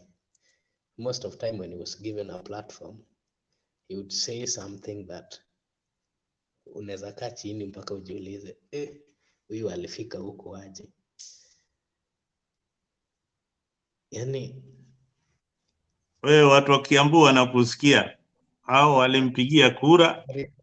I respect the people of Kiambu, and it was just an example that I was trying to give. A whole governor would say that if you have a problem with this river, you should take the coast and divert it somewhere else. That's a whole governor. Then you'd ask yourself, really, this is someone who should be protecting anything that is rivers or anything like that. But you would advise the people that if you have a problem with that river, you can build there, but then divert it. That is not leadership, according to me, because these are people who got there, but deep down, they have no good knowledge of what really they wanted to do. It's either they had money and they wanted some power to protect what they have, and so they got it. It's so wrong. Kenyans should wake up and look keenly on the people they are electing. They should not be told by people who have money, who are rich or whatever. And that's why I would advise most youths, especially young people, let's get out. Let's get into politics. Let's tell the people who have been in this game for long that it's now time they exit. It's now time we're talking. They give chance to people with fresh energy, with fresh blood. They also drive the country the right way. All right, Kevin. We have people on the comment section. We have Saidi, we have Kevin. Thank you for being part of the show. We have Kennedy. Thank you for being part of the show. We have, of course, Yegon Chamuge. Thank you for being part of the show. Wataka Evans Wataka, karibu sana. Next time ingia kwa show tujadiliane. We have got Lovely Lovete. Karibu sana Lovely Lovete. Thank you kabisa. Thank you kabisa for joining Mtembei TV. Ben Yagaka, you today you have given us a blackout. We miss your wise wisdom, Ben Yagaka. Tafadhali, this was a very, very big day. We needed a wise man with the gray hair to give us some direction. Thank you very much, Geoffrey, CJ, karibu sana. Joel, asante sana. Mesha, kuna wengi ndazidi kuwasoma jina zenyu wale wamekuwa nasi katika show. You know, without those comments we cannot have any direction on the conversation. Some of the things that you say in the comment section are very, very important to us, but next time make it an habit also to join the show. Don't be shy, don't stay on the background too much. Come to the panel, gets used to the discussion, and we discuss the way forward for our country. This young man, Kevin Obura is very, very impressive. This is the young people that are the future leaders of Kenya. Kevin, maybe if I can ask you a very personal question, how many times have you voted for example? Twice. You have voted twice. So you are probably in your mid 20s. Yeah. That is very, very impressive. You are the age mate of my daughter. So that is so impressive. You have voted twice. You are participating in the national agenda. I thank you very, very much, because youths of your age. Actually, I would like to share with the group members. We as youths, we were trying What? to. I was with a group of some youths. Uh-huh. We were trying to come up with a political party, of which we Oh, wanted to use it in. you are coming up with your own political party. Yeah, we did. We reached at the registry. Uh-huh. We never had the money to finish the full registration so that we would be given the certificates. So what is the name of your political party? DRA. Can you? I mean, I want to give you. This is a national platform. Okay. Over 1 million viewers, I will be listening to you. Okay. I want you to be very, very articulate. Okay. And tell us about your political party.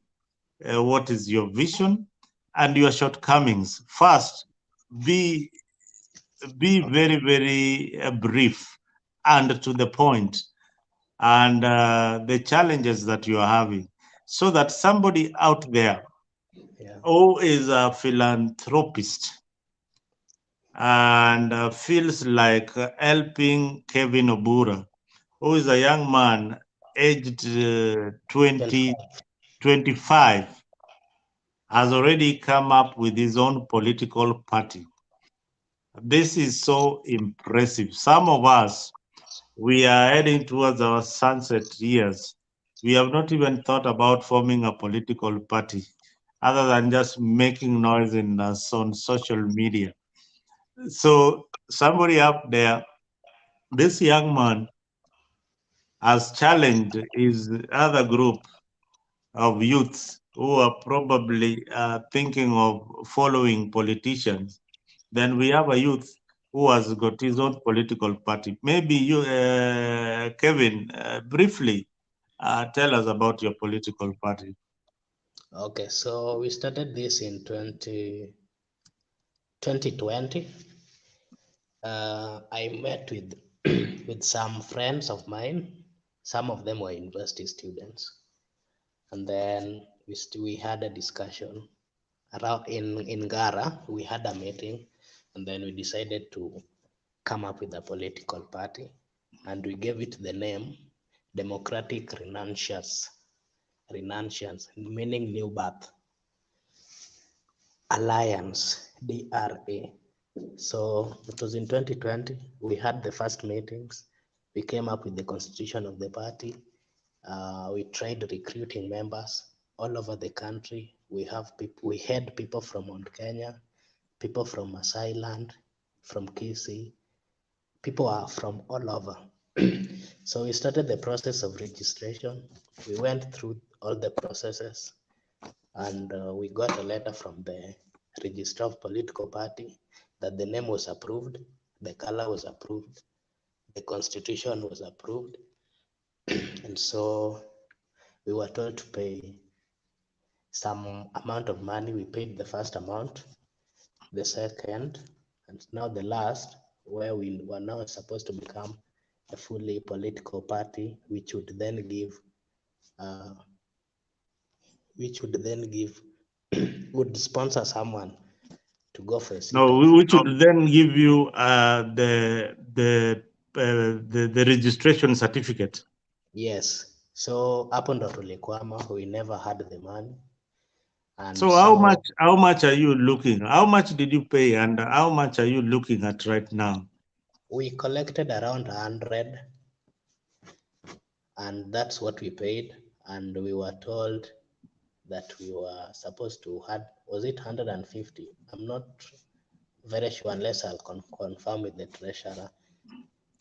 Yeah, please do confirm with your treasurer of your political. What is the name of the political party once again? DRA, Oh, Democratic Nations Alliance. Democratic Anxious Alliance. This is a new political party that is being formed by this young man. I think that is a step towards the right direction. We want young people to participate in politics, and you have heard his story, his shortcomings. Is Kevin Obura. Kevin Obura, I believe there is somebody out there who would want to get in touch with you.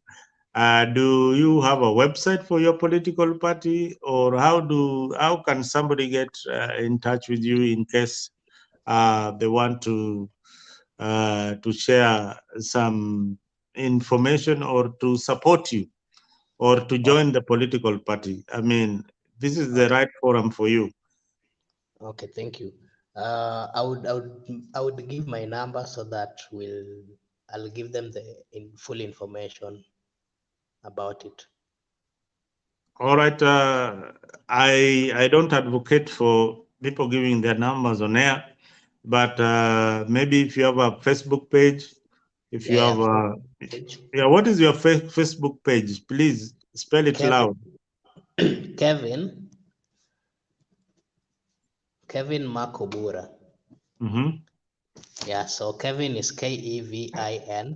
And then Makobura is Mcobura. All right. Kwa wale watazamaji wetu wale wanatusikiza, ukiwa ng'ambo, ukiwa pale Middle East, ukiwa pale nchini Kenya, ukiwa mahali yoyote, unaweza support huyu kijana ambaye anaanzisha ile political party yake inaitwa DPP or DRDP. It's DRA, Democratic Relations Alliance. Oh, Democratic Relations. That is a French name, eh? Relations means new birth or new. Democratic New Birth Party. That's a new party that is coming up. It is a party for young people. It has got its agenda, and maybe if Mutembei TV would allow you one of these fine days, we will give you a whole show to tell us more about your political party and the goals and what your political party would have done to this finance bill 2023. But so far, I believe your political party does not support the finance bill 2023. We don't. Yes, Mr. Kevin, yeah? We don't support it. It's against the Constitution of the Republic of Kenya. It's against the goodwill of the people of Kenya. And we believe that the people who have the power and who have delegated the power to the leaders, they have not been listened to. And we also believe that the leaders have not been fair to the people who gave them the power.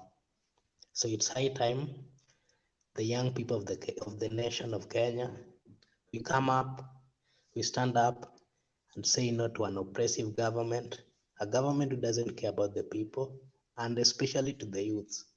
The youths are going through a lot in the Republic of Kenya. And if we don't stand up, this country belongs to us. They may not be here in the next 20 years, we will be here. So we have to take this chance and to do what is right. Yeah. Thank you. This is my appeal to Aduma War. This is a member of. This is your. It's called what? Your constituency. Yeah. A member of your constituency. Please support this young man. I know you can support with whatever little that you have. These are the young leaders of tomorrow. Mentor this young guy to be the next MP for Nyakach. I believe Nyakach will get good representation in the next 10 years or 5 years through such minds. We need to embrace these young people. Kevin is a true example of nationalism. This is a true example of patriotism. The governor for Kisumu, these are the young people that you need on that table. When you are allocating resources for the young people, these are the young people that you need to motivate. These are the young people that we need to sit down when you are discussing the budget of Kisumu County.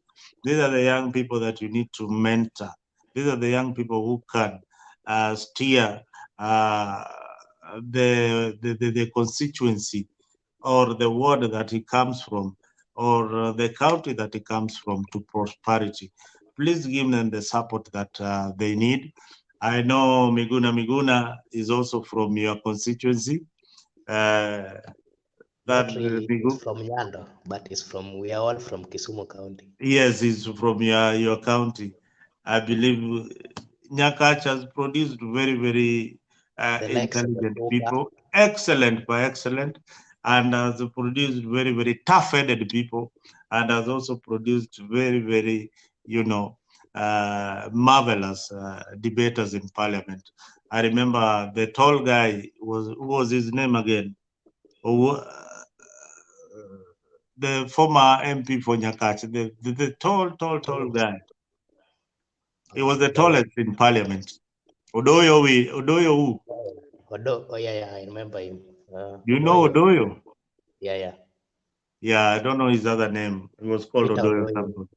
Peter Odoyo was Odoyo. also a very, very good member of parliament for Nyakach. He has helped so many people. I know so many people have passed through his hands who are living here in the US. Odoyo was remarkable. He did a good job during his time. So we want young people to be supported into leadership. And this is and that's why Mtembei TV becomes a special show. When these young people come to this particular platform and air their views freely and they get support. We want to see Kevin in parliament, and we will do a little that we can as Mtembei TV, as True Talk TV, to give you the kind of support that you might need.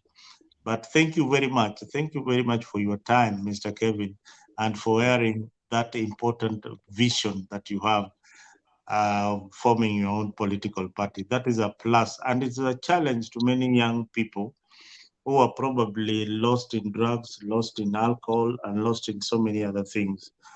That there are people out there who are young, who are your age. They are not in sports, but they are in politics, and they want a niche on the political table. So this is a good forum. This is a good start for you and your organizers, for you and your members. I want to congratulate you. My personal congratulations to you and your team. This is something that not very many young people can do. Congratulations once again. Mumesikia wadau, kuna kijana ako na chama yake na yuko na miaka 25. Tafadhali, ako na shida ya hela, hata shilingi 2, shilingi 5, shilingi 10 inaweza msaidia wafike ile lengo yao. Tukiona huyu kijana amefika pale bungeni, tutashukuru Mola kwa yale ameyatenda. So thank you very much. We have done 3 hours 22 minutes. Here in the US it is 6 minutes to 6. I said I will end this show at exactly 3:30 because of the time. I also need to take a break and nikunywe ile tamba la maji kidogo, ndio baadaye tunaweza regea kwa show kama tuko na watu wale wa diaspora wale wanataka kuingia kwa show. But it has been a good experience with you guys. You kept me going. I thought that I will not manage 3 hours. Jakes, wherever you are, asante sana for giving us an opportunity once again, but we miss you so much. Hii viatu we couldn't fit in, but nimejaribu ile mimi naweza na tukasukuma show. Now we are at 3 hours and 23 minutes. I will end the show at 3:30 exactly. Maybe Kevin, lastly, if you want to say one or two things before we wind up the show. Okay. I want to talk to Kenyans, and I also want to talk to the leadership of the Republic of Kenya. First, I would like to talk to the leadership of the country of Kenya. They've been given this opportunity with God to lead the people. This opportunity is not given to everyone. When you're given an opportunity to lead, then you have to lead knowing very well that you are leading a group of people. You have to be there for them. You have to listen to them. You have to do things which, suppose maybe you are not in that position. If someone was doing to you, you'll feel bad. So you have to feel the people. You have to know that they're also human beings, and whatever your law or whatever decision you're making, it must be a decision which respects the people.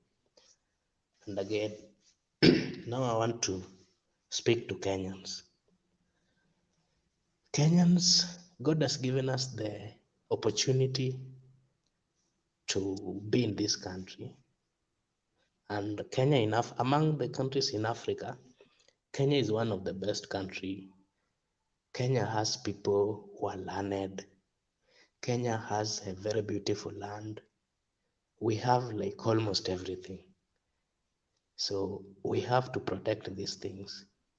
We have to be truthful. We have to be people who are genuine to ourselves and to the people around us. We have to do things which are right. When we are going for elections, let us not look at how much someone has, but let us look how truthful that person is. And we also look at the capability of that person. That would really help. If we get bribed every now and then we send people in parliament, people who have bribed us, the only thing they will do is they will try to recover their money and to loot more, and that is so wrong. So we have the power to say no to people who are not doing the right thing, and saying no, we can do it in the ballot. Let's make the right decisions. Thank you so much.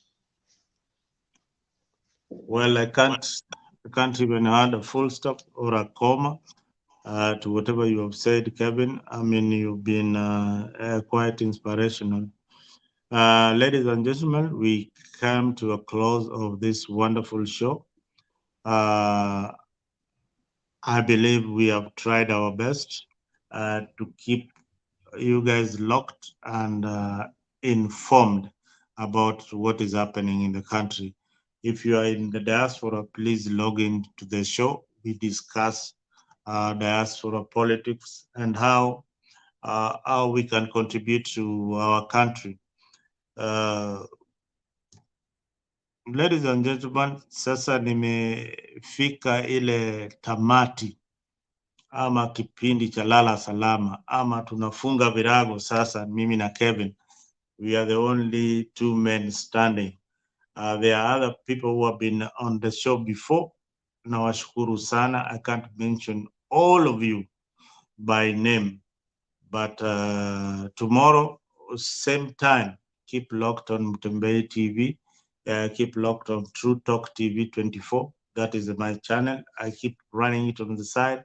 We are trying to build it. Subscribe onto these channels. I think subscription doesn't cost you much. We need to help these channels grow so that they can employ more panelists, more moderators, and we grow into a bigger media platform. You saw today the mainstream media was gave us a total blackout, and we have to rely now on our YouTube channels. So our YouTube channels, asante sana. Somebody is coming into the show right now. Wacha nimuongeze aseme Sam, Sema. Sam, where are you? You are almost closing the show. Give us your remarks now that you've come in. Niko, waja niende pali iko light kidogo. Hapa outside hapa. Yeah. If you have got something to say, it's never too late. We are just about to wind up. Just come All on right. in and usalimia watu wale wako huko kwa. One second. Okay, Niko, light hapa iko light kidogo. Yeah. You're now in a very good position. Yes. So what I was going to say is I was here earlier and I like the discussion. What I was just going to tell Kenyans and our Kenyans, is let's be realistic. Let's be sober when we are talking about economic challenges, and then let's try to avoid mixing it with the political acrobatics, which we know. Wanasiasa, they will compete with each other, and they will not be honest on either side. Each side wants to outdo the other one, and they will always piggyback on whatever is going on, whatever challenge you are facing. At the moment, as I said earlier, I'm Kenya Kwanza, but of course, even us in Kenya Kwanza, when we were campaigning to take power, we used the same challenges to get us where we are. So the shoe is on the other side, and Azimio, they're using it to their advantage. Our challenges did not start today and did not start last year, did not start 2 years ago. It's been building. It's been a long time coming. We are basically facing several challenges. Challenge number one is unemployment. Challenge number two is the cost of living. Challenge number four is, of course, is due to healthcare. It's very high, and many more. And it cannot be fixed one time. It cannot be demonstrated away. You cannot Maandamano it away. Sober people need to sit and decide the destiny of Kenya. How far are we going to be import-based economy? I see on the issue of housing as a solution to this. No, we need a comprehensive solution. We need a complete assessment of our country as far as being import-based nation. We have to do comprehensive analysis of what we import and how can we turn those into what we manufacture. How can we end up manufacturing what we consume? Because at the moment, we are consuming what we buy from other people. And what do we expect from that? You expect us, we are creating employment for other countries. So we have to do a comprehensive analysis, sober analysis, opposition versus the government. But if we just focus on scoring against each other, what will be the same. The next president will still meet the same challenges. We'll be borrowing money from other countries to pay salaries, and so forth, and so forth. Number two, what was I going to say? Maandamano. It's not. It's like that was a one night thing. It's exciting.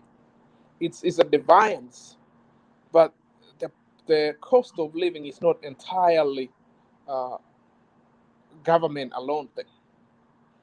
It's the private sector, and wananchi. Also, we have to be realistic on what we want to be entitled from the government.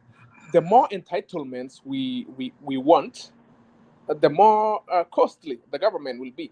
Like, for example, there was a guy who presented earlier from, I think he said Transoia or somewhere. He said, hakuna ugali, hakuna mahindi, hakuna, what did he say? Yeah, kuna mahindi kwa shamba, lakini we need what to eat right now. But the question is, who will provide that? How do you want to be provided? The government? So we want Serikali to go buy the maize, but at the same time, we don't want to pay taxes. So we have to be realistic. Government doesn't make money from trees. So we want the CDF stuff, bursary. Kila mtu anataka bursary siku hizi. Everybody. Hata wale wanafanya kazi. Bursary don't come from trees. The government will have to collect taxes. And as I said, if we are still import-based economy and we don't generate our own revenue, what will happen? We'll borrow money. We'll borrow loans to pay wages and salaries, meaning that kitaumana eventually, and we'll have to have taxes increased. And we have to be honest. We have to be honest. There's no free lunch. Asante sana. Okay, Sam says that political freedom cannot exist without fixing the economy, the economic Yes, it freedom. cannot. That is a famous quote. Political freedom cannot exist without fixing the economy. Hey, Yes, on indeed. that note, let me welcome Captain. Ulikuwa kwa background ama uliingia kwa show ukatoka mapema? Karibu sana kwenye show. Nimeingia tu saa hizi, sikuwa kwa show nikatoka, ndio nimeingia saa hii. Tuambie mahali huko kama kulikuwa na maandamano leo, na utuelezee maoni yako na jinsi unavyoona Kenya itavyokuwa katika hizo siku zijazo. Penye nilikuwa si kuona maandamano kwa sababu penye niko they don't believe in maandamano. They believe in moving to parliament and they tackle the ruling government the way it's supposed to be. Where I am, they still value the opposition side, whereby we have the opposition side of the government and the proposition side of the government. That is why I didn't see any maandamano. Meaning, I was not around there. I managed to have seen the aftermath of the Maandamano. But I did not see when Maandamano was starting, when Maandamano was in its course, at the middle of it, or at the tail end of the event. But I only find somebody trying to show us the aftermath and the problems that came after the Maandamano, which I cannot criticize the government. I cannot criticize the opposition. But for me, I say Maandamano, as per the Constitution of Kenya that is allowing it, it is not the best way to handle the Kenyan issues. That is not the best way. Because when you see those people who are doing the Maandamano, most of the property were destroyed. Some vehicles were destroyed, which I think it is an added advantage to some people because they are coming to media to show us that this is the police, what the police has done to us. But they are not going to talk to their friends in government. They have been in the same party together, sharing the same slogan as Pentagon, ODM, whatever the case. But when it comes to now separation, they cannot talk to him to ask, you are in power now, we are together in ODM. What can we do? Our people are suffering. But they are calling for Maandamano only to show the problems that maybe they have happened, not because the police wanted to do the problems that happened, but in a way they were forced to do the what they were supposed to do because there was no any other way to do that. I'm not protecting any side of the participants. That is, I'm not protecting Asimio.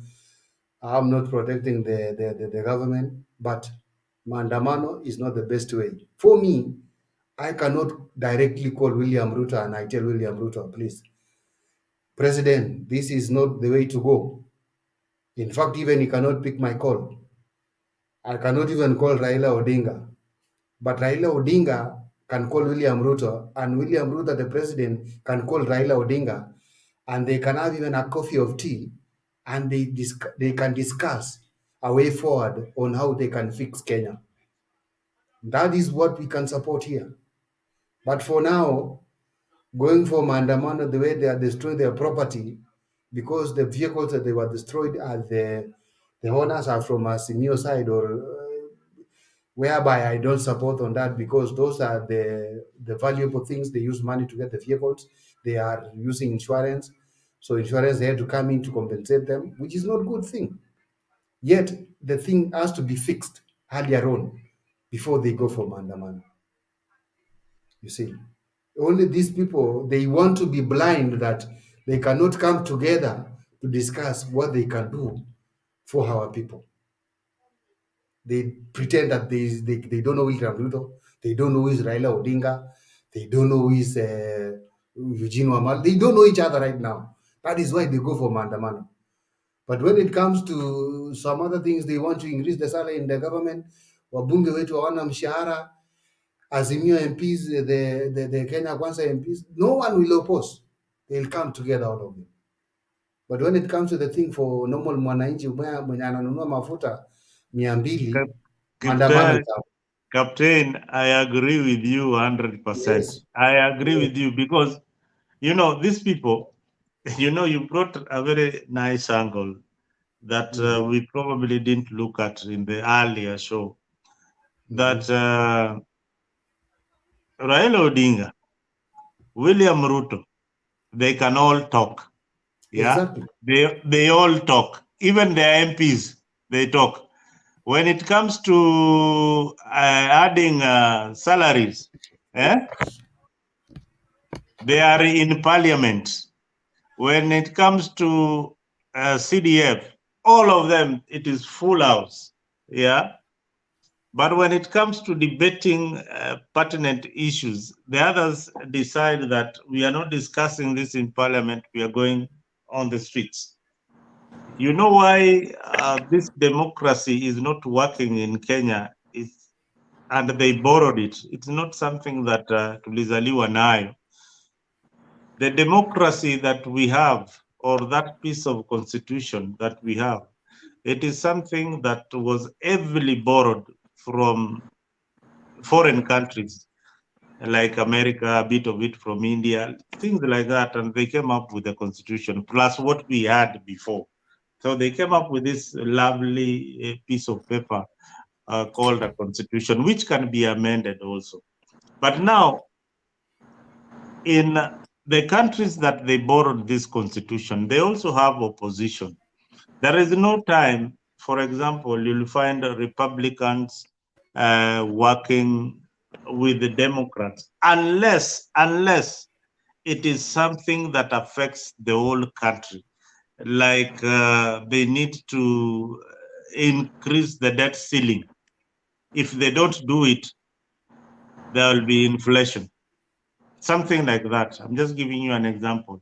Then you'll find that Congress will agree to pass that bill because they are majority and they are Republicans and they're in the opposition.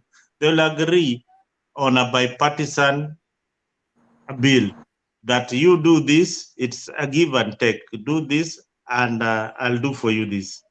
So we have not reached at that point in our politics. But with this kind of discussion, I strongly believe, other than the principal looking for positions, let them come and sit together and say, hey, we as Azimio, this is the proposal that we have on the reduction of power, and it will not hurt the country's economy.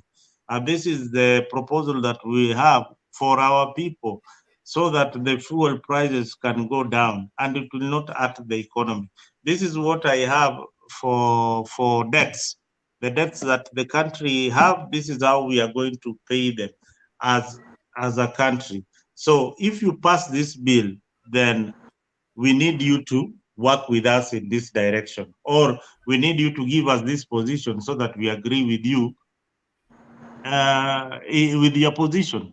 So we avoid going to the streets and coming up with a formula to work with the government. I think we are yet to reach there, but for the sake of discussion, let Sam say something about it. Real quick. You said the democracy. You tend to put the blame on the constitution, which was borrowed. I'll defer. The constitution is not the problem per se. It's what we call political bad manners. You cannot legislate morality, for instance. Like, you can write everything. You can write everything, but when some politician want to create their own facts, their own version of the truth, like you can call a tree cypress, but if a politician wants to call it a mango, and then they want to argue with you that it's a mango according to them, and you have it's irreducible minimum for you to talk to me, so long as you are agree that this cypress tree is a mango, and if not, I'll go to the streets, or for instance, the 50 CAS, which was rejected by the court. It's obvious that not even constitutionally or whatever. It's obvious it's costly, and their functions are redundant. We have PS, we have the CS, but you will still find a politician arguing for it. Just explaining that, okay, they are needed, kuna kazi mingi. Yes, kazi mingi wapi. Where you get the 4 CAS in one office. One kazi, Anyway, so it's not the constitution. It's the politics. It's political bad manners. Like, for example, I don't want that to take us back. Like, when we agree as sane human beings that this is the IEBC, this is the one that will conduct the elections, and their results are binding. But when we get the outcome we don't like, we go to political bad manners. We discover a Kamago or something, and then most of us, wananchi, actually believe it. Not consciously. It's because we have mortgaged our independent thinking to a politician, whether it's Ruto or Raila. Kama Raila anasema leo Ruto ni mweupe kama pamba, we switch, tunaimba yeye, and the kesho kama akisema yeye ni shetani, tunaruka. Like in 2017, was it 2017? Uhuru was a thief, aliiba kura ya Raila. But by May 2018, because of handshake wamekubaliana, then ni mweupe kama pamba, he never stole. Hiyo story ilikuwa story, but the consequences have been felt. Kuna watu wamekongwa mawe na nini due to protest. Kuna watoto wamekufa na baby bendo. But now for convenience, and we are gullible as wananchi. We are, we mortgage our thinking. We just don't, even the media They don't have the courage to say, hey, no, you are being inconsistent here. Like for example, I'll I'll pick on Raila for kidogo too. On the housing thing, he agreed with it. There are videos everywhere saying, oh, this is a very good policy. That's before the elections. And now it's like he's disowning it. On mambo ya fuel subsidy and stuff. There's a time they mobilized ODM and Jubilee MPs to pass the levy at some time. But it's right now it's inconvenient because it's convenient. They don't agree with it. The same with the president, with the taxes. You can get the videos everywhere saying that, oh, the taxes, increasing taxes on wananchi is a bad thing. But now, it and the videos not even 4 months old, or even not even 6 months old. They are two different people. It's political bad manners. You nailed it. You nailed it. You nailed it, Sam. These guys have got bad manners. I mean, in 2019, Raila rallied his brigade to support 18% tax increase. Yeah, it is only Ruto, it's only Uhuru who reduced it to 8%. Yeah, returned it to the same bill to Parliament and told them, no. Let's make it 8 because we have COVID and all these other things. Let us make it just 8 because of the pandemic. Then on the issue of housing, Raila is known for the housing in Kibra. Then he was the minister, and he started this wonderful project that is in Kibra. And that was informed by data and the need for houses then. Yeah. So the need for housing has really increased. And if you look at Kalonzo's manifesto, you look at Azimio's manifesto, then you look at UDA's manifesto, all the presidential candidates that were on the ballot, even Wajakoya, had got something on housing. How they were going to implement it, God knows. But seemingly they have this selective amnesia, we call it, They can spin around like spin doctors, give you 360 and say, I never meant it was the housing. I never participated in this. I never said this. This is the nature of our politics. And Sam, you brought it very, very clearly that it is just bad manners. How do we stop the bad manners in politics? How do we stop the bad manners in our Kenyan politics? That is a big Mzalendo, Yeah. Mzalendo, I have not finished anyway, but what I wanted to say is that in politics, our politics in Kenya right now, we want to believe that if you do not win election, let your people believe that your votes has been stolen. That is why you are not being announced to be the president of the Republic of Kenya. If we continue this way and agree to tell wananchi that whenever there is an election in Kenya after every 5 years, let's not agree that we have not won. Let's go to the streets. I want to bring the example right now that the Azimio side, they did not win, or let me say they won. But William Ruto's side, the Kenya Kwanza side, they did not win. Now we are not in government, we are in opposition. We are opposing the government, which is run by Azimio. And you want to tell our people all kinds of lies that we won the election, but Azimio stole the election from us. Can we go to the streets? We are in Sabasaba yesterday, which I take it to behalf of today and yesterday. We are igniting our people that don't agree that we did not win the election. These people steal our election. We want the servers to be open, the cost of living to come down, mafuta iko juu, sijui unga nini namna ile. But in reality, where we are heading to, is somebody want to get into government in a different way, where are we heading to now? Because hata kama Raila ameshinda, alafu upande ya Kenya Kwanza wa advise watu wao kwamba tulishinda lakini tuliibiwa. Until when shall our people believe that this election was done fairly and we were beaten squarely? Let's agree the people who won to rule the nation for the next 5 years. We campaign.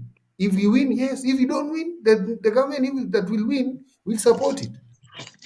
Are we not seeing that we are heading to a wrong direction? Because each and every time, 5 years fighting, 5 years fighting.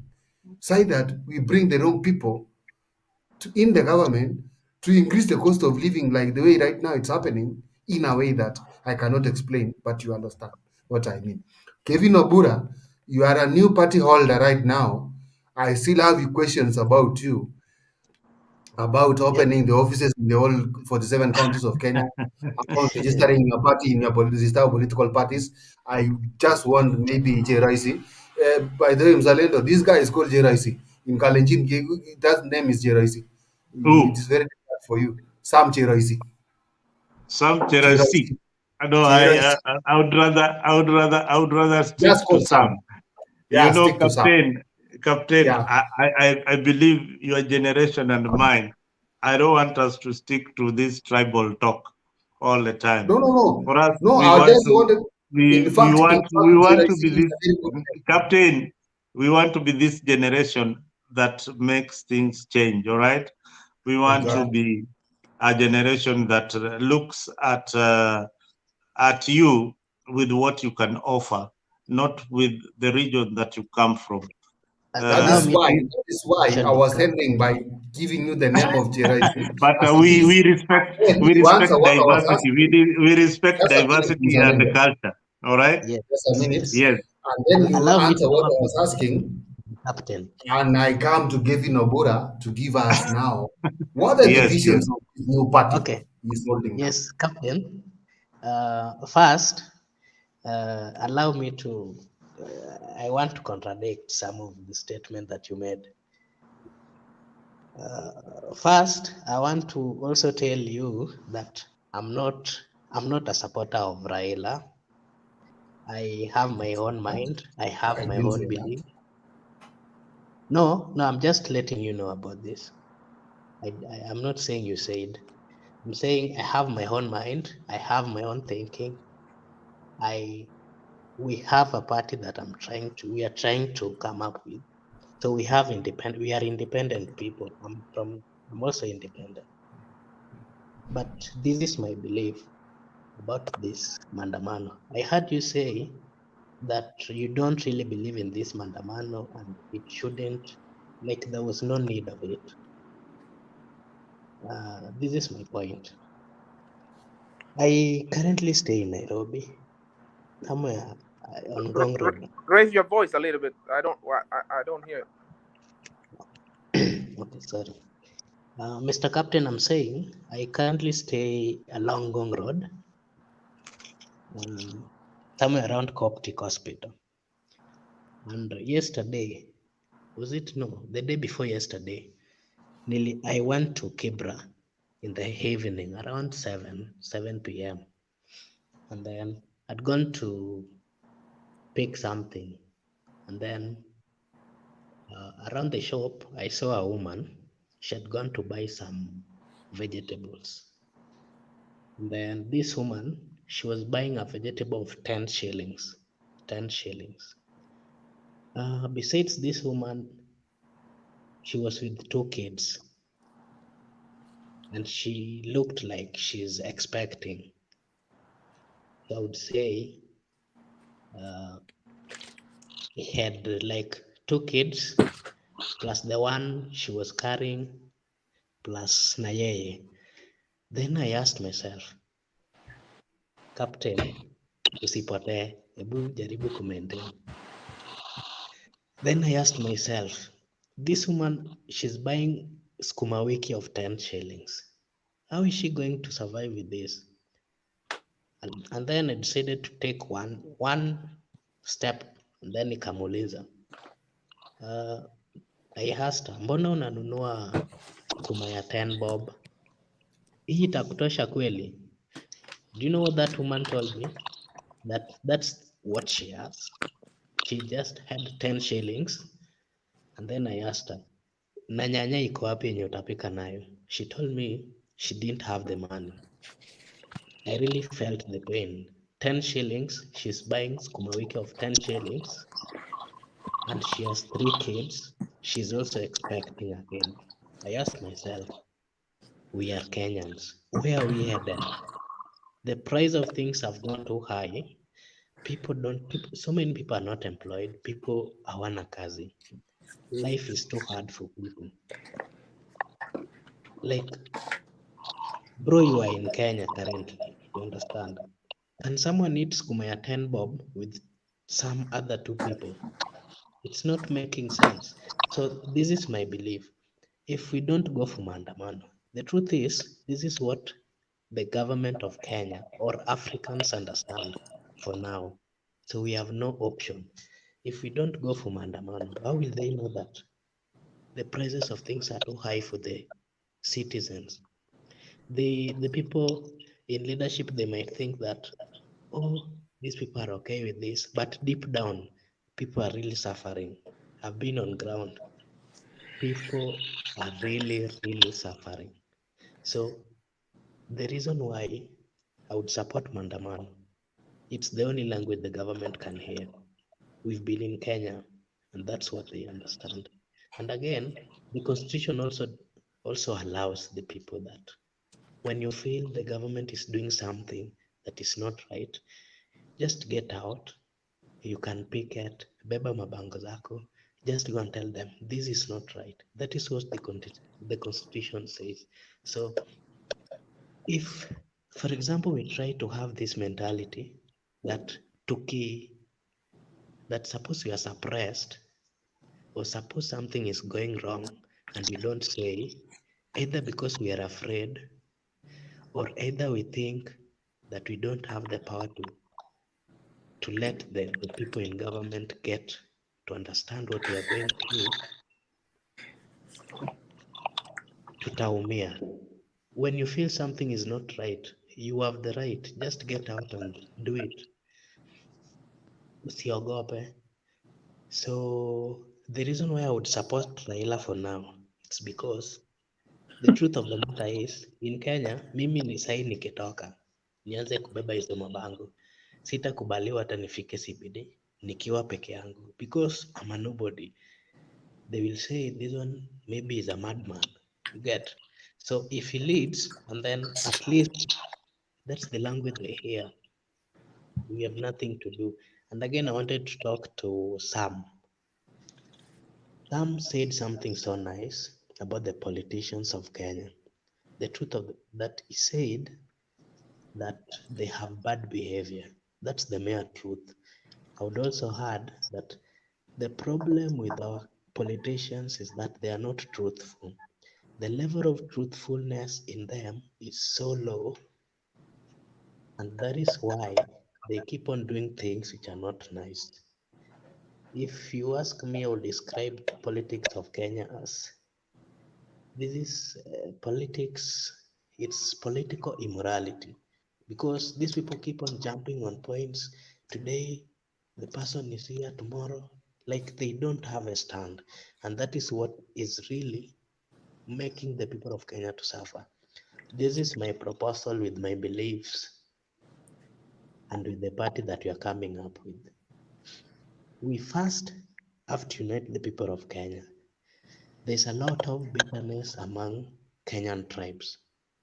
If I'm a Luo, nikisikia someone is a Kale, there's a lot of bitterness.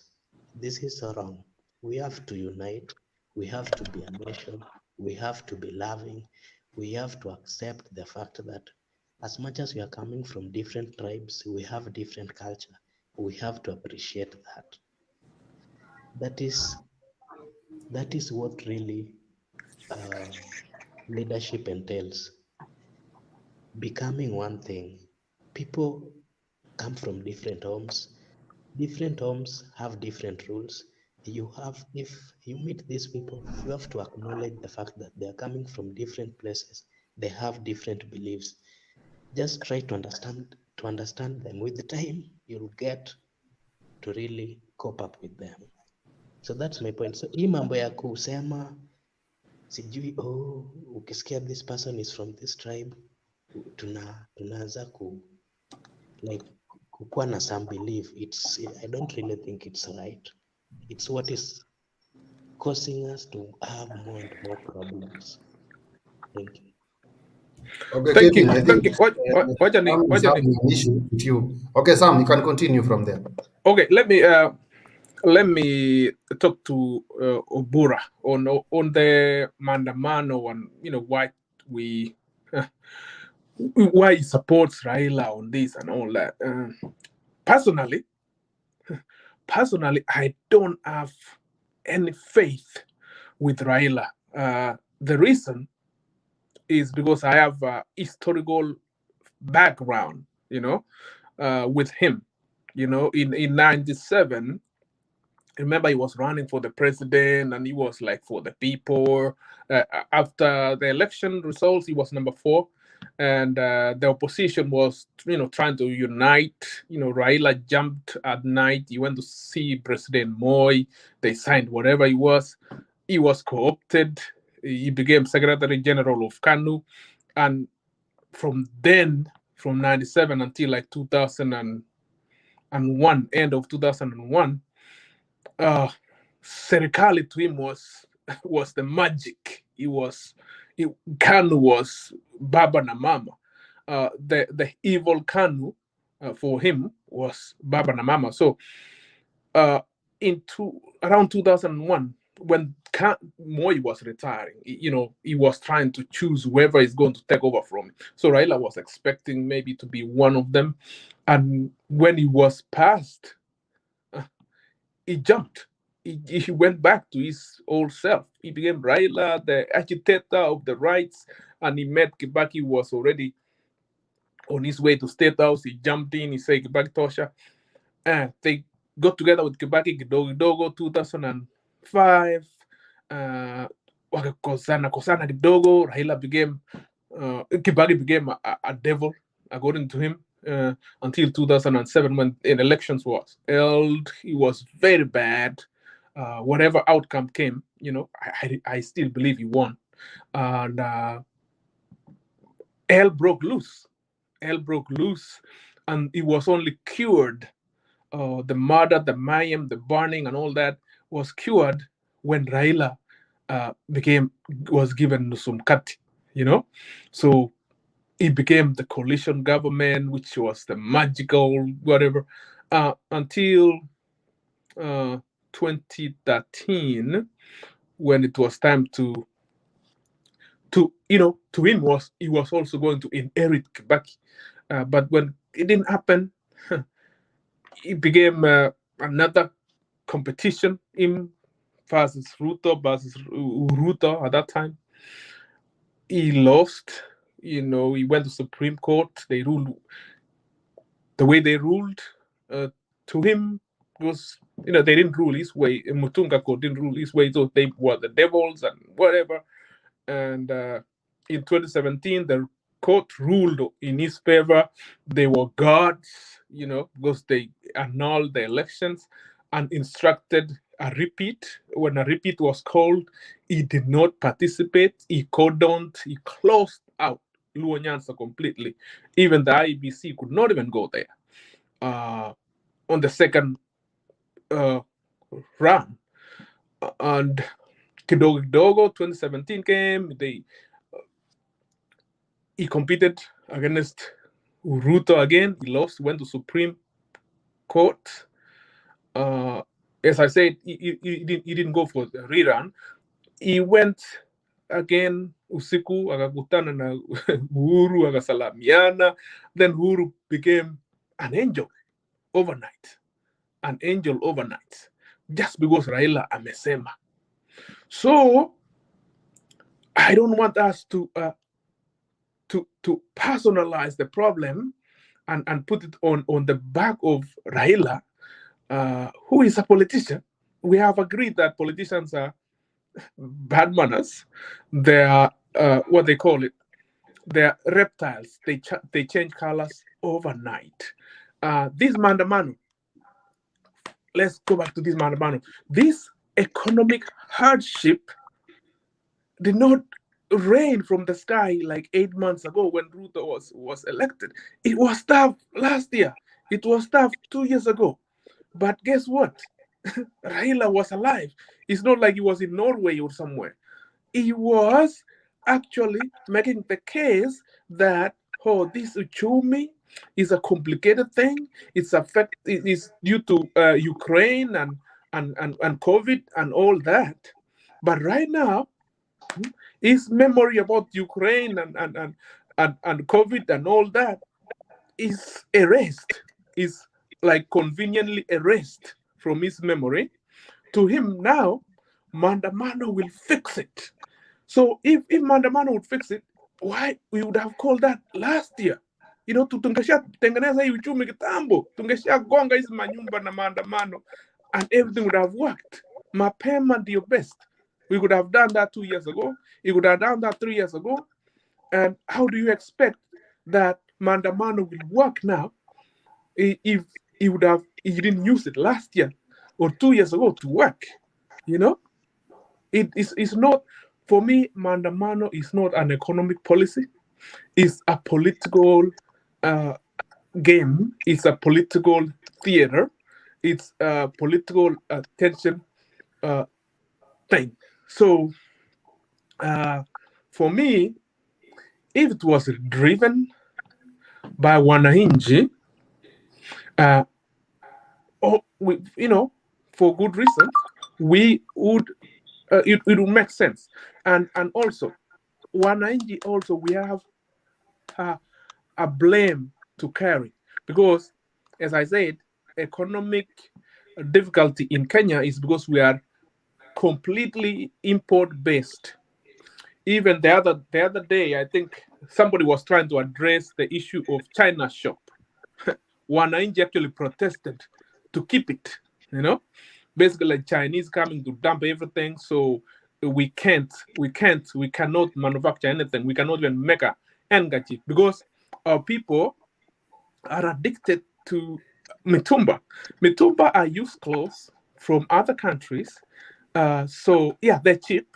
You know, it's tough to argue with somebody that, you know, mitumba is bad, because at this time, they're cheap and you can afford them. But in the long run, it's choking our ability to create a garment manufacturing industry. It's closed Bata shop. It closed all those. It closed Kikomi. It closed Eldoret. There was a manufacturing, what they call Raymond. It closed that.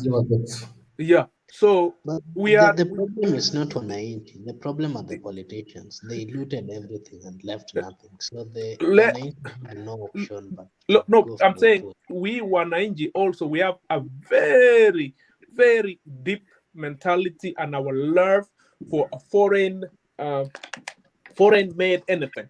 Like utasikia at the so and so akona na sweater from Sweden, you know. Na tunapigia makofi. It's a status symbol. It's a status, it's a mental thing. You can see, oh, Raila's or Ruto's clothes is imported from France. So his shoe comes from Ukraine, and that one is supposed to be like, who? Yeah, mwanaume, you know.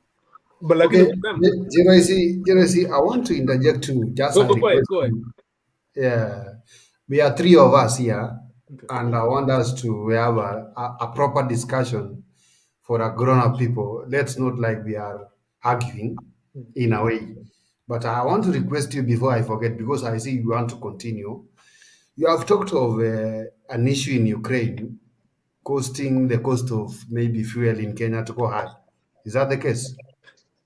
I said that was the explanation by the Uhuru Raila regime. Okay, that's okay. That's okay. Now, I used to watch news from all the walks of life. Like the other day, I watched the news from Tanzania. They reduced the price of fuel, and there was somebody there, I think from the energy controlling somebody from Tanzania, that the cost of production or the cost of bringing fuel to Africa from the international market has reduced, whereby the fuel that they are selling right now on July was for June, and on June the cost of fuel was down when they were buying from the market, and they reduced the cost of fuel by 100 TS Tanzania shilling. If I'm not wrong. When I calculated the price of Tanzania fuel and I compared to my country in Kenya, I came to realize the cost of fuel in my country, Kenya, very expensive. Very expensive, especially the petrol. I don't know where Tanzania they are buying fuel from and where my motherland they are buying fuel from. That is why I wanted to interject you before I forget about the issue of Ukraine that you talked about. Okay, let me put some pointers there. There are a lot of things that goes into a price of anything. It's not just the price of the water or the fuel you go buy and it just comes and translate to that price. The price of a rental facility in Kenya is not the same as Tanzania's, and the price of transporting a fuel in Kenya is not the same. So if you come and sell at the price of Tanzania, you'll not go anywhere in Kenya. So it's a lot of costs. The price of power in Kenya, like Uyu Jamaa who is selling petrol, will still have to have a power in his facility to light the place up. So they factor in all other costs. The price of labor in Kenya, Uyu Jamaa mwenye anauza petroli will have to pay the workers. The price of an employee in Kenya is not the same as in Tanzania, and all that. So to make a, if you have been a retailer or a seller of anything, a lot of things go into pricing your product. It's not just the price of what you bought in the wholesale. It's a lot Actually, of other things. The market determines the price. It's just like, for example, as Auza, you can sell mtumba in Nairobi at 100, t-shirt of mtumba at 100, but then if you go to Kisumu, you can sell it even at 300 shillings. That is, yeah.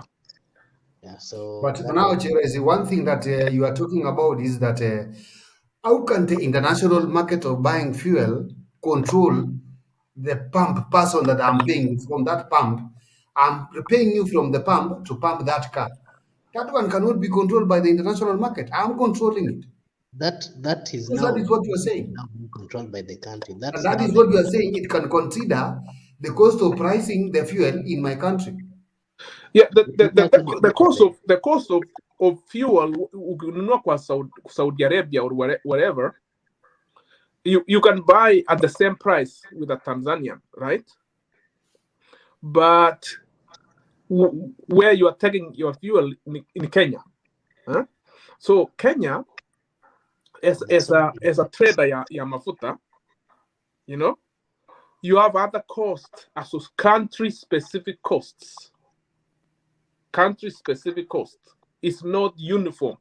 Cost ya Uganda and cost ya Tanzania on other things, including human resource, including in Kenya, for example, I was listening to a big businessman. He said it's cost a lot in Kenya to monitor your product, because we have a lot of dishonest employees, so you have to pay a lot. That person, that cashier you are trusting to sell mafuta yako kwa nini in Nairobi, you have to pay for other associated costs which monitors yeye kutoiba. So there's a lot of other country specific costs. Yeah, asante. Let's welcome the new guy there, Mr. Black, and then From there, maybe Kevin Obura or any other person can say something. Black, karibu sana.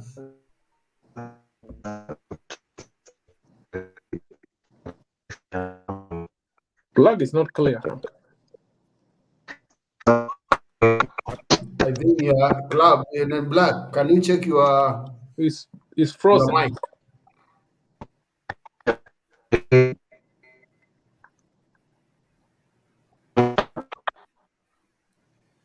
Mr. Black, I think you have to log out and log in again.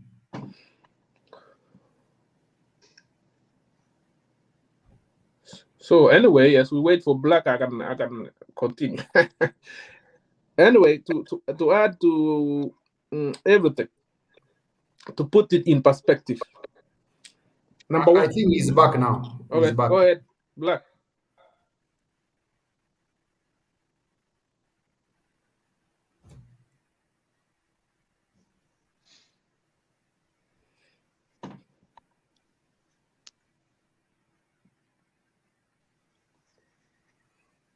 Kevin Obura, I don't know if you have anything to say about the cost of fuel in Kenya as compared to other East African countries. Okay, from my understanding, I would say the landing cost, okay, the buying cost may be same, but then the landing cost may be different.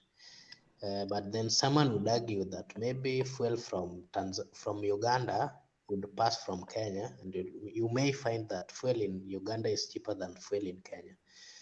This now also depends with the government, Related costs, kama taxes, sijui nini.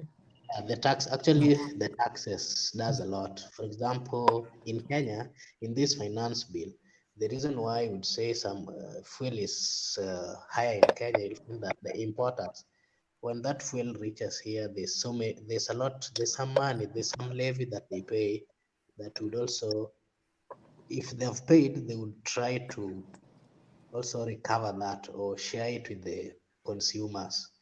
That's why you'll find that fuel in Kenya is a bit expensive because there's so many levies that they pay. And that really dictates the amount in which it's sold in the Republic of Kenya. And now let me ask you, Obura, one question, because you are bringing in another topic that maybe it can take another day. Now, after there was this subsidy for fuel and subsidy for food like unga and all whatever. In the next around 2 months, we'll be harvesting maize. Where will the subsidy that they are subsidized fertilizer go? Can they use that subsidy to subsidize something else to reduce the cost of living for our people, apart from food? How? Okay, now they're subsidizing fertilizer, right? And very soon, someone would argue that the plantation period would not. Captain is out. Someone would argue that we are soon the period of plantation where we are past that period. Then it would now depend with the government in power if they maybe want to take that money to divert, if they want to divert it to any other sector. But I don't really think they will because they have clearly stated that they want to do more on agriculture. So it could be they will maintain it. I'm not very sure. Okay, Black. Okay, Black.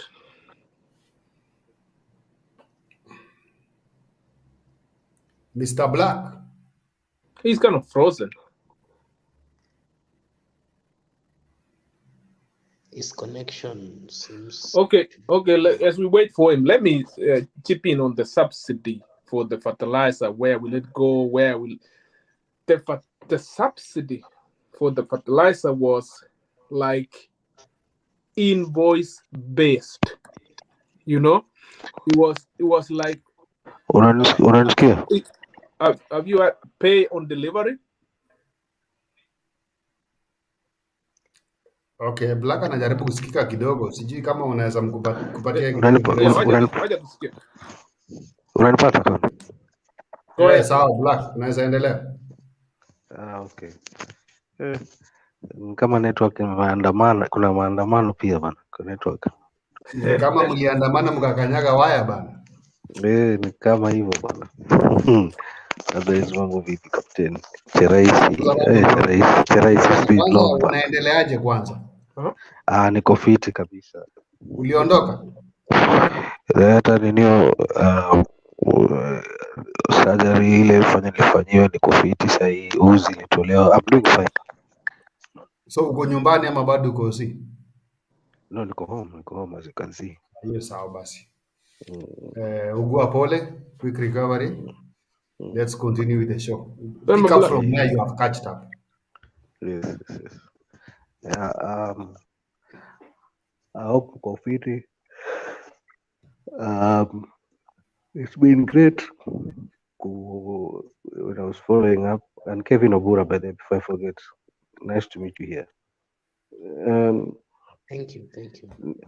About the issue for the fuel, all of you are right, zote mmesema, but as well the other thing we should look at is the source of where TZ gets its oil from.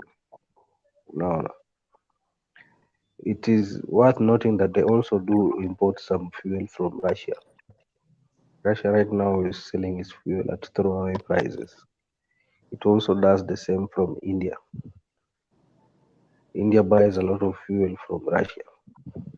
So whatever India sells is from Russia. So you see, at the end of the day, the oil is cheaper having purchased from those areas. So by the time it's coming back to landing in their nation, the cost is cheaper from the fact that they bought it cheaper, and also in matters to do with levies and taxes, they're far much more controlled there in TZ as compared to Kenya, which has so many taxation levies on our fuel, which makes our cost far much more higher, and that's what makes us have a big problem. And as to whether we can make things better, yes, we can, and our government can make things better. Because I think there was some time back walipokuwa wakiongelea mambo ya stima, right? And the Senate committee came about with a report from KenGen saying that KenGen can provide us with cheap electricity. But up until now, I don't know whatever happened to it, because KenGen says they can provide for us electricity at 5 shillings and 80 cents per unit, whereas we are purchasing part of electricity from the independent power producers, that is IPP, at 25 shillings. You see, that's five times more. You see, so if we can buy our electricity 100% from KenGen, it will means we will save the cost of electricity 5 times less, with 5 times cheaper, right? Because how is the math? Why do I say that? Because if currently 60-70% of the electricity being supplied to KPLC is from KenGen, and they're selling it at 5 shillings and 80 cents, right? And 30 to 40% is being supplied by IPPs at 25 shillings, right? Now, why do we have to still keep purchasing this 30 to 40% of electricity from these IPPs where they're selling to us 5 times more? Why don't we just purchase, we increase the percentage of the electricity that we get from KenGen, that is only 5 shillings. What KenGen watuuzie tu stima yote 100% kwa shilingi 5, right? Tuachane na hizi IPPs, ama hizi IPPs wapunguze bei yao ya stima to match the price of KenGen, right? So kuna kamchezo hapa ambayo inaendelea na sijaya understand ni nini, because from the Senate Committee on Energy, when they came up with that report, up until now I've never gotten to understand why this thing has never been implemented, because the KenGen Is it a chairman or CEO? Can't say something. Cannot remember his name. Alipokuwa anahojiwa na Senate Committee on Energy, he said that Kenyan are capable of providing 100% of electricity. So if they are capable of that, then we don't need the independent power producers, right, to sell for us the electricity expensive. If the cost of electricity can go down, don't you think that the rest of other things will also go down? Sivyo? So it's just a matter of goodwill. Right now, these are things that our parliamentarians can bring up to light, but they are not doing that.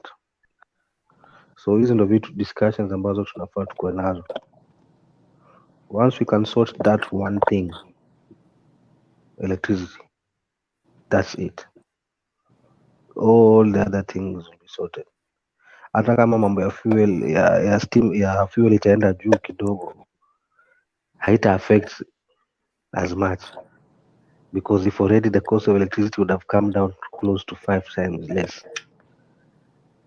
Hata mafuta ikiongezeka kidogo, ikiwa tu constant tu venye ilivyo sahi, bado steam cost of living itakuwa iko chini sana, cost of production itapungua by far, because kila kiwanda kinahitaji stima kuoperate, isn't it? So I think that's the angle that we need to approach this thing from. Thank you. So mzale nani Mr. Black na JRC, mimi hapo na Kenneth Wangura, unajua sisi tuko peke yetu, tunajicontrol sisi wenyewe. Tuwe na discussion mzuri. Naona JRC anainua mkono, anataka kuongelesha Black, which is okay. Okay, Sema. JRC. Okay, Mr. Black brought something very important on the Kenyan and independent power suppliers. I'll be a little bit more skeptical on the Senate hearing and all that. They don't always match with reality. They always it's extension of politics. Kenya Power, as we speak, it's almost natural. You know, mtoto mwenye anazaliwa Kenya anafikiria it's natural for power to be rationed at 8 p.m. Mtoto thinks it's natural like that. Reason is there's no enough power in Kenya. They just don't ration for fun. So Kenyan Aksema, we can supply 100%. There was a reason why Kenya Power bought extra from independent, whatever they call it. Yes, they sell it for more. No corporation will want to buy anything more than, but for the price of more than they should. The reason was there was, even until now, there's no enough power for Kenya as we speak. Rural electrification keep going around. They call it RERA, whatever, connecting every household and everything. But the power ni bado ni ile, you know, ile ya geothermal, like sijui Naivasha, ile ya sijui dam ya maji sijui somewhere, you know, it's not close to enough. It's not. Kenyan and all that, if you check with reality, it doesn't match up. We need more supply of electricity in Kenya. And what they need to be speaking, the Senate committee, is what new ways we should generate electricity in Kenya. Consider nuclear energy, which has been brought before, but it's slow coming. Mambo ya sijui hydro dam and all that is a cake and will not sustain the needs of Kenya going forward. Asante sana. JRC, I have a question about what you have said, that the government buying electricity from maybe different individuals. Because when I grew up as a young man, I only found, what was the name? Telecom, if I'm not wrong, Telecom. Even we used to go to a booth somewhere, We put some shillings, we run, we put in the mosquito. You understand? Yeah, And that Mteja. it was controlled by the government. Later on, something by the name, I think it was Kensel. Kensel came in. And then later on, Safaricom came, where now it is the controller of the market of communication in Kenya, overtaking to the Tuxel or to Telecom Kenya, which was the real monopoly. Then now my question is this: which criteria was used to allow communication in Kenya to be expanded to private people like Safaricom and all whatever that cannot be used to expand to energy production for it to be the government to be run it privately the way they were running to telecom or to telecom by themselves. I don't know if you understand what I mean. Yeah, very good question. Your question is asking why Yes. should in this 2023 we are still relying on Kenya Power and Lighting Company, which is a pseudo private, and it's called Parastato. Parastato, which means it's a pseudo government agency.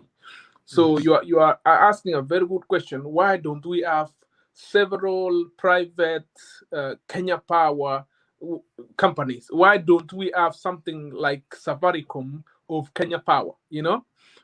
It's a Why very don't good we question. have somebody like you, JRIC, or we give Black to bring his company to supply to electricity to some of us? If I don't like JRIC, I like Black. If I That don't is like good. Black, I like Kevin Obura. I subscribe to Kevin Obura. I get electricity the way I want. Why are we not making it free? Yeah, it's a very good question. What is this thing that we are following in these companies that we don't want it to be privatized? I think eventually that's where we are heading to. We are heading to, even with the Kenya Airways, which keeps making losses and all that, and all other pseudo government corporations. I think that's where we are heading to eventually. And You see, because Cherais, right now, just a minute, Gavin or whoever, we want to change the program. We want to have somebody like Sam Chiroisi, Black, Kevin, and maybe me and some other panelists. You have your own politicians. Like, if there is a way you can get like somebody you are supporting, if for me I can get a way, I can get some numbers for somebody like Senator for Kericho, Aaron Cheriot. We can share the link one day. I tell him, bro, come to the show. We want to ask you some questions, or come here, kuja tetea serikali hapa. Ingia tu hivi hapa kwa link, tunajua vile tutamwandle. We have some other people like Murkomen for transport. We look for the telephone numbers, we share the link, we tell him on WhatsApp or whatever, come to the show. Tell us, what are you doing in transport? Immediately ameingia hapa, we put in our questions the way you want. That is the assignment that I want to give to some of us. Not that I'm leaving, but let's bring these people. We understand exactly what's happening. Because you guys, you saw the case that happened in Kitengela, an MP slapping a public servant, or let me call that, I don't know, kwa sababu ati amekata stima kwake na yule jamaa ako kazi yake, maybe I don't know, kwa sababu president alisema unganisha mtu stima. Sasa anapiga gofi yule mtu kwa sababu yeye anajuana na rais, ako na haki ya kupigana. That's very wrong, not allowed. So in other way, kama kuna mtu labda ako na namba, we can share some of us, we invite them here, we bring them here, we discuss what is our way forward in Kenya. It's not my own benefit, it's the benefit of our own people. Let's continue. That's a good idea, Mr. Captain. Yeah, we should actually try set a date, and then I think I have the number of Senator of Kisumu, but I'm not certain that if I share he'll come in, but I can try convince him. I'm not very sure if he'll give in. You know, you are the one to book. You are the one to book a day, or you tell us on, like, we will form a group of WhatsApp, and then we share it, all of us here, that Senator for Kisumu is coming on this date. You guys coming, or Senator for Kericho is coming this date. We share all of us in a group, and then when he's here, we give ourselves time. I come in 10 minutes. I leave. Someone else can come to ask questions for the better of our people. Being a Because I senator, see. we are best placed, by the way, for that power, the about the cost of electricity, because that energy, Senate Energy Committee, of course, the report was also passed to Senate, so he is aware of that. You can ask him the same questions that we are talking about. Yeah, it's not even alone, even the politicians, even the chairman of the electricity, the MD controlling the Kenya Power, anyone can come here, explain to us. Even the electricity in the Kijiji, 10 miles, whatever, we can question them here, because it's not that all of us we have electricity here. Some of us even we don't have. Kenyan uses renewable energies, and that's the way to go. That is why we have to question them. Most of these Why are IPPs you not producing this by yourself thermal in Kenya? energies, which are very costly. If the Kenyan, I don't know which position he is, the CEO or the chairman of Kenyan, cannot recall. If he said that categorically that they are capable of producing 100%, supplying 100% of electricity, why not give them? Yeah, because actually we have so many rivers in Kenya, and like in River Sondu, they argued. I had somebody in some top position was saying that they had done some research. It is possible they can add another hydroelectric power along Sondu Miriu. If in Kenya we have so many rivers, why couldn't they just give us more so that they fully supply electricity? And if so, what's the option? The level of monopoly is trying to dictate the market, and it's making things become too hard on us. That's true. Because I don't want us to leave Raila Odinga alone to fight for this country. Even some of us, we can join. Don't think that when Raila is fighting for Kenya, he is fighting alone because he is alone. Some of us, even we are fighting for our own nation in a different way. You understand? Even Jerezia is not that he's supporting the government because the government is doing well. No. There's some things he's not happy of. You see? Yeah, you know, we are also Kenyan citizens. When we feel there's something wrong, we just have to say there are so many things that we are people with independent minds. When we Yeah. feel that an individual with an independent mind is trying to misuse us, of course you have to stand up and say, no, this is not the right way. We don't think so. So we as Kenyan citizens, we also have that role. We have a role to play. Oh, yeah. For me, If these politicians are the only saviors, they're not. For me, I think there's also a lot of blame to go around to a Kenyan mwananchi in general. Pale, popote mnasikia, I always write it wherever I am in those forums. We have created a monster called politician who we glorify. They're in charge of everything. Kama mashishi, if politician doesn't show up in a mashishi, it's kind of it's abnormal.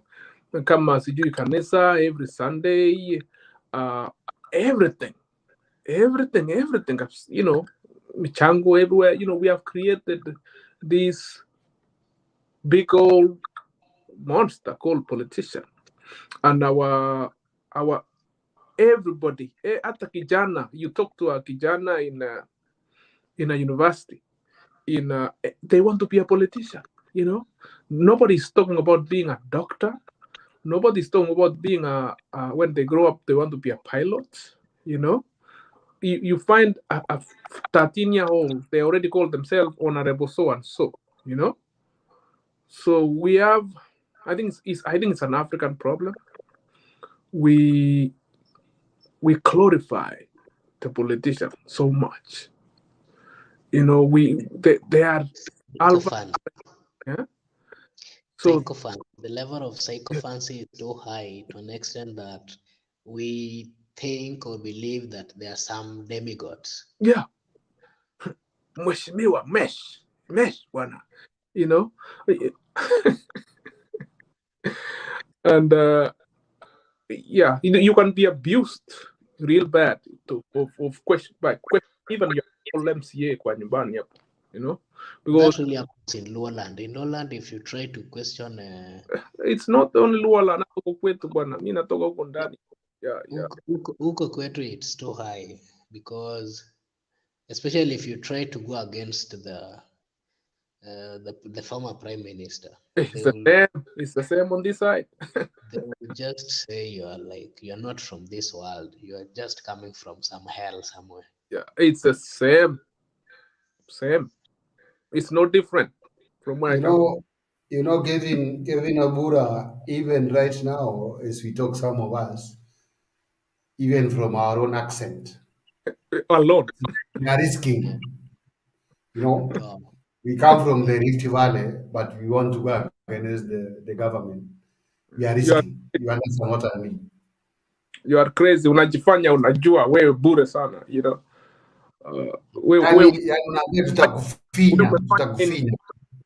Tutakufinya, itakuramba.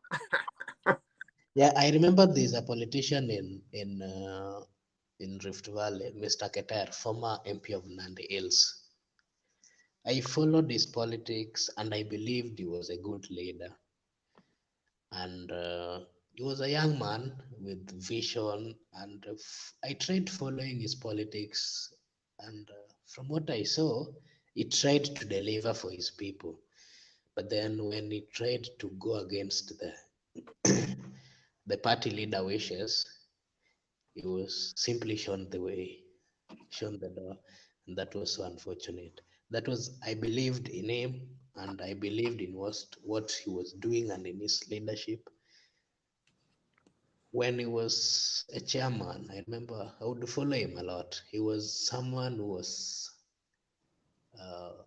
he was a focused leader. He was a trailblazer, yeah. He was one of the best, I would say. A very young man with. I feel bad that he's not in that parliament, because one of the people that I believed in the last parliament, they would stand for truth no matter what.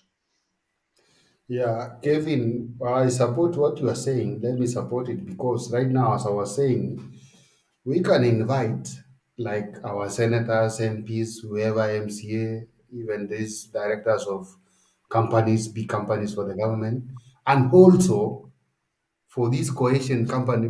What is the name of that cohesion something? Integration. It's speech sijui nini. Hao ndio wakora. Kwa sababu kama Ketere alinyimwa certificate kwa sababu alienda against the kingpin of that area, tungemuita ule chairman wa pale to tell us, was it the right thing? Alikuwa wapi? Na Ketere alipigiwa kura na wananchi na akanyimwa certificate. No, right for that, saying, we have to invite those guys to come and tell us here. Yeah, for that one is party politics. You know, I will not support what happened, but we have to be realistic. Party, hata kwa sheria, they have the right to choose who represents them, regardless. It's not it's not kama ati umepigwa kura, the party can choose who they feel like. So hapo the cohesion will not help us there. If you have decided to be a member of that party, you have to read the fine line and then know that it's at their discretion. Kama ODM, for example, it's at their discretion to say, Kesho Jalango, you don't represent, we don't trust you. It's their discretion. So if you are not really willing to psychovate to a party or choose your own, either have your own party or go independent. That's what the Kenyan Constitution provides. So I cut the slack for whoever looked Ketera. The tactic they will use, they will try to cheat, to lie to you that, oh, we welcome you, we love you. Yeah. And then at the last time, at the last minute, that's when they'll show you their real colors. Yeah. So you'll have no option but you just feel humiliated. There's nothing much you can do. Nothing much you can do. It's too late. Yeah, that one we understand. That one we understand, because right now I don't want Kevin Obura to disappear, because he's right now owning one party, the new one. So Kevin Obura, do you want to? Do you mean that now if I come to your party and I go against those rules, you'll take that ticket from me, even if the Wananchi they have elected me on nominations that we are nominated now to go for the real election? You will take that certificate from me away because of your party that you are starting now. And then I'll come to the next questions for your party. Okay, this is my belief. The party also has a constitution. Yeah. And I believe that when we are making this constitution, at times we should not be that too harsh, but at least, it also depends. I think they always make it this tough because of the level of untruthfulness in the Kenyan people, I would say so. Utapeli. Yeah, for example, ukiona hii ya ODM, they made it too tight so that if maybe you want to go, then lazima uhangaike for some time. So it becomes you have to make a very tough decision. Ni ile tu ya kuhangaisha watu, ya kutest loyalty. Sorry, let me cut you. I'm leaving, and it's been a pleasure. I don't know tutapatana wapi, but let me exit. Jirahisi bwana, unaona sasa tutabaki na nani bana? Unaona watu hakuna? Yeah, so maybe you private message me. Okay, Mzalendo, can you share the link on the comment section, because we want to bring in other people? Jirahisi is now going.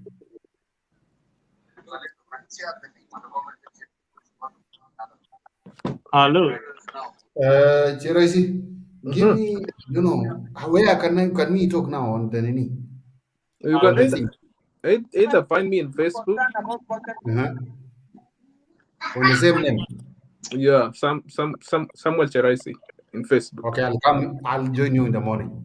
Yeah, Samuel Cheraisi in Facebook, private message. Okay. Yeah. Utaniona. Yeah. Yeah. We'll talk on that. Okay. Mzalendo, naona umerudi. What we can do now, is it possible, Mzalendo, you share the link on the comment section for the public? I've been trying to do that. Nimewashare kwa hiyo nini, unless somebody logs out and then shares it on the comment section. I've been trying to share it na iendi. I've shared it on the private chat. So if you can still access the comment section, you can copy and paste it there. Can you bring me back if I go there? Because I can go there. Yeah. I will still bring you back. I'll still bring you back. So I'll see you and then just you can continue with Kevin Obura. Ask him He asked the 47 officers from the 47 counties of the country for his part. You already asked him the question, so let him answer the question. Okay, again, what is the surety of the votes of the 27?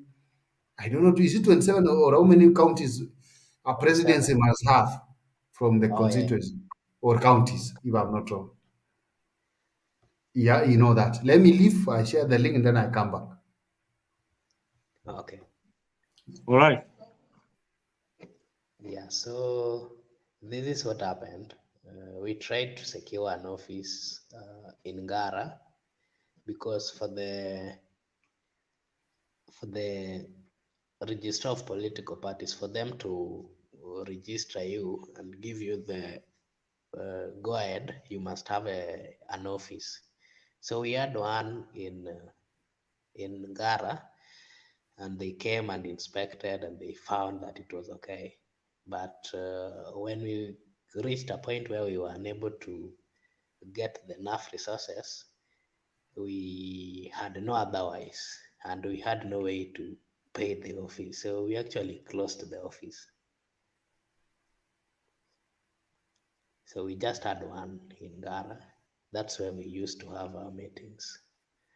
And we never had enough resources to continue paying the rent. So we closed up.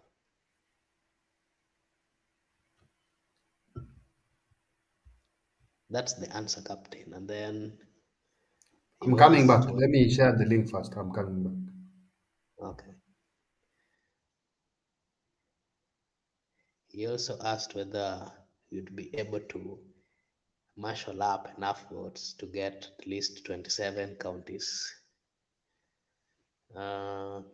We believe in politics, you have to believe. And we believe that at the right time, we shall get there.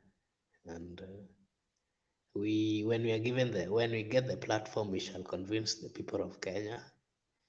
We shall tell them what we stand for, what we believe in, and where we are planning to go.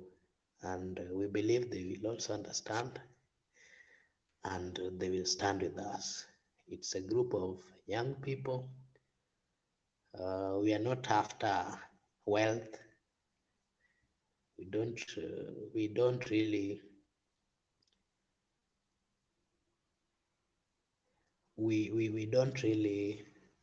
we are not focused on wealth so much. We are focused on serving the people and changing the lives of people. We are focused in we are focused on transforming the economy of the Republic of Kenya. We are focused in uniting the people of Kenya.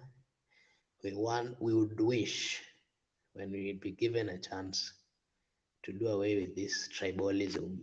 Kenya will be a nation of one people, one nation. The level of tribalism is widening up, and it's the youth that are being affected, because our parents or the people around us, they keep preaching to us of how you are this tribe, how you are this tribe, and that is really affecting the mindset of every youth. So when we get the chance, we shall tell the people that we are one people, we are children of one God, and we should be together. And each and every person who is your neighbor or the person next door is also a human being with the same feelings, with the same blood, with the same organs. And so we should embrace one another. We should stand with one another when each or anyone is in trouble. We should stand with them, protect them as our own brothers or sisters. Yeah, so that's our stand. Chairman, sauti yako wasikizaji wanasema iko chini sana. Ongea kama mwenyekiti wa chama. Unaona vile baba anaongeaga? Ongea ni kama uko na chama, wacha kuongea kama umeogopa. Sauti Ni usingizi imeanza kuingia. tuko karibu kumaliza show, kuna watu bado wanataka kusikia kiasi. Maliza. Okay. Yeah, so dear, when we came up with this party, we were some young fellow Kenyans. Some of them were from Mount Kenya, some of them were from Nakuru, some of them were from Narok, Samburu, some of them were from Coast. We came up together because we had seen the things which were going on in the country, and we felt that they were not okay, and we had no comfort of sitting down observing the things which were going on. And so we said that we are also Kenyans. We are here in this country, and whenever people are trying to make a change, it is our clarion call to always be active, to always stand for truth, and to always wish for good. So when we felt that things were not going the right way, we agreed that we'd try to make a house that we would sit and talk and come up with ideas which would help the many Kenyans who are suffering, but deep down they have no voice to say no to anything wrong which was going on. So we believed that we would speak for those people who are afraid of the crowd, or afraid of the system, or afraid of the politicians. And we also believe that we are human beings, and we shall give all the human beings time. Thank you. Hey, Captain, and asante sana for adding the link. So those who are asking for the link in the comment section, just go below. Captain has added the link. Keep has added the link there. You can join the show and continue with the conversation. This is Mtumbei TV Live in conjunction with True Talk TV 24. Karibu. Asante sana Mzalendo. Kevin Obuda, I think I can have some questions because you are now the right person. We can deal with you right now before you get 1 or 2, 3 MPs to run away from us. Because we know here by 2027, you might be having 1 MP, 2 MPs, or you might even be a president, and you don't even want to hear anything about social media. That if we come to your live coverage, you will know our names by mentioning that, oh, this is Captain. Captain, tell me, what's your question? We know you people from parties, political parties, we understand you very well. What is the strategy that you have put to be that your party can be very much transparent? Because the other day during nominations, we saw that political parties, chairmen or the leaders of the political parties, like my president, my former prime minister, these guys, they suppress the people, the will of the people. They awarded the certificates to their people, their friends, their girlfriends, their families. What are you trying to tell us here when you come up here right now on a public, more than public or international station like this, to tell us that your party will be nyeupe kama pamba? I don't know, because for me, I have a reservation for so many questions about political leaders. Okay. Speak up with your very loud sound. Okay. No one is charging you to speak up. You are free to speak. Tell us the truth. I get your question. Yes.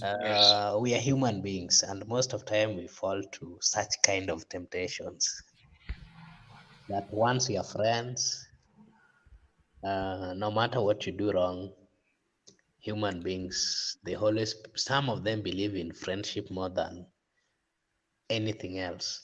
Even if your friend is trying to harm someone, you will still stand with them. We don't believe in that. We believe that every human being has a right to get what is right. And we also believe that once you have a tainted name or the level of integrity, chapter 6, is questionable, or once we've noticed that you have things which are not right before the public and it's against the constitution, because the constitution is very clear. It's like the commandments of God.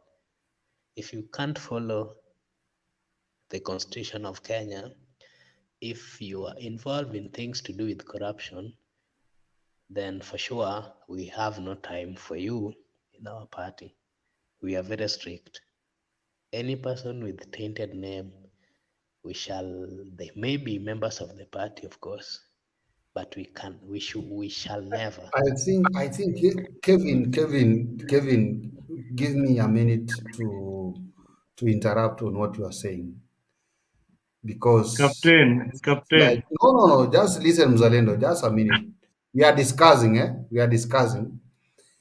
Kevin, it's like you are now approving to us that somebody who was a good leader. You've muted. Can you unmute? We can't hear you. Oh, you are getting me now? Yes. I think now, sorry for that. Kevin Abura, it's like now you are trying to tell us that former MP for Nandils is somebody who was unfit. I don't know for your party or for the people of Kenya. Was Alfred Keter working for your party? That's an example, not your party, you understand what I mean. I get your point. Was Alfred Keter working for the party or the people of Nandils? You might love the leadership style of someone, but if someone maybe start getting rogue, of course you'll have to withdraw. It's not bad. We're human beings. It's not bad to follow a leadership of someone. It's not wrong. And again, we're human beings. We should only choose the things which we feel are right for us. Alfred Keter was not a member of our party or whatever. I just said I liked his leadership skills.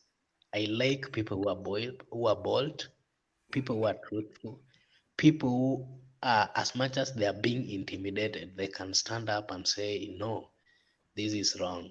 And that's why I liked former MP of Nandi Hills, Mr. Alfred Keter. That is what I was trying to say. I think the young man has really explained himself why he admires Alfred Keter. Alfred is a friend of mine, and when he joined politics, I knew he was going places. But as it stands now, political parties are stronger than individuals. Thank you, palliative care. Is it palliative care? I don't have my glasses on, but I'll call you in the name that I know you best. Alex. Karibu sana. You've been on and off.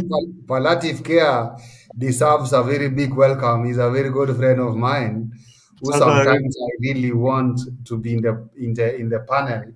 Captain.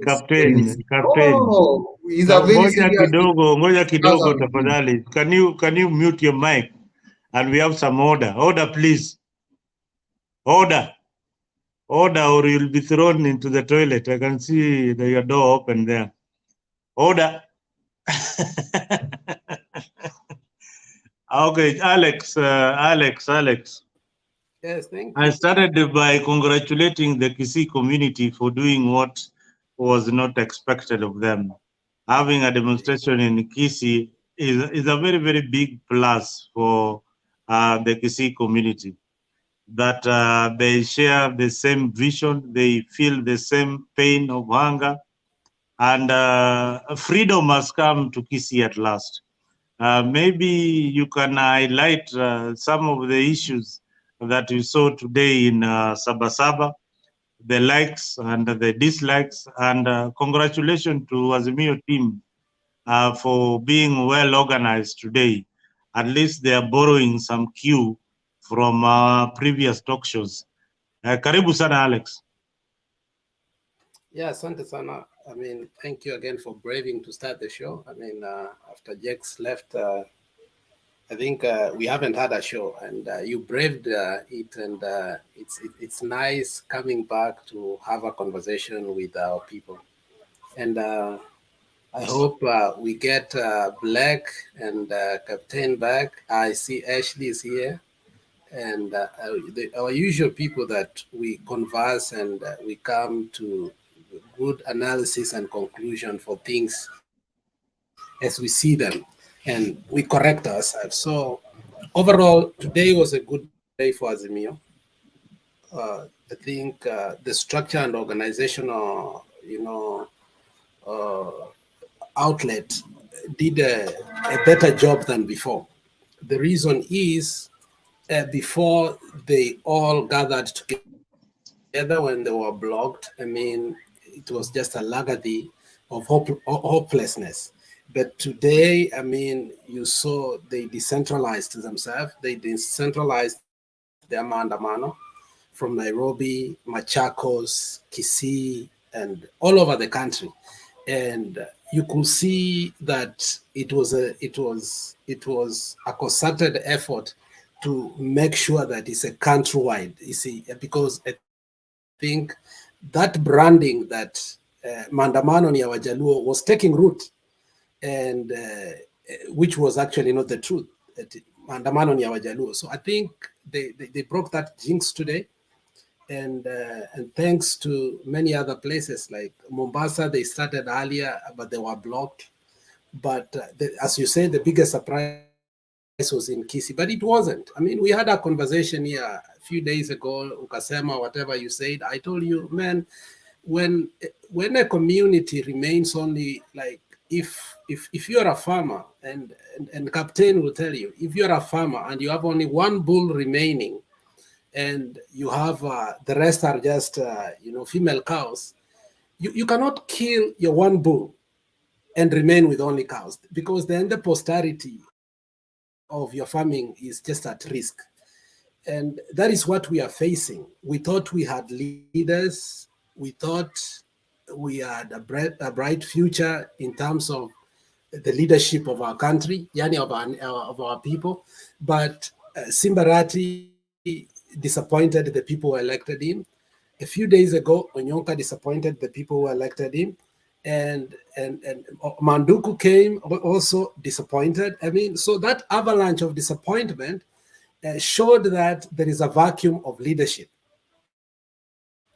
Now, and in politics, there are people who have been in politics that have lost enough to understand, Mzalendo, that in politics, you must listen to the ground. So that is where Kibagendi took the advantage, listened to the ground, and understood the bitterness our people have towards Simbarati, towards Sosoro, towards Machogu, and towards all the leaders as they wanted to paint Kissi yellow. And they said, you know what, we have to show that this is not the case.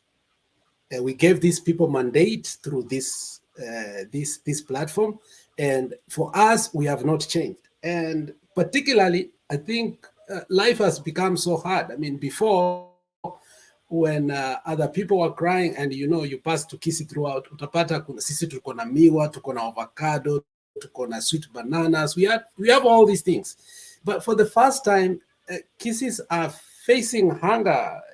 Mzalendo. Avocado that you could go to somebody's house and almost get it for free. Now avocado in Kissi is 20 bob. I mean, something that was never known. I hear that in some places, people are even daring to say avocado is 50 bob. In Kissi, people now, miwa, unauziwa miwa. I mean, miwa is something you go to a neighbor's place, unakata, unakula, mkienda tu mkipiga story jioni. Sweet bananas are things that everybody has them in their roof because that's where we put them to ripen. But it has reached a point that truly, I mean, our people now are feeling the heat. When you cannot provide the basic need, which is the food, and then you find that housing is also becoming expensive, and then you don't even think of clothing unless it's children who are growing, but as an adult, you can decide to survive with all these clothes, then I think you start feeling the heat. Education too has become expensive. And I think that is also what is ailing our people. Now, the other thing is the constant fight. Since Simbarati came to power, he has not gotten an opportunity to serve the people. He started fighting as soon as he got there with Ongwae and also now with Osoro. Now, that fight up to like last month, if you saw in the newspaper, a couple of people have been killed openly. Blood has flown. We have a governor who has refused totally and completely to go to office. All his meetings are held in the stadium. Since the guy came to power, he has never gone to the office because of superstition that Ongwae did some sacrifices in that office, ABCD. I mean, so we have a county that is not totally functional. So if you find that the county government officials are holding their meetings in the stadium, it means that there is nobody in the office. So the services are not being provided. So I think that frustration, is the one that, accumulated, and you see the anger in the Kissi people. So partly is Maandamano, and also partly is also the county government. So I think you will continue to see that anger because now I hear there's no running water in Kissi in most places, in most estates. There's constant rationing of electricity, and I mean, such kind of things are very disturbing to a community that, if you look at Kissi, its geography, its region and urban organization, you know very well, Mzalendo, sisi hatuna mahali tunaweka factories. Like Kisumu iko na so much land, Homa Bay has so much land, Migori has so much land. We have no land to put anywhere, any factory. So we basically depend on small businesses, and those small businesses, when they are being hurt by the non-operation of the county level, so people are being frustrated. So it's a combination of many things that you saw our people come out. Now, we have two groups of border fighting in Kissi. One led by Simbarati, one led by Osoro. These people have been killing each other, my friend, for 6 months. Young boys have been missing. I mean, so the fight for politicians has gone down to border. Okay? So they have recruited. So, but today was a very effective Maandamano. These people went to the junctions, all of them. Kuingia CBD, walikataa gari yoyote unless you are sick. There were special cars that were taking people to the hospital. No car went to the CBD. Kama yako ilibaki CBD jana, ilikuwa ni bahati mbaya because it ended up about 2-3 cars, even more, zilichomeka. So what did you see? You saw now people engage with the police. Hakuna magari. I mean, the streets were okay.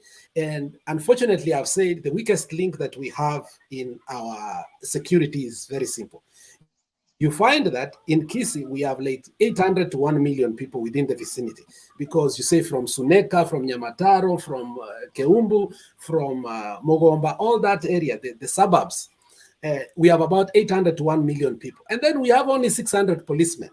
We have about 25 banks. We have about 14 universities. Then the security has to go to all these places, wachunge during Maandamano. So you find 4 or 5 policemen in banks, each bank, ABCD. So by the time it comes now, sasa wale ambao wanaenda kudeal na Maandamano, and then there's that rotational way. Anybody who has worked in the police force, you cannot send all your police people to go to Maandamano.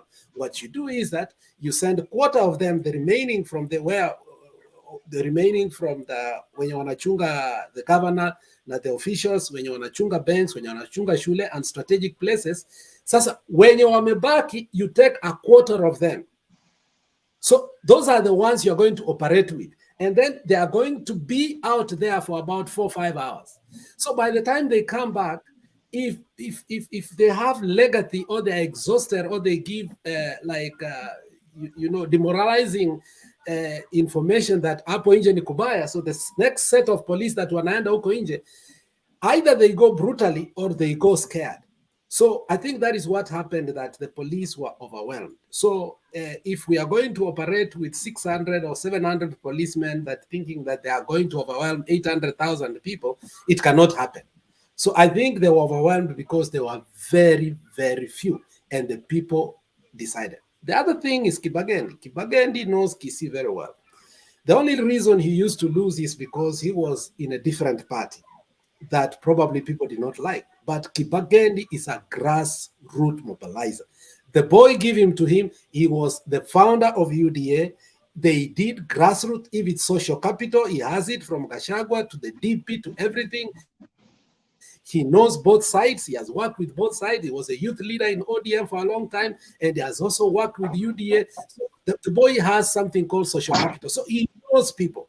So he had an advantage today because at least now CDF imepeano, kuna pesa kidogo ako nayo, probably was bankrolled, and therefore he was able also to pay boda kidogo na nini, and therefore he organized a surprise, attack on the politicians because he has an ambition to take Simbarati out. Simbarati is not the governor 2027. Take it to the bank. Simbarati is gone.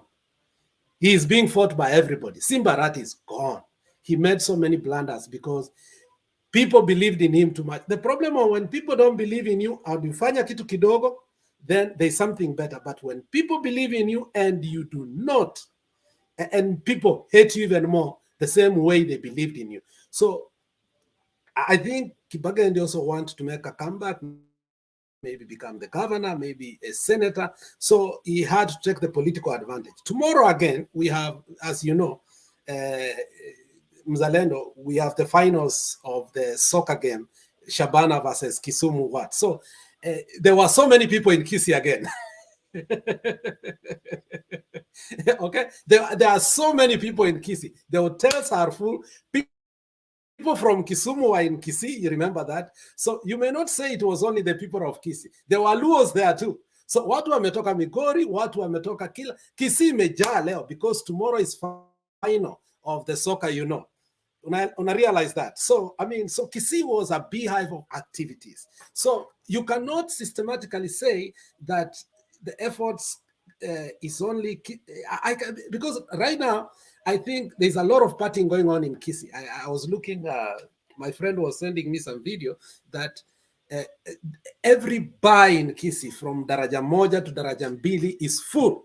Why? Because the anticipation of tomorrow, of Shabana versus whoever they are going to play with. So partly of that, Kissi ilikuwa imejaa leo. So you can understand watu wenu wa Mabei wamejaa huko.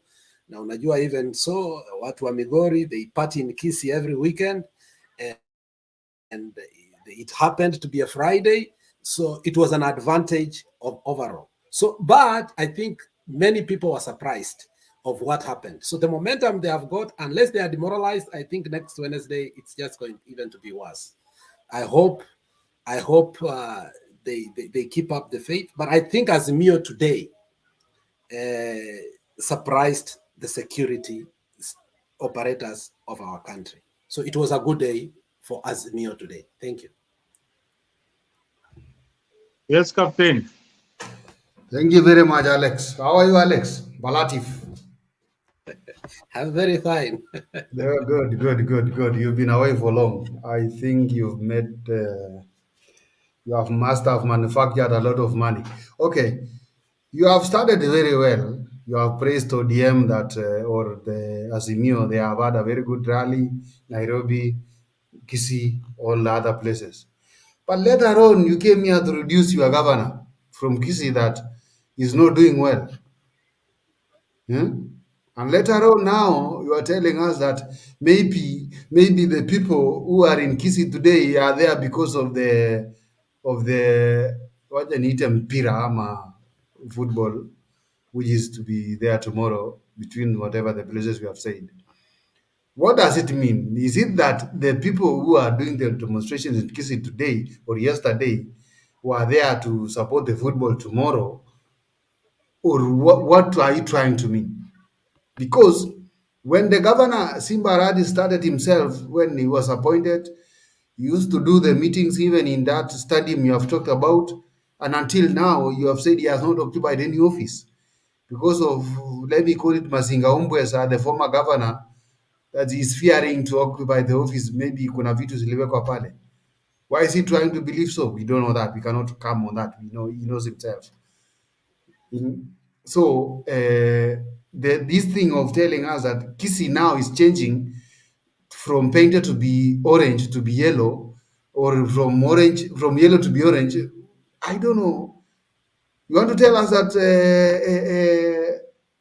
the guy Osoro is losing the battle now in Kissi? I don't think. It's very early for you to say that. It's very early for you to say the government is losing in Kissi.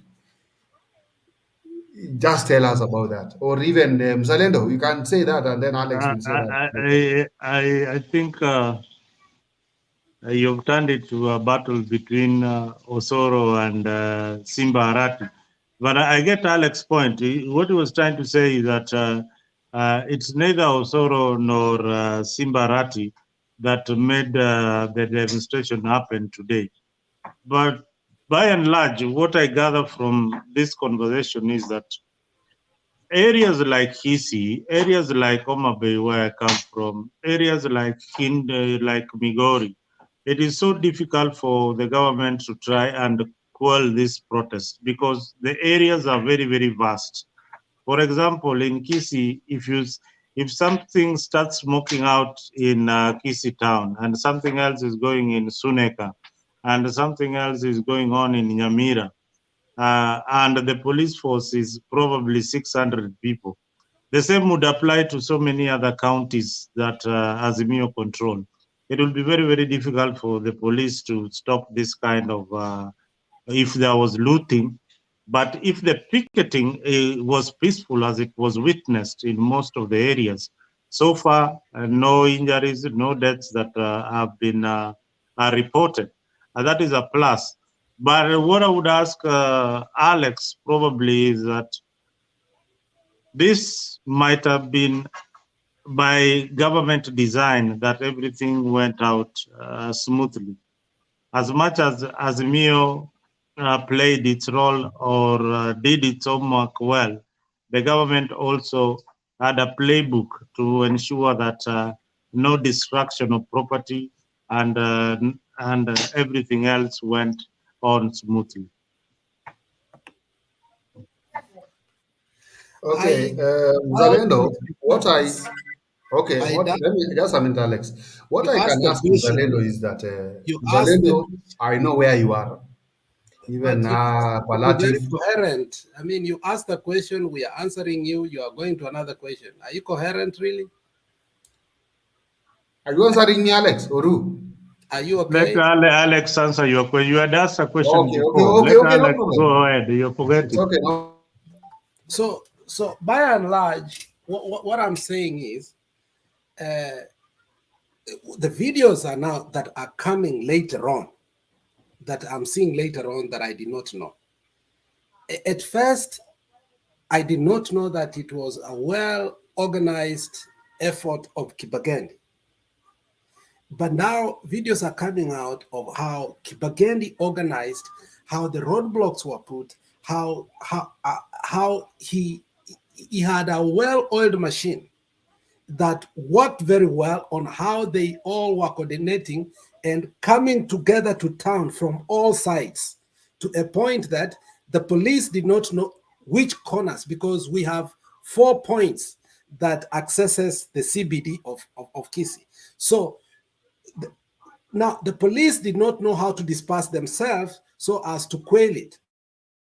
So by the time they went one side, this side was entertaining the police while the rest were coming in. By the time they knew that the 3 points were almost in the CBD. They rushed. They left this one. This one's also joined the other one. So they were overwhelmed. At some point, if you look at the demonstration, they were so overwhelmed, they ran back to the police station. And when they got to the police station, these people were bold enough even to burn the gate of the police station. So they were totally overwhelmed. So you don't do that by accident. It's by design. So these were well-organized meetings, according to me.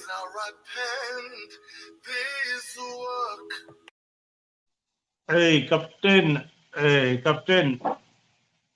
you've heard Alex answer. Maybe you can add something. Your captain is losing ground in Kissi. Yes, And I see. I'm trying to lose ground in Kissi. Even my yellow tie there is trying to lose ground, but I have to fight it back to be very active. But Alex, I don't think what you are telling us is soundable. Only that because of this match you are telling us that made Kissi to be known for today. But we have another rally coming next week. I don't know, it's on Wednesday if I'm not wrong. We'll see the aftermath of it. If really now, Captain, are you trying to say that the government is out to fight these rallies, or what are you trying to say? I don't get your point. Are you trying to say that I'm Ruto, trying to balance. it I'm is a trying to balance the battle? question where Alex is trying us. Listen to where Alex is trying us that the governor is losing the battle. He's not working. He's not what. Everybody is opposing the governor. That's why I'm trying to tell him that let's wait for next week, because the Maandamano which is there is complaining that the governor is not working from the office. He's working from the stadium. Anyway, somebody asked a very is trying to answer what we have been discussing here.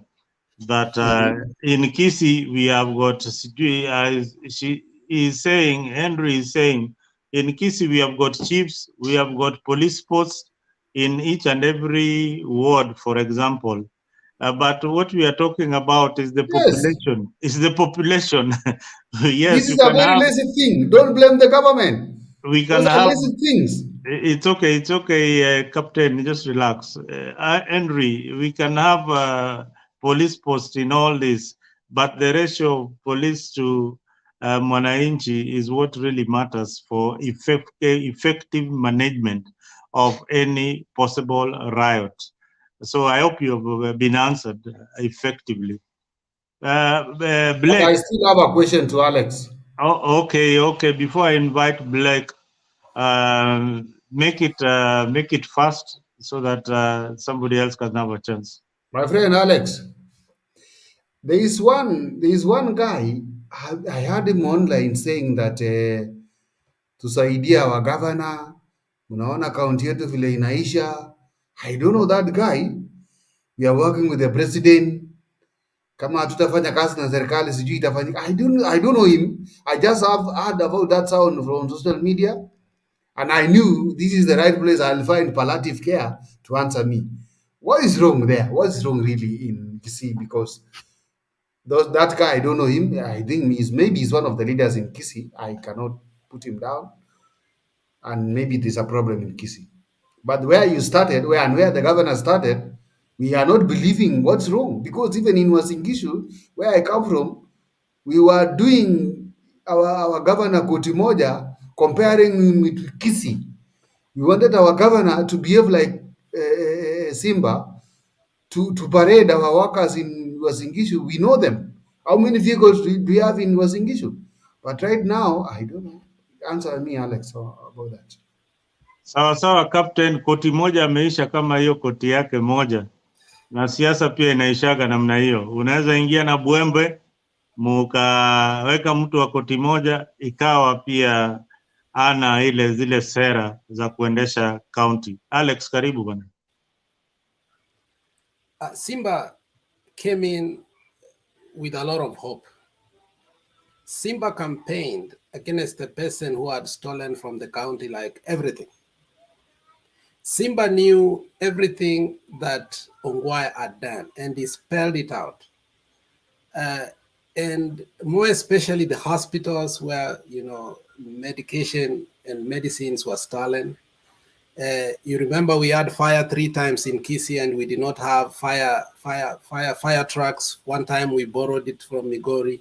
2 times we borrowed from Nyamira because we did not even have. There was a budget for a fire station, fire,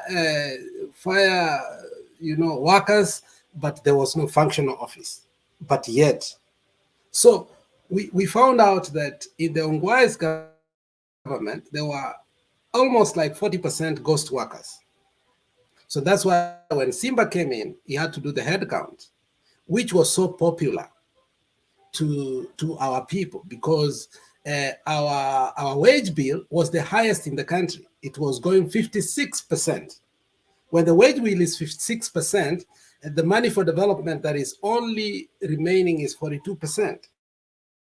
That ratio did not make any sense. So Simba came with hope that, you know, our hospitals are going to be functional.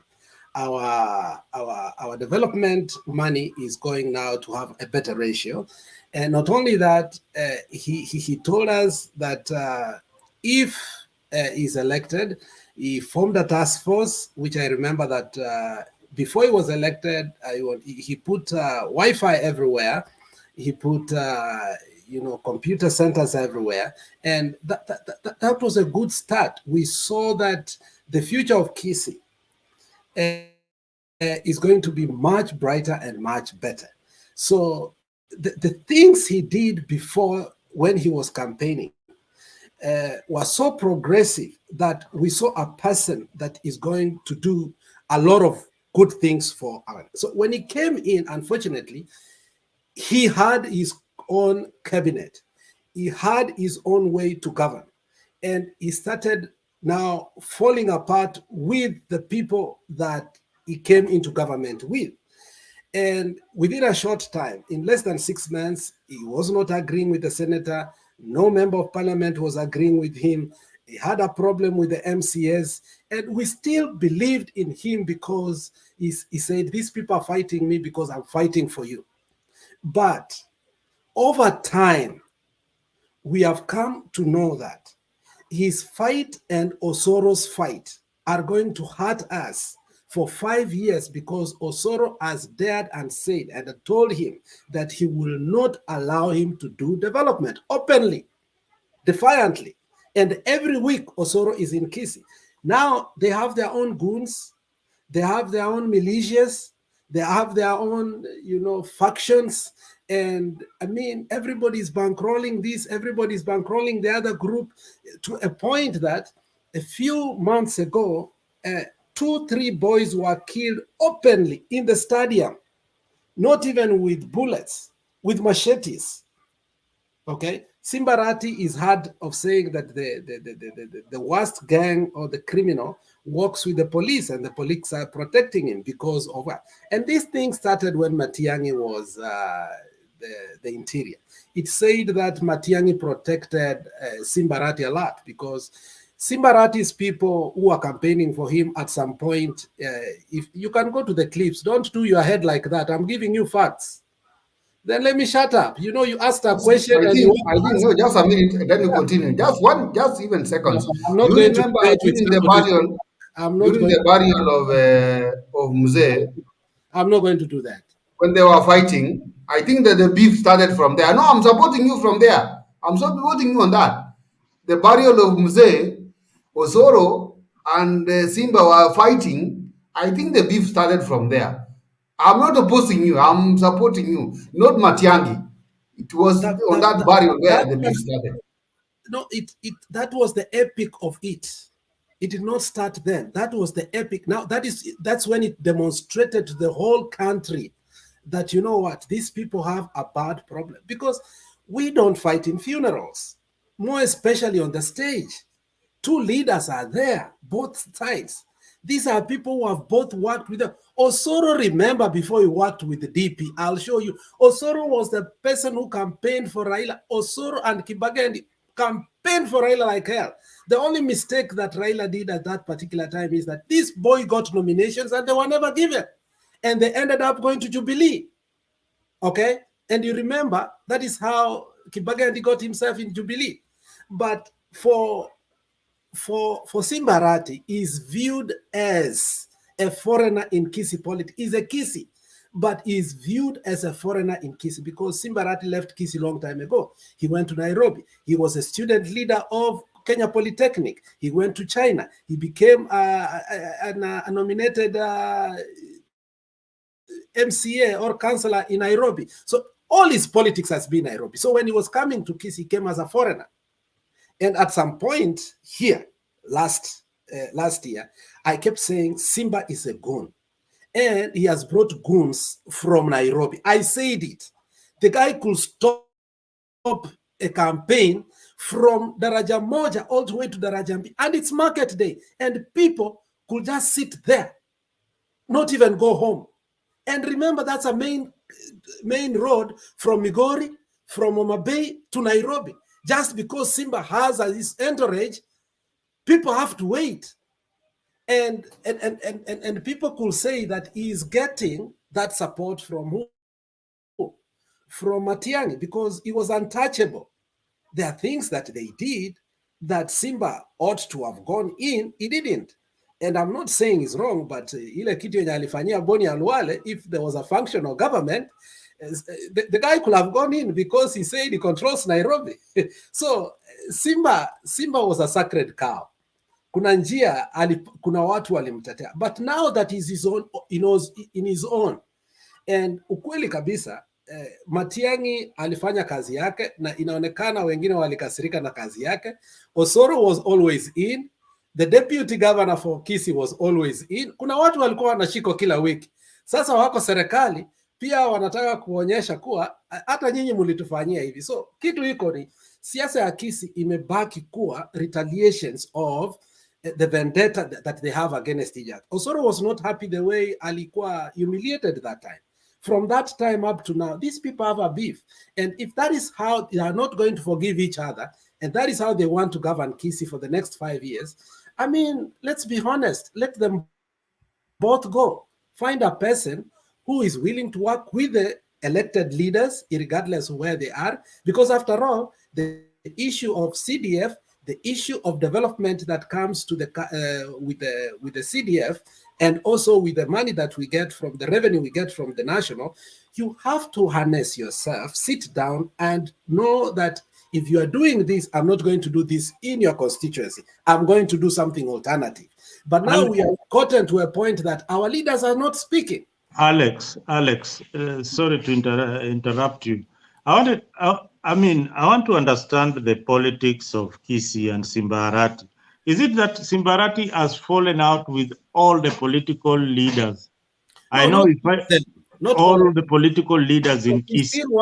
He's still working. In fact, one of the person that supports him a lot is the Nyaribari Chache, member of parliament, who is also elected under UDA. For him, he has said he's going to work with him. Another person that is working with him is the MP of Bobasi. I think also there's this young man, a very bright young man. He's quiet, but he's also working with from Bomachoge. So, but the rest, like Kituto Chache, they are fighting him for no reason. Actually, there's a time Onyonka and his people had a meeting castigating the man, and they were just saying things that were not true about the guy. And it was a big meeting that Onyonka held with Kefanya Kundi and others, and that is where the beef started. So, but where I have a problem with Simba ought to come out and work so hard. And I agree, there are things he have done, and I think Black has said before, amefungua factory ya avocado, he has done a few things, but now there are things that he should not engage himself in. These fights with Osoro, because nobody respects Osoro in Kissi, I swear to you. Because Osoro comes out sometimes as so childish, sometimes. But Osoro, this is his second term in parliament. Yeah, it's his second term, but Osoro comes out, for instance, if you see like the meeting that they had for UDA recruitment, where they had, Osoro, you see, there's a position, you know, you can play the politics of childness, but when you get to a certain position now that you are, a majority leader or a chief whip, now you take the position. You see, like how Duale used to play his politics. When he became the majority leader, Duale changed. Duale started playing national politics. And Duale put himself to a point that at some times Duale told us he's the third most powerful person in the country. That was true because he stopped playing local politics. He started playing national politics.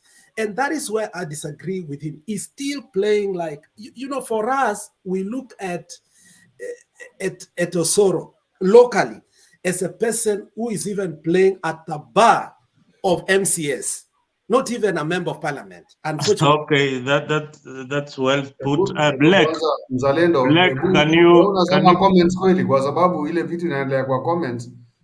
I don't know kama tunafanya hiyo biashara hapa. Wacha Black aongee, alafu we'll address the issue of the comments, but don't concentrate so much on the comment section. We are live. Whatever is happening on the comment section is not being broadcasted live. It is the platform na itafanya mambo ingine. I know that. We will sort it out, Captain. Please don't worry about that. We are gentlemen in this show. We know how to address certain issues, and there was an issue before we addressed it, and it's over now. This is another one. Black, welcome to the show. Hello, Jambo. I don't know if I'm audible. Yes, you are. Because earlier on I had problems with my headset. So anyway, I hope we're all doing fine. I'm Jambo, ndugu zangu, palliative care, Mzalendo, Captain, and wote wanaotuangalia wherever they are. I also saw Ashley. I hope wherever you are, Ashley M, pia uko salama. I'm happy to see that we are holding forth in this debate, and that's a great thing. I'm very proud of each and every one. This is how we should go about it. But diving straight into it, we had some maandamano that happened, and there are a lot of things that I noticed there, and key among them were this time round maandamano ilifanyika in places that we did not expect to happen. Penye tulizoea hizi maandamano zote zimefanyika tangu election itokee, kwenye kuwa kumechacha moto, like was around Luo Nyanza areas and Nairobi. But this time round, Luo Nyanza areas was kidogo calm as compared to the other areas that never had. For example, Mombasa hata pia walikuwa na maandamano leo, hata nilishangaa. I did not expect that to happen. Kissi, same. I did not expect that to happen. And that was interesting. That means that Azimio is changing tacks. From Brain's perspective, that was a smart move by Azimio, I should say. They must have caught a lot of people unawares.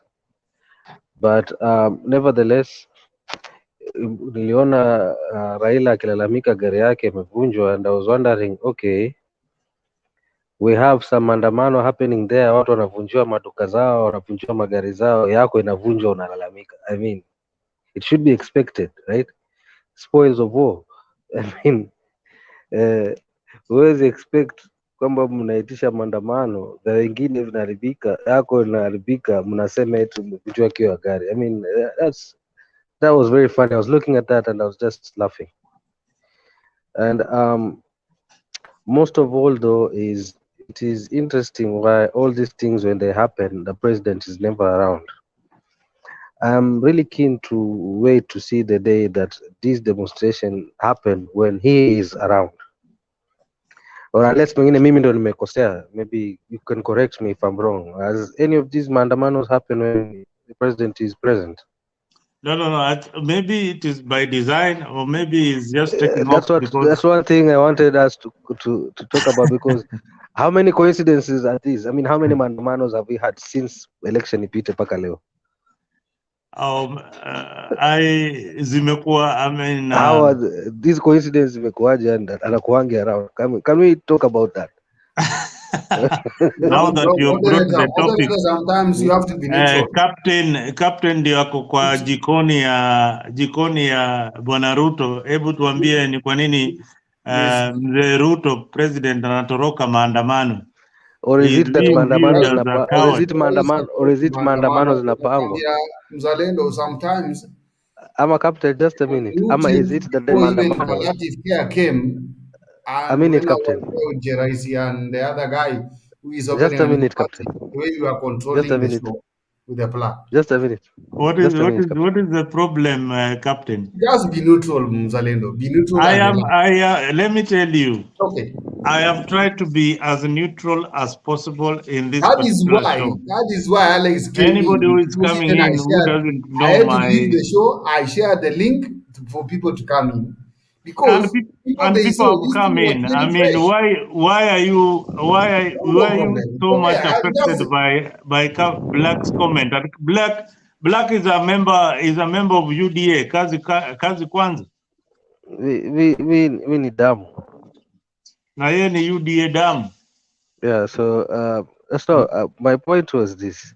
Is it that the maandamano ndo zinapangwa wakijua rais atakuwa hayuko, because they already know the schedule of the president? It's always made way in advance. So is it that they're aware that the president will not be around, or is it the other way around? I've never gotten to understand the coincidence where it is. So is it by design by both sides, pro and the one that is against the government? I've never gotten to understand. So I wanted to ask to see all this. I mean, to look at this and talk about it, to own into perspective. What really happens? I don't know why Ruto seems to be taking off, and that is a question being asked by even UDA supporters, that why is it that the president of the Republic of Kenya, whenever Raila is organizing the demonstrations, he is not in the country. He has either traveled for a meeting or he is having another function out of the country. So perhaps we should interrogate this further and see his role, or does it mean that he wants Gachagua to deal with the demonstrations? Because by and large, if the president is leaving the country, then the deputy assumes his powers. So when the president is out of the country, then Gachagua is technically the president. Jesus of Nazareth. Sijawahi elewa. I've never gotten to understand ni shida gani yenye inatokeanga by coincidence that our president is never present. So I don't know what's happening, and I would really like to see the day that these demos happen when he's actually present in the country. How would the outcome be? I mean, so I don't know. Do they discuss these things behind the scenes? Wanasema okay, mimi nasafiri siku fulani, fanyeni siku fulani. I don't know. I don't know. Maybe why? Let us interrogate why he needs to be there, and if he was there, would things have happened differently? Because you can imagine if the president being present in the capital. Do you think these things would be happening in the capital, in his presence? That's the number one thing. Oh yeah, that if he was having a function in the CBD. Leave alone having a function. His office is right there, right? Yeah. Harambee House is right there. Yes, he should be in the office. He should be in the office when these maandamanos are happening. And if he is there when these maandamanos are happening, do you think they would reach that extent? Coming anywhere close to the CBD. And what would be the outcome? You know, Black, me and you know so well that the government offices, including the office of the president, is an area that is protected by law. If you That is try, it. yes, that area would be a security no-go zone or a security zone whereby you cannot even step around it. I don't think Azimio would reach to that extent. Remember, these demonstrations have always been progressing. We started off by, in the beginning after the election, that 20th of March, Azimio Brigade would march into State House. That did not happen. They changed tact very, very fast and started the picketing. That also did not work. Then they changed again their tactic very, very fast, and now we have these other demonstrations that seem to be organized, very, very organized. But I had posed this question to the other panelists. Maybe you can answer. Is it by design that these demonstrations were successful by Azimio, or the government made the demonstrations successful by design, by allowing them to happen? Well. That's a very interesting question.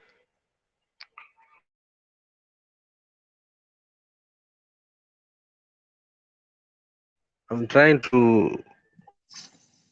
That's a very interesting question, and it's also a very hard one. I've been pondering how to look at it, because just before the Maandamano on the eve, Dennis Itumbi released the planned pattern of the demonstration, meaning they had everything that Azimio wanted to do. Yeah, if they wanted to stop it, like we had seen the previous demonstration, the government kept the people of Kibra in their homes. They ensured that they don't leave Kibra. Same to Madare, they ensured that they don't leave Madare. So this one, was it by design, or it is Azimio outsmarted the government?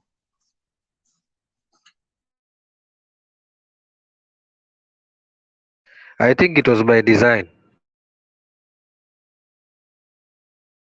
The way it happened today, it's like as if the police made it easier for them this time round. I tend to think so, but the other thing, ile swali inanisumbuaga akili hapa every time I watch this demonstration. I find our legislators with police, with bodyguards who are from the Kenya police, that the bodyguards are given by the government to protect them. And by and large, these bodyguards, they know where the demonstrations are going to happen. They are briefed on how to protect a leader like Raila Odinga, where they should go and where they should not go.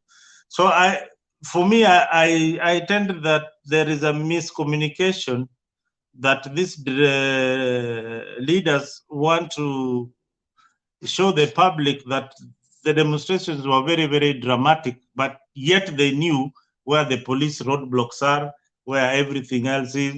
Yeah. So they want to create a lot of drama around it. Because by Raila's side, there is a police officer who is commanded by somebody who is senior at the police force. By Kalonzo's side, there are police officers who guard him throughout. So, and there's a minority whip and a minority senator whip who are also guarded by the same officers who have again briefed about the security operation. So there's a lot of misunderstanding here. Maybe somebody on the comment section or maybe you can just briefly try and interrogate these positions. Like you said, if Itumbi already had the plan way in advance before the actual event occurred, I mean, do you think if the government really wanted to stop them, they would have been unable to stop them? The answer is no. So, and the black, that is subjective. You see, that's not objective. That is subjective. I mean, and still that is assist me. That's why it's a discussion. I mean, give me your and that is speculation. Look, remember, in a progressive way, these are people who have tried to access CBD and they've not been able to in the past. And remember the frustrations on their side. Remember the backlashes that they have been getting. Remember the pressure also they are getting. Their supporters are not relenting in one way or the other. Even when they tasked to form the bipartisan, it was refuted. So you can see a catalog of things that, you know, the leadership is also going through, because it's leading a flock that doesn't want to accept the elections are over. And to make it worse, you've said it here, the standard of living, you know, the standard of living, the cost of living, I mean, has skyrocketed to a point that the frustration is growing day and day and day and day.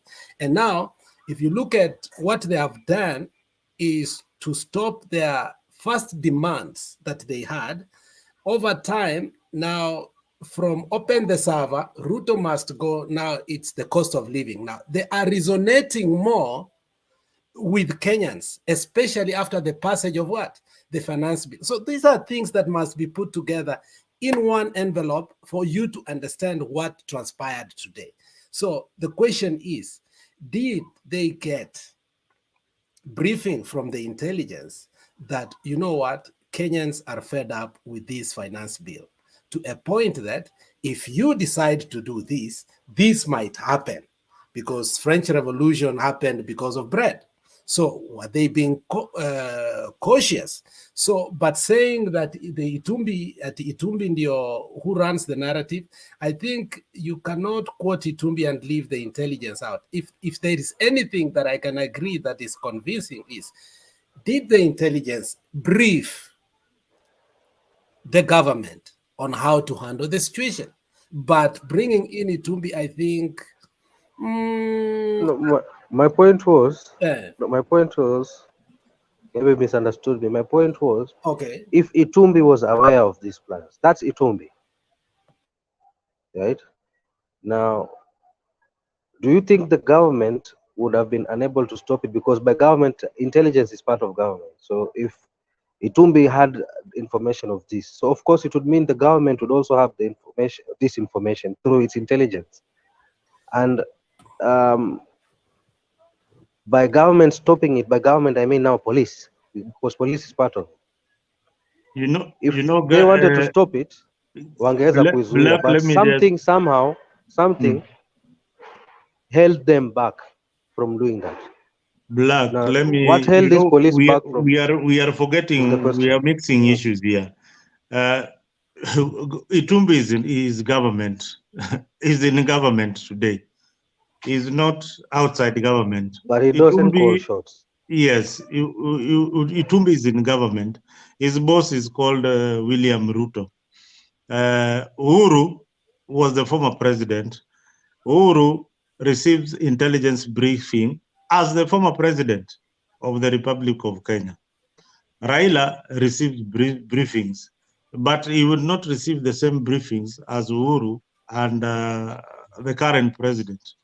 So you have to know that about the matters of intelligence, both parties have got access to the intelligence or what is going to happen. So I think we can put that matter to rest, because we are forgetting that Itumbi is in government, and on the other side, Uhuru receives also intelligence briefings by virtue that he was the former president. So he could know or possibly know what was going to happen in case there are riots or demonstration, or where the police or where he should be. Yeah, his advice, hey, usiende hapa, hapa kutakuwa kubaya, hapa kutafanya nini. I think those kind of briefings is what they are told in case there is some chaos or some demonstrations that are being organized by the opposition. But by and large, whatever organization that was today, Azimio, maybe thumbs up for Azimio. They had a peaceful demonstration. Not much was witnessed. Alex, your point that the Kissi police station gates were burnt. I think they were not burnt. It was a tear gas that was lobbied there, and there were smokes all over. What they burnt is, I think, a tree. They burnt some tree that iko pale katikati on the second road ya hiyo barabara. Alex, inaitwaje? Which one? You see that barabara where there's you see the main road ya Kissi, the main Kissi Kisumu road, or Kissi Nairobi. When you're in Kissi town and you're from Nairobi, then there is a second line ya police station, that barabara. Oh, okay. And then there's a Kafani roundabout in the middle. Then there is always a tree that kanasimamaga hapo katikati. Hiyo barabara inaitwaje? Yeah, kwenda kwa koti. I think it goes to the court ama inaenda prisons. Prisons, yeah, hiyo ndio koti na prisons. Hiyo ndio court na prison. Kisii iko na barabara 3, 1, 2, 3. Si ndio? If I'm not wrong. Ongwae built more. No, Ongwae built a lot of roads. So no, the main roads. Forget about the arteries. The main roads. The main roads that we used to know. Hii ya barabara ya Kamba bus. Yes. Na hiyo ya pili ya hapo juu. Kuna ile ya kutoka chini tena ya kwenda kwa there are four. Yeah, hii ya pili it comes and joins the main road na pale chini karibu daraja mbili huko. Yeah. Yeah. So hapo ndio walichoma kale kamiti niliona. So but Kisii walifanya demonstration vizuri sana. Hakukuwa na any deaths or casualties, but maybe those in social media or what you read out there, I understand that the minority chief whip in parliament was arrested.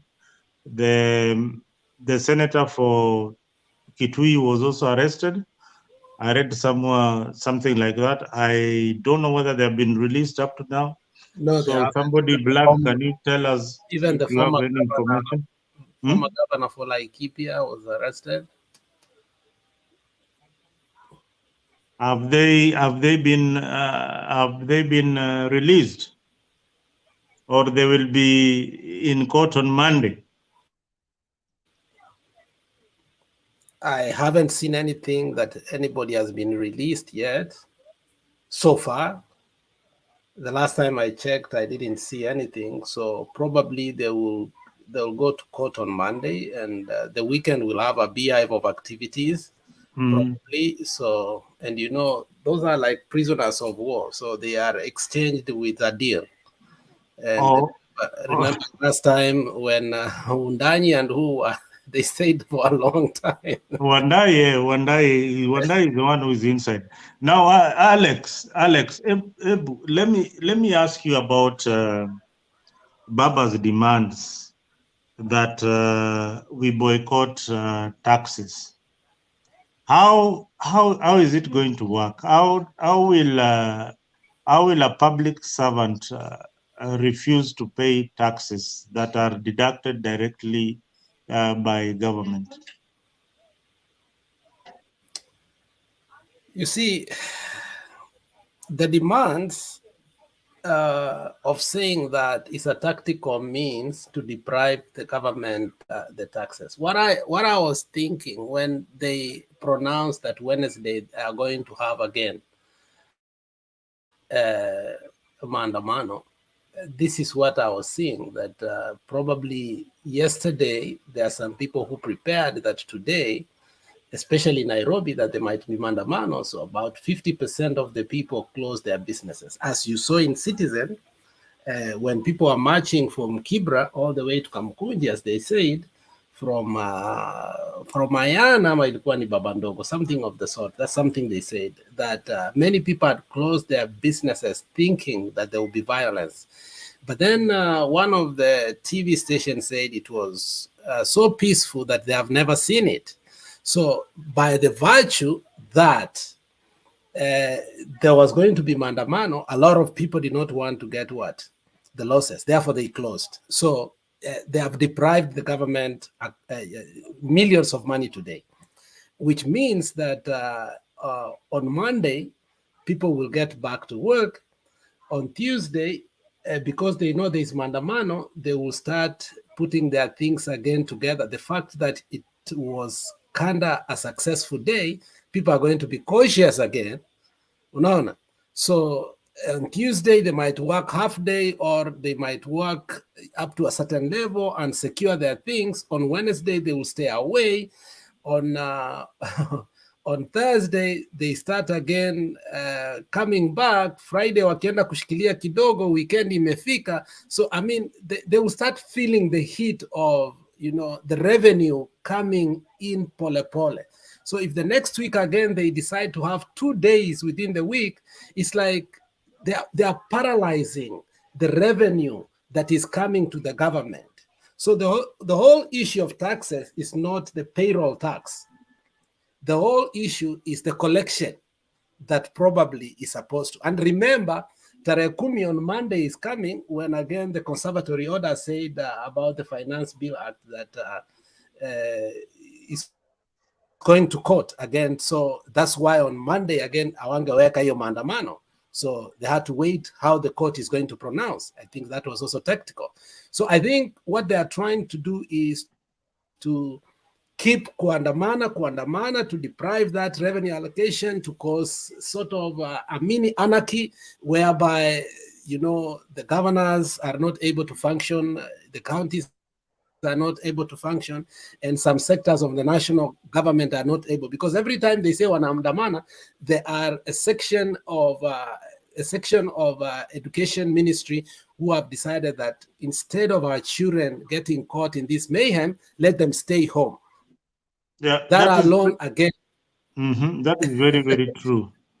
Yeah, that again is a disruption of the national government in one way or the other. So the pressure is going to be, you know, it's going to be subtle, but it's going to be felt, because last time you saw even Gachagua said, we have lost this amount of money.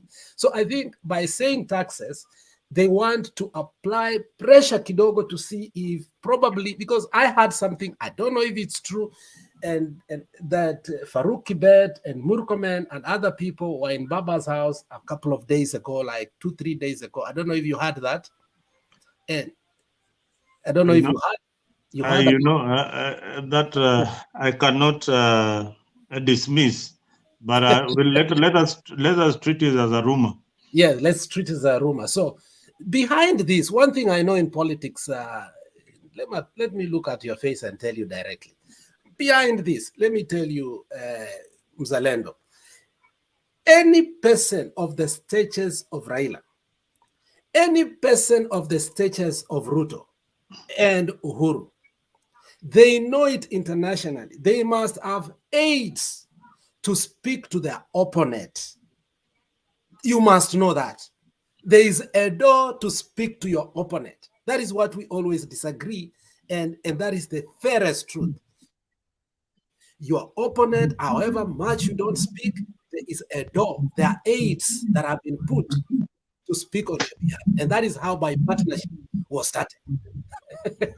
They may have not met face to face.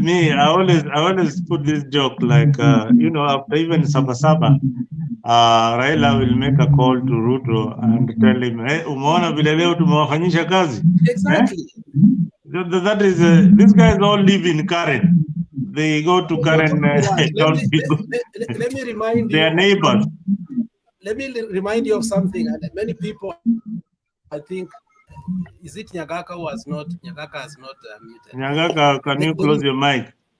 Yeah, I've muted it for him. So there's this guy who sang Raila Tibim Tibim. So one day he was complaining. He said, "I believed in Baba with all my heart, but the problem is they took me to all rallies, but in the evening napanda ndege nikifika tunaenda Kempiski again, the very people they were castigating there. Tena mimi ndio hapa nawaimbia Raila Tibim, and then the Jubilee people are dancing on my song, okay?" And we are together, and they are all saying Raila Tibim Tibim. You know, and after they've done all they have done, they meet in Kempiski Jioni to give notes. Okay, so he decided next time to sing for Ruto. Unaelewa? And there is also this guy that comes from Migori who actually sang for Magufuli, got a lot of money, decided to sing for Ruto, and I think he was so castigated, and the Luos refused to listen to his song, and he was appealing to Luos. He was appealing to Luos and asking for forgiveness. What is his name? He said, but these people meet in the evening and they talk. So the thing is this: what we look at politics in is during the day, but there's the politics of night. There is the politics that we do not know, and that is why you will find Otienda Molo with Kimani Chungwa in the practice tomorrow playing for Bunga FC. What are they doing together in the morning? The guys in the comment section, you are at each other's neck for no good reason. We on the other side, we smile about politics. The whole idea why we are on this particular show is because we have got different opinions, and our politicians, they talk to each other. Their children attend the same schools. Sometimes they attend the same functions. Even churches. Even church. Even church, they attend the same churches. Ruto doesn't go to his children to all these churches and afanyanga meetings in the Sundays. Their children go to the churches in Karen. They go to the churches in Karen, and they are playmates. But us here, I can see guys in the comment section trying to kill each other because of politics. Don't kill each other because of a politician. Let us fight for this country and know what is right for our country and steer it in the right direction. Ben Nyagaka, you have been away for a very long time. We missed your wisdom. You know, the gray hair comes with a lot of wisdom.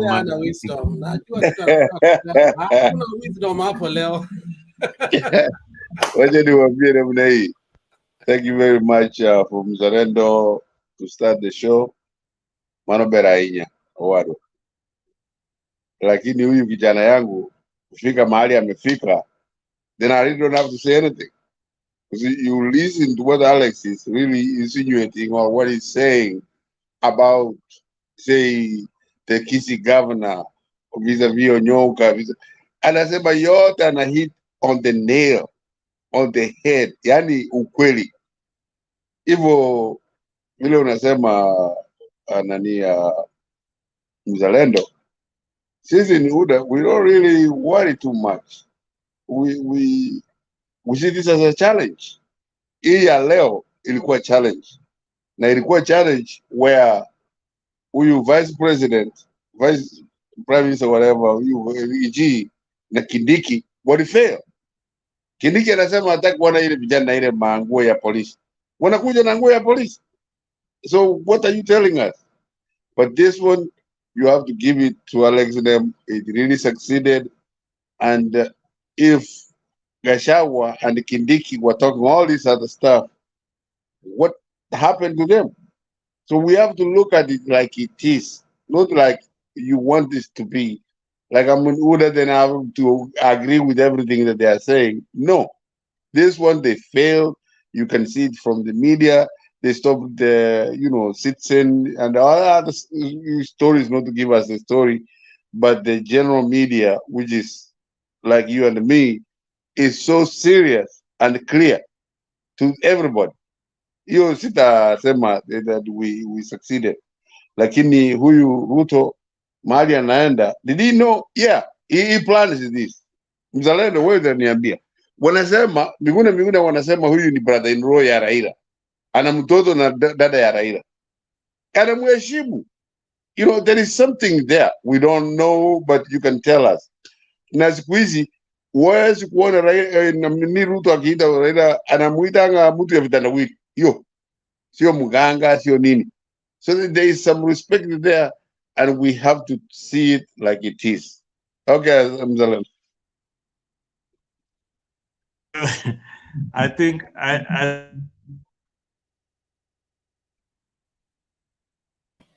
You are muted. You are really muted. if it was in a game of soccer, today Azimio will be going on celebrating with the cup because they beat the government 10-0 or 10-8 or something. But again, the worst part of it, Ben, is that the media, the government used the media to block out any information that was going out in that rally. This is what it means in politics. It means that the rallies have got a very big impact into the country's economy. For example, Nairobi alone today didn't collect the 81 million, probably which they collect every day.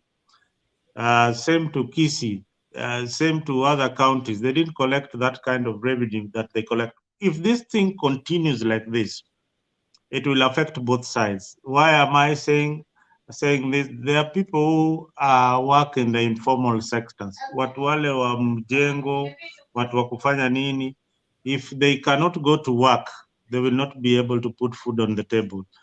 If the matatus cannot go on the road, they will not be, those makangas will not be able to put food on the table. Now, that is where the war will come between Azimio and the government. Because the people in the informal sector, the people who run the businesses of matatu, they cannot have their money and they have got loans to pay for their vehicles. The people who are in the informal sector, watu wa mjengo, they have got bills to pay and rent to pay. They cannot have money because there are demonstrations organized by Azimio on a daily basis. So, hiyo sheria, or like we say, the law is an ass, it cuts both ways. So there'll come a time it will cut both ways huku mbele. Karibu sana Mato na kuona kwa comment section. Ingia kwa show bana. Ngoja nikurudishie bwana. Uzalendo. Ebu mzee kidogo, iko mtu hapo anajiita sijui nani wewe, ataleta shida huko tafadhali. Nimeona ameleta maneno mengine hapo. Moderator, saidia sisi huko chini. Unajua anaitwa nani huyu? Naona hizo vitu zingine ambao hatuwezi tamka, lakini hiyo tunasema ni utoto. Sisi hapa we have got this conversation going to help our country. Wewe kama unashughulika na pande ile ya huko, please wachana nayo tafadhali. Come to the show, we talk about what will build our country. Alex, let us not concentrate on the comment section. So long as it's not being broadcast outside the Mtembei live broadcast, then we are comfortable with it. Let them continue because that is what they know best. All right.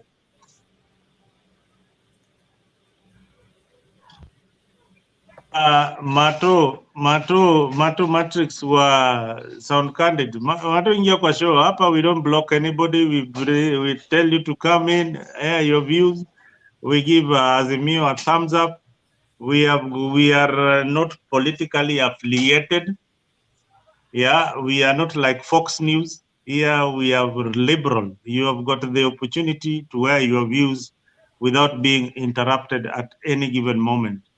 We like your position in Azimio. We like whether you are in UDA, we respect your position. Whether you don't like our position, that is the way it is. But the bottom line is that let us talk about our country positively. Let us engage in a positive discussion and see that we don't lose life during these demonstrations. And again, we have an organized an organized political movement by the name called Azimio, organizing their demonstrations effectively without affecting our businesses. So that is the most important thing and the most important aspect that we learned today. Demonstrations can happen in this country effectively without any life being lost. And for the first time in Kondele, Kisumu, hakuna mtu amepoteza maisha yake. So it is very, it is a plus to the organizers of the demonstration and to the people who participated in the demonstrations. A thumbs up to all of you. Let the Wednesday demonstration also be very, very effective. If it is the cost of living, it cuts across both Azimio and UDA. If the price of unga, the pump prices go down, we will all be happy because we want a government that is working for the people. Ben, do you have anything to add? We have done 6 hours of this show. I didn't know that we can even do 1 hour of the show. Jake's shoes are, I didn't know, Alex, when I was coming to this show that I could do 6 hours. You didn't even tell me you started the show, unfortunately. No, we were just, by the way, people don't know, people like Mtembei, they don't know the impact of the show. For us, Kina Pen, we live abroad. This is the only place that we come to air our views because we are not in the country. This is the only place that we connect to other Kenyans who are back at home. This is the only place that we hang out. This is our hanging out, our hanging out joint. This is where I meet Alex. This is where I meet Ben. This is where we enjoy our usual drink, and our usual drink is politics. So let us make the show happen. There is something, I don't know if you spoke about it, about this policeman. Anachapa mama mzee na mama amekatalia unga kabisa kwa kichwa. How does that resonate with the Kenya Kwanza government when they are beating old women unga kwa kichwa and the mother just had to hold it so hard? How bad are we? How hungry are we?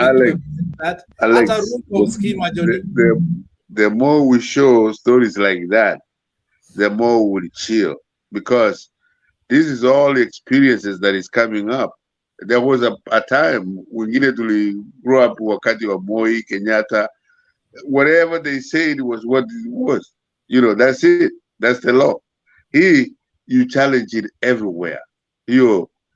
Something like that, Alex, with a challenge, now you get an answer. Because anybody who will say nobody will challenge as them. An old, you are like my father's age. You went to the same school. You were roommates, and you are my uncle. If I find somebody beating you, as me beating you, and umebeba nyama yako ya mbuzi unapeleka nyumbani unapelekea watoto, how does that look? Just be honest. It look bad, but as me was not beaten as for anything. You need your bulishinda leo. ODM bulishinda leo. So that's it. And I can give you an answer that like today. The more relevant answer question you are asking me. How can you do if somebody anachukua namba yako nini? Mmechukua kila kitu leo. Lakini I will not join Azimio for that. I will have to get more evidence. Yeah, we have given it to you. To smile is not something bad, Alex. Na nyinyi mkishindwa ndio mnalinga, mnataka kupiga watu, mnasema maneno mbaya. Unajua leo kwa hii show nimesikia kitu kingine, Alex, that sometimes last year but one Baba was saying that the cost of fuel inaenda juu because of the war in Ukraine, and we must bear with Uru's government because of the war in Ukraine. Then all of a sudden, there's a 360 about ton that, hey, wait a minute, your Ukraine is not, the cost of fuel is not really about the war in Ukraine. It is about Ruto's ineffectiveness of running government.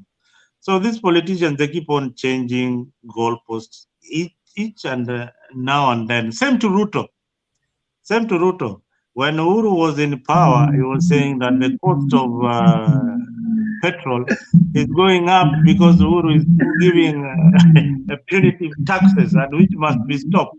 So this game of musical chairs is what these guys play us with. So sometimes when you are busy here supporting Kenya Kwanza and the other guy is busy dying for Azimio, then you walk them back the statement these leaders made before they got into power. I remember we've talked about the 18% VAT on fuel, the 16% increase in VAT. That was proposed by Azimio and Jubilee government, and they they lobbied and whipped their MPs to pass it when Uhuru was in government. But it is Uhuru who said, "Okay, wait a minute, reduce this thing to 8%.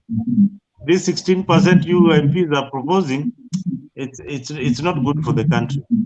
So these guys, they keep on playing out like this. I believe somebody gave an analysis. Suppose Baba was on that seat. There's some background noise. If you need radio, I mean, there's some background Yangu. noise. Oh, that's the machine.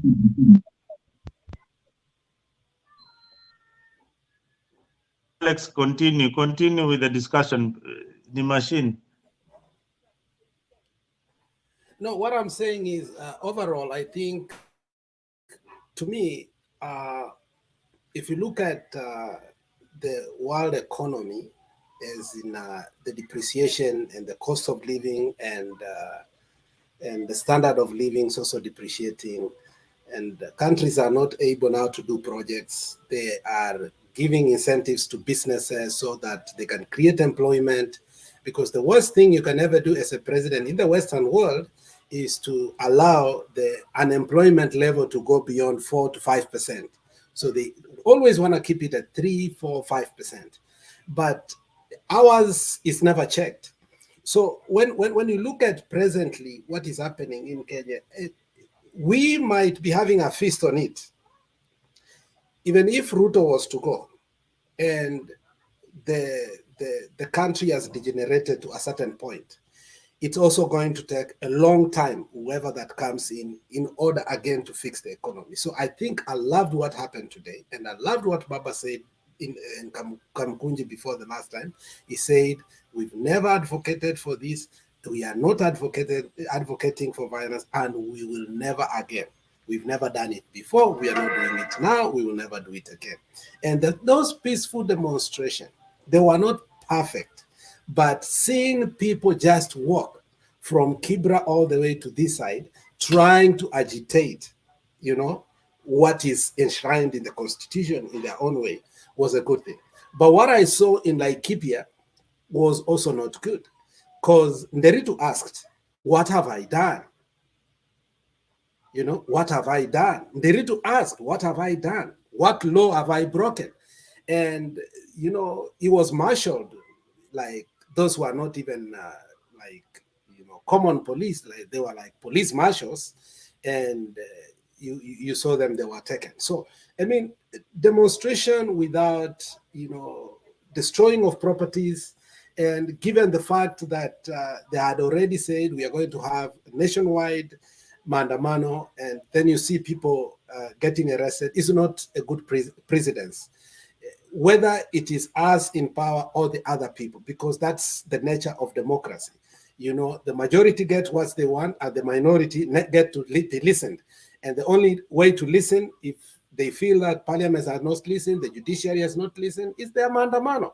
If it's peaceful, wacha kushika watu.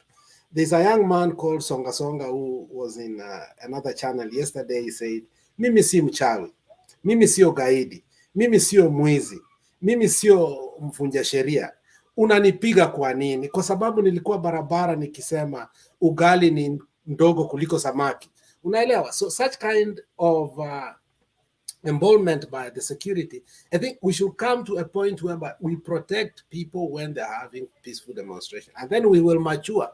We will not see what happened in Kericho, whereby our people went to some, shamba, na wakakata chai. We are not going to see, Kondele behaved today very well. You saw nothing in Kondele because they decided, we are destroying our own things. So I think we are maturing as a country overall. We are maturing as a country because of hard time. And Kenyans must see that this was a test of how henceforth, when they are going ahead, we can still have peaceful demonstration. If it's to ban a tire whereby tire Twitter banika tu hapo isha peke yake and nothing. You're not banning anybody's property. And you go home knowing that nobody died, nobody was killed, nobody was hurt, and you sleep peacefully. But if you end up throwing a stone and it kills somebody, I think you live with that guilt forever. So today was a classic example of how we should improve on how we agitate for what we deem is important to us. That's my view. Well, I can't add anything to whatever you have said, Alex, but that should sum up our show tonight, that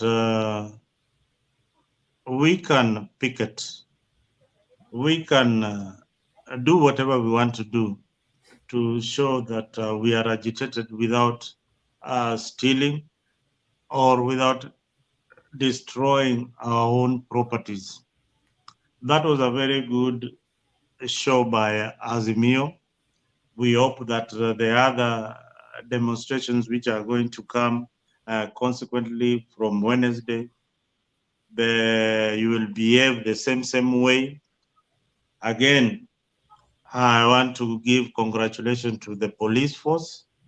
There was no killing of anybody today. There were no live bullets shot in today's demonstration. They lobbied tear gas just to disperse crowd. And that is also a plus. As much as we would give congratulations to Azimio, let us also give congratulations to our police force. We don't have a police force that is trigger happy. Otherwise, we would have had people being shot just because of politics. That is a plus. It shows that our politics is maturing and we are reaching a level whereby we can demonstrate peacefully without interfering with other people's business. Otherwise, guys, thank you very much for being part of the show. We are almost doing 7 hours in this show. Tomorrow, same time, but we will next time announce when we are having the next show. I hope tomorrow, if there is some event that is happening, we will be locked here discussing our country politics with Alex as usual, our panelists, and many others who have been here earlier. Kina Kiptan, Kina Black, who are on the background listening. Thank you very, very much for making this show one of the #1 online talk shows at the moment. This is funny. This is funny. Okay, Mason Sanders says, let us congratulate Gachagua for stepping up on for providing leadership yesterday during the demonstrations. Asante sana, Bwana Deputy President, we are congratulating you for making sure that nobody was hurt during the demonstration. Otherwise, Gitash, asante sana for keeping us locked here. Mato, asante sana kwa kupitia. Lakini pitia na uingie kwa show. Hapa hatutakufukuza, hatutakutusi na pia hatutakulipisha kodi. Luther Martin, asante sana. Who else am I missing? Geoffrey Ruto, kama kawaida. Ramesu Yegon. Endelea. Ramesu Yegon, kama kawaida. Nani mwingine? Nicodemus Migiro. Nicodemus, asante sana. Nani mwingine Alex? Yahawasha, Yawashi. Yahawashi, Kenneth Katale.